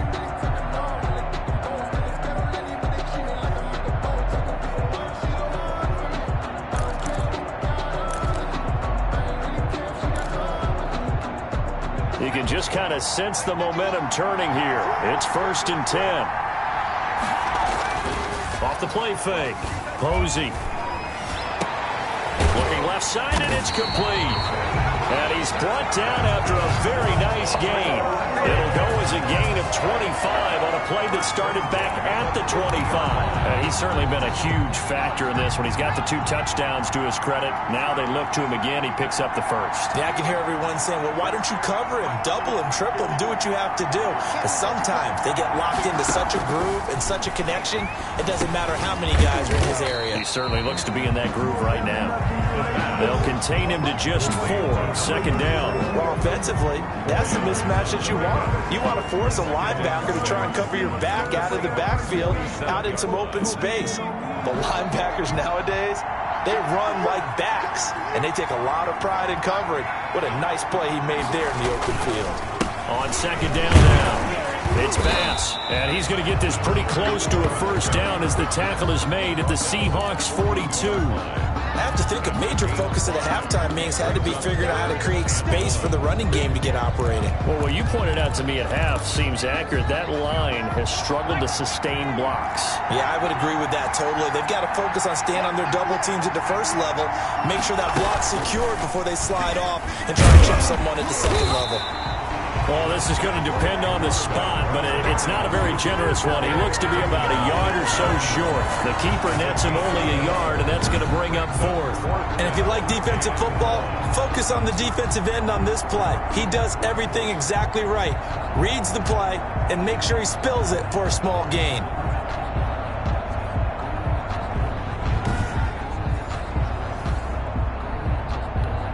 The Ravens send their punter out now, as he'll kick it away for the 2nd time.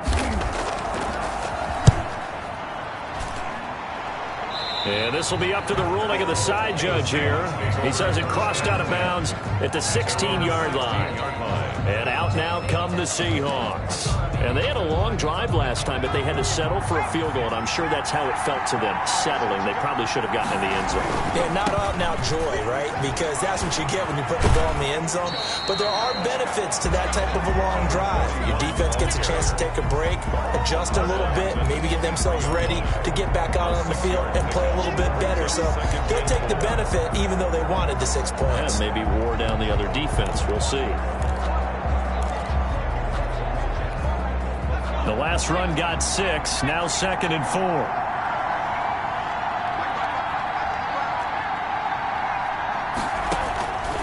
Operating from the gun, Byer. Going to throw right side here, complete. And he gets this up just shy of the 30 to the 29 before he's out of bounds. 7 yards there and a first down.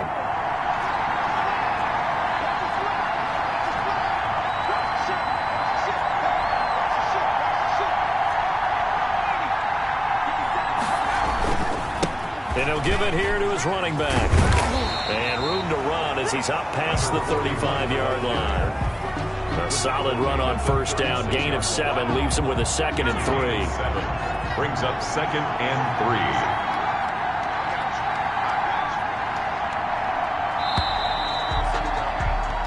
3. 1 quarter remains here in the Super Bowl. This is the National Football League on EA Sports. 17. Working with a 2nd and 3. Now a handoff here to his running back. He's got a first down and then some in midfield. And he is finally brought down at the Ravens' 31-yard line. That one good for 33 and a first. I think we're seeing the effect that runs like that are starting to have on this game. They're a little bit slower, that front 7, reacting to the football, almost like body blows in boxing, slowing them down, and they're really starting to take over in this game.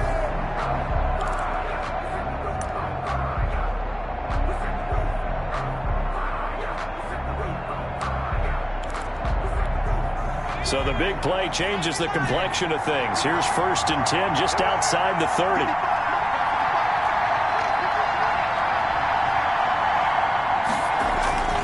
Off play action. Bear sliding out of the pocket. That is caught at the 7. And he is in for the Seattle touchdown. And this is obviously quite a performance. And most of the time when we talk about someone putting a team on their back, I think we're talking about a guy who runs the football. In this case, it's a guy out wide catching it, and he's done exactly that, truly leading his team right now towards victory. 3 touchdown catches. He's been the headliner. Oh, and it's no good. He tugged it wide left, and that will keep our score right where it is.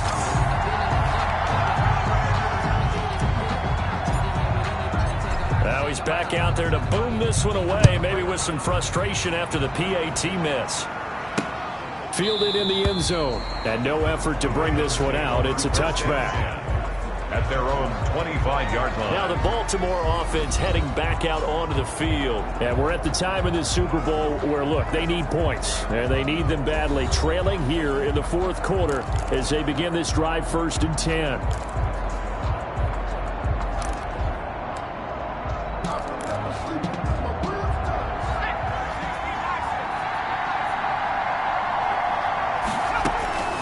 From the gun, Posey throwing right, and that's complete. And he takes this up to the 40-yard line before being corralled. They may want to go back to that one. First play of the drive, good for 15 and a first down. At this stage, this drive's got to be touchdown or bust because you need 2 of them. And if I'm the offensive play caller, I'm not just looking at my dagger plays downfield. I'm looking at some of my specials, something that can fool them and give you a big play now. With a sense of urgency. No doubt. The pass incomplete from the contact. Brings up 2nd and 10 at the 40-yard line.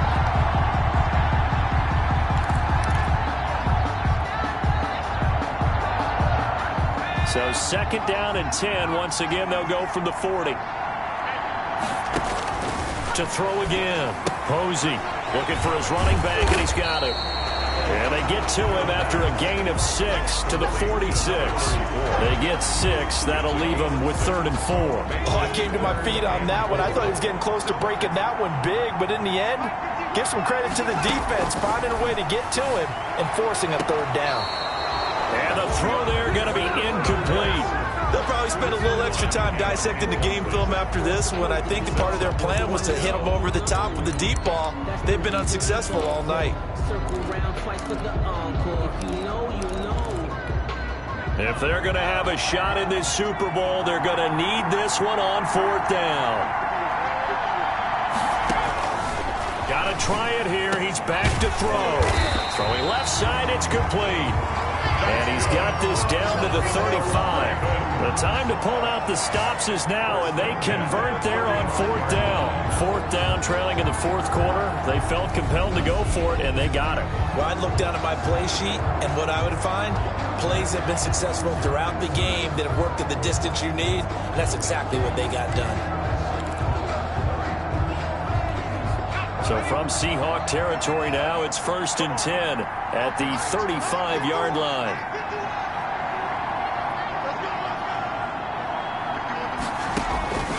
Operating from the gun. Posey. And a quick throw here. That's complete. The pass. 7 yards, the pickup there. A 7-yard pickup brings up 2nd and 3 at the 28-yard line.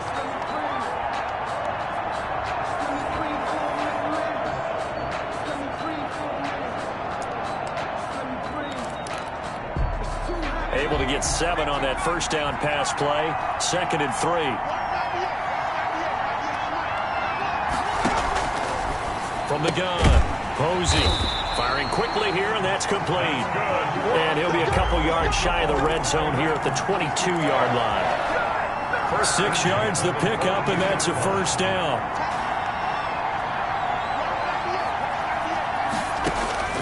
Operating from the gun, Posey. His throw caught at about the 5.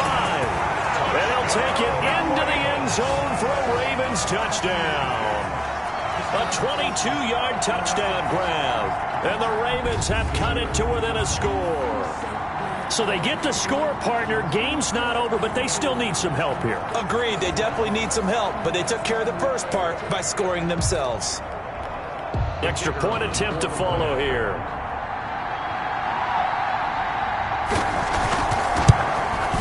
And the lead will shrink to 6.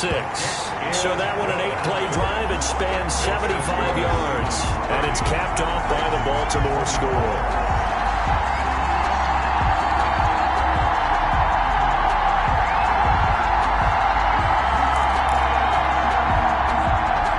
So here comes the kickoff. And what now is just a one-score, 6-point game. Taken in at the 3. And a good return as he'll be stopped just shy of the 30-yard line. At their own 29-yard line. And the Seahawks get ready to trot out on the field. And the tension ratcheting up all around. A one-score game. 4th quarter of the Super Bowl. This is what you folks came for. Every play with the potential to win or lose a title as they look to drain some time off this clock. Officially, it's a 1-yard loss. That's going to bring up 2nd and 11. Run blitz there defensively, something we might see more of here in the 4th quarter. I think we'll see a lot of it, and the difference between that and a pass blitz, you're just trying to get to the quarterback. You're trying to scheme someone open who will get to the QB and make sure he gets on the ground. In a run blitz, you're actually trying to cover up gaps, trying to cover up holes so they can't run the football.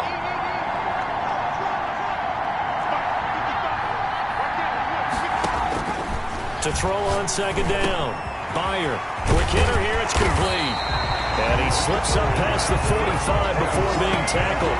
19 yards to pick up there. Move the chains. This is something you got to be wary of defensively. I mean, just because they're in the mode of trying to burn some clock doesn't mean they won't pass it. And they got good yardage out of that one. Yeah, and really, when you're looking at it, now they've got a fresh set of downs.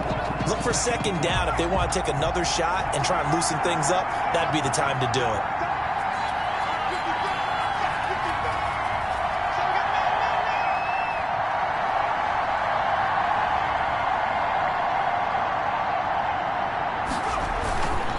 They'll try and run some clock here as they keep it on the ground.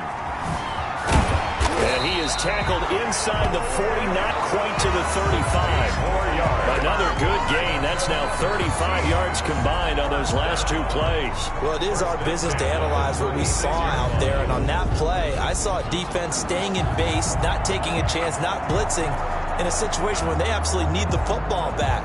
That's either a case of overthinking it or not thinking it through. If you do blitz, do you have to be careful about where you're coming from, or are you just coming from all angles? You have to be careful about where you're coming from, obviously, but at this stage, you have to take a few chances as well.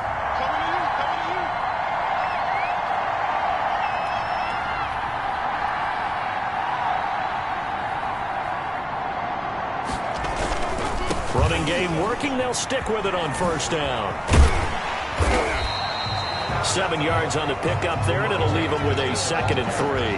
Now, the objective there, I mean, yes, the positive gain, that's nice, but work some clock. Yeah, you're exactly right, but the problem for them is still within a possession, so they can't just sit on it running the ball. They'll have to find a way to throw it effectively as well.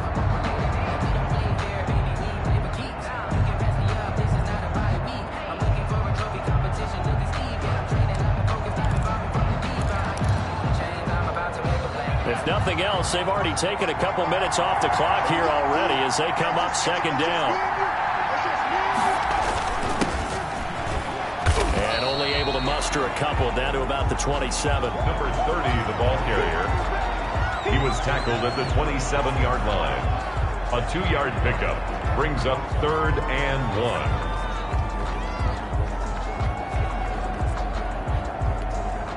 This is a big 3rd down, and you'd have to think we'd see a timeout right away if they can't stop him here.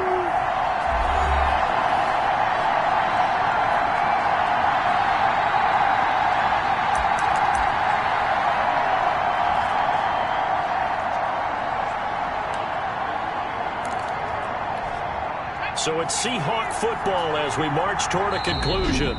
Now the Seahawks going to use the first of their timeouts. That'll leave them with 2 remaining. We'll be back after this.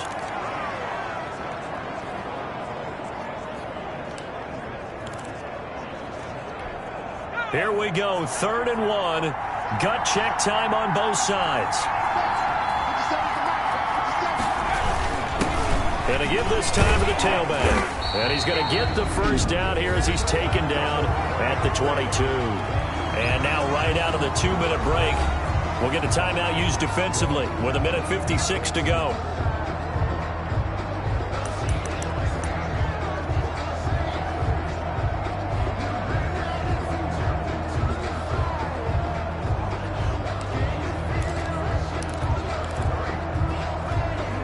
And not totally home free yet, but it's looking good as they come up 1st and 10. And he'll give it here to his running back. And they'll bring him down at the 18-yard line. And whistles, and we're going to have another stoppage of play as they call the timeout on defense with 1:53 left. Following the pickup of 4, here's 2nd and 6.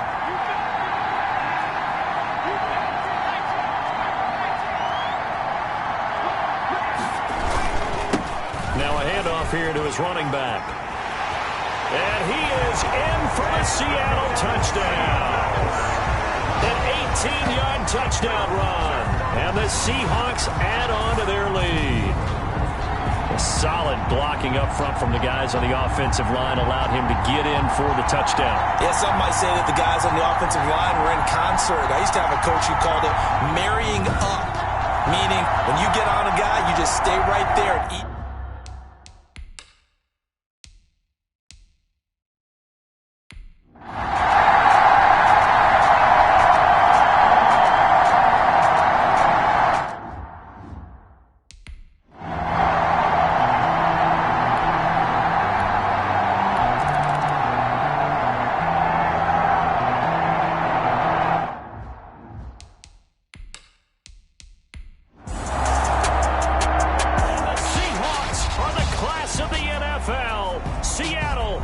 The Super Bowl. And to the Super Bowl champions, they etch their name forever in NFL immortality. That's pretty phenomenal right there. It actually gave me chills just to hear you say that, because immortality forever and ever. When you look in the record books, you'll see this team, you'll see their picture, that your name will be a part of it. That's got to be an incredible feeling, because it's been a long journey to get there, and now they get a chance to enjoy it.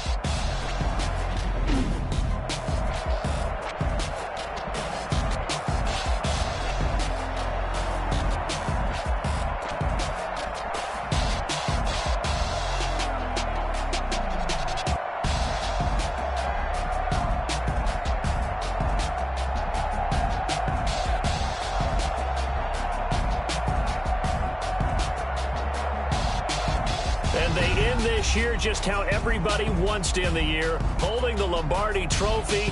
What a season for them. What a ride it's been for us as well here in the booth. For Charles Davis and our entire crew, I'm Brandon Gaudin. Thanks for watching, everybody. We will see you next season right here on EA Sports.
The Steelers are now on the clock.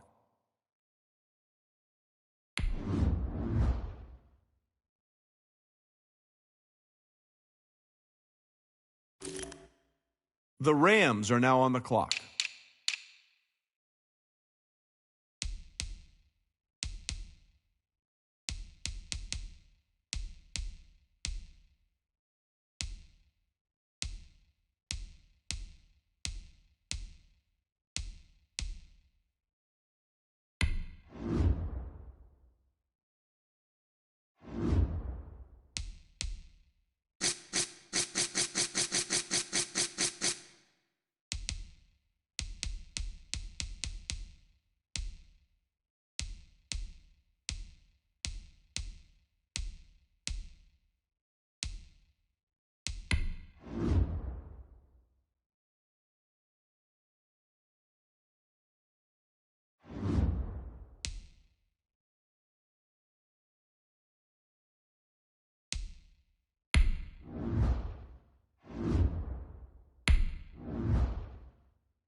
The Packers are now on the clock.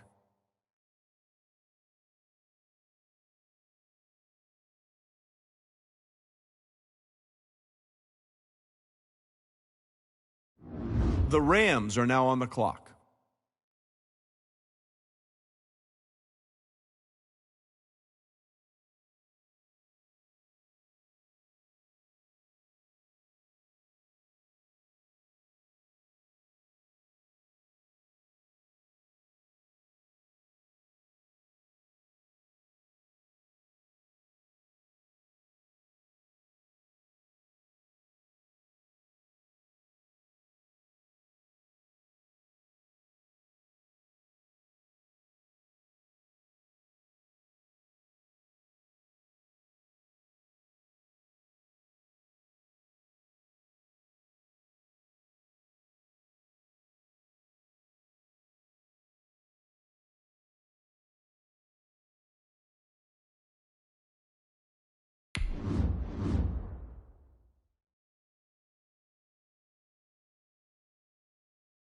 The Jets are now on the clock.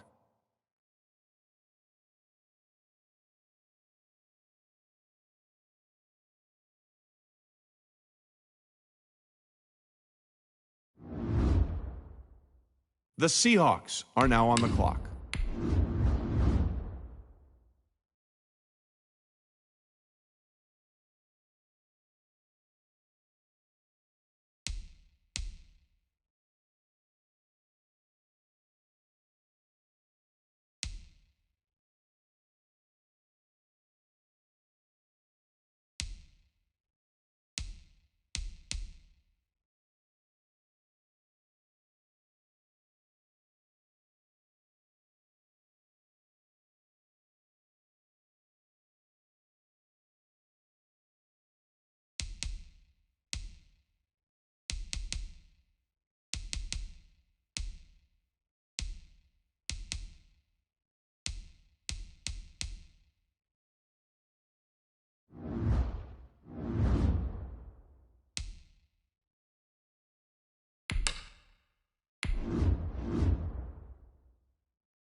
The Steelers are now on the clock.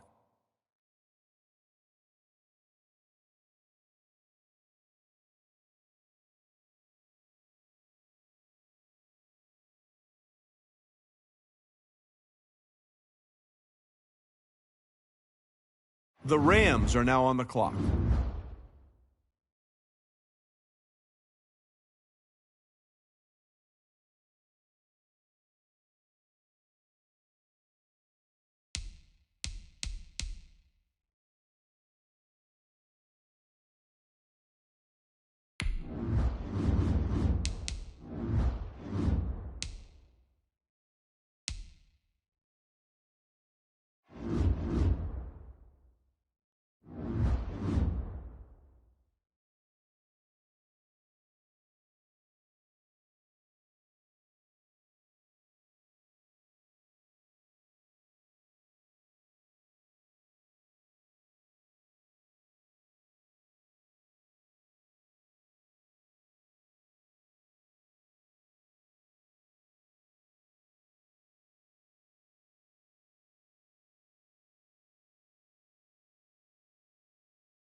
The Bengals are now on the clock.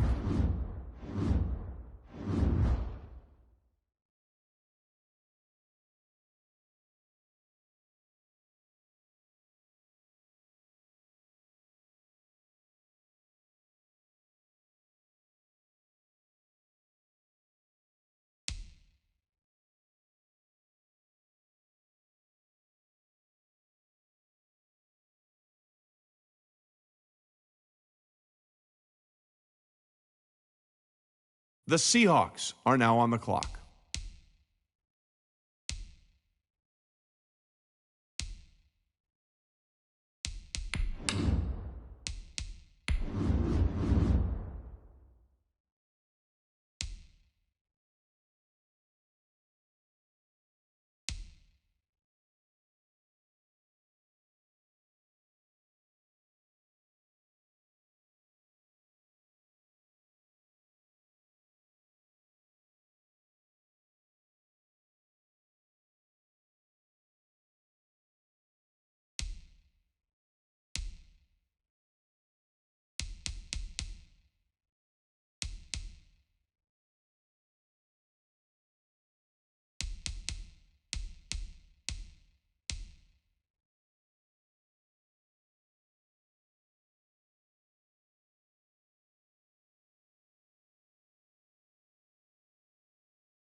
The Titans are now on the clock.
The Rams are now on the clock.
Well, if you're wondering what the delay is, I think we've got a trade coming here.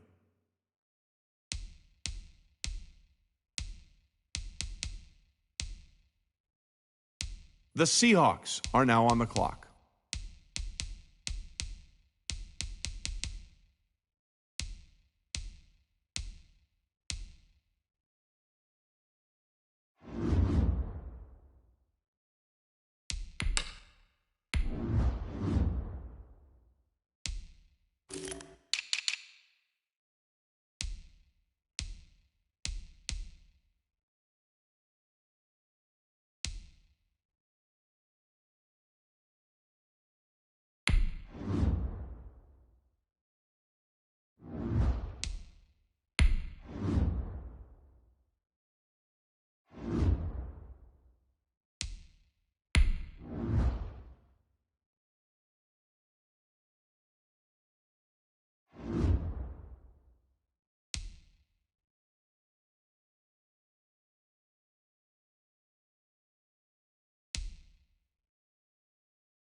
The Steelers are now on the clock.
The Rams are now on the clock.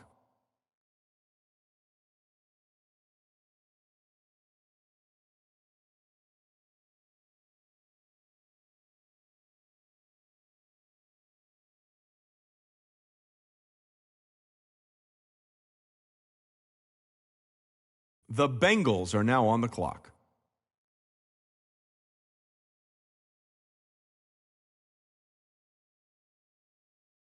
The Rams are now on the clock.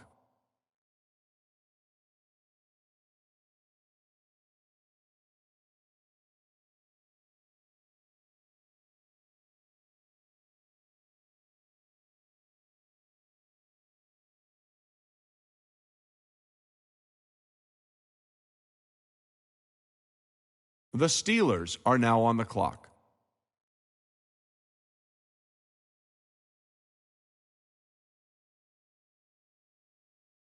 The Rams are now on the clock.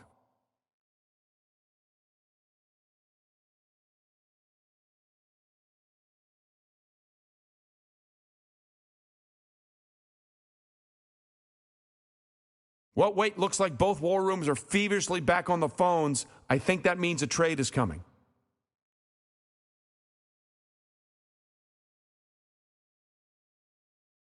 The Rams are now on the clock.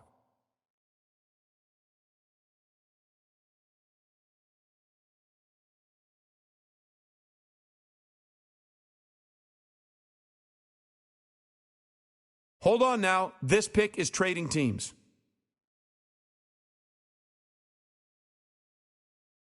The Rams are now on the clock.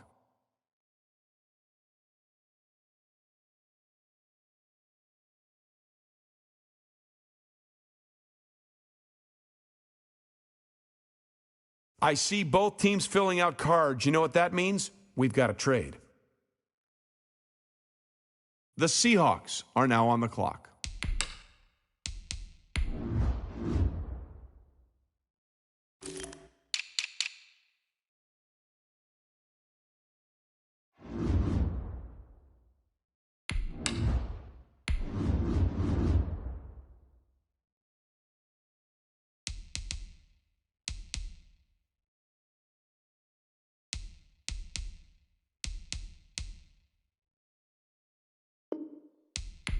Ladies and gentlemen, we've got a trade.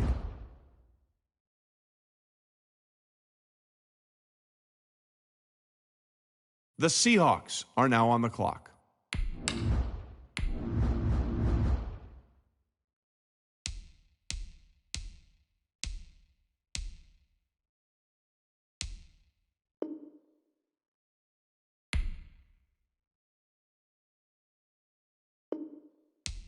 How come nobody's at the podium? That's because both teams are right now working on a trade.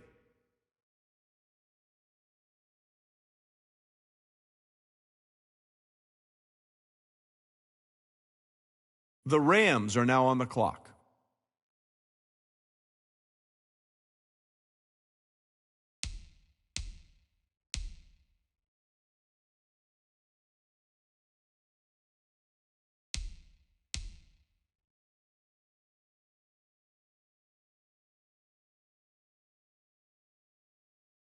The Bengals are now on the clock.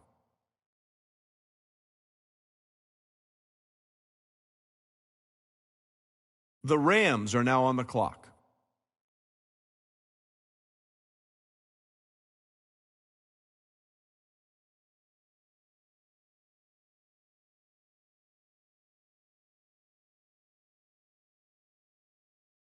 Well, if you're wondering what the delay is, I think we've got a trade coming here.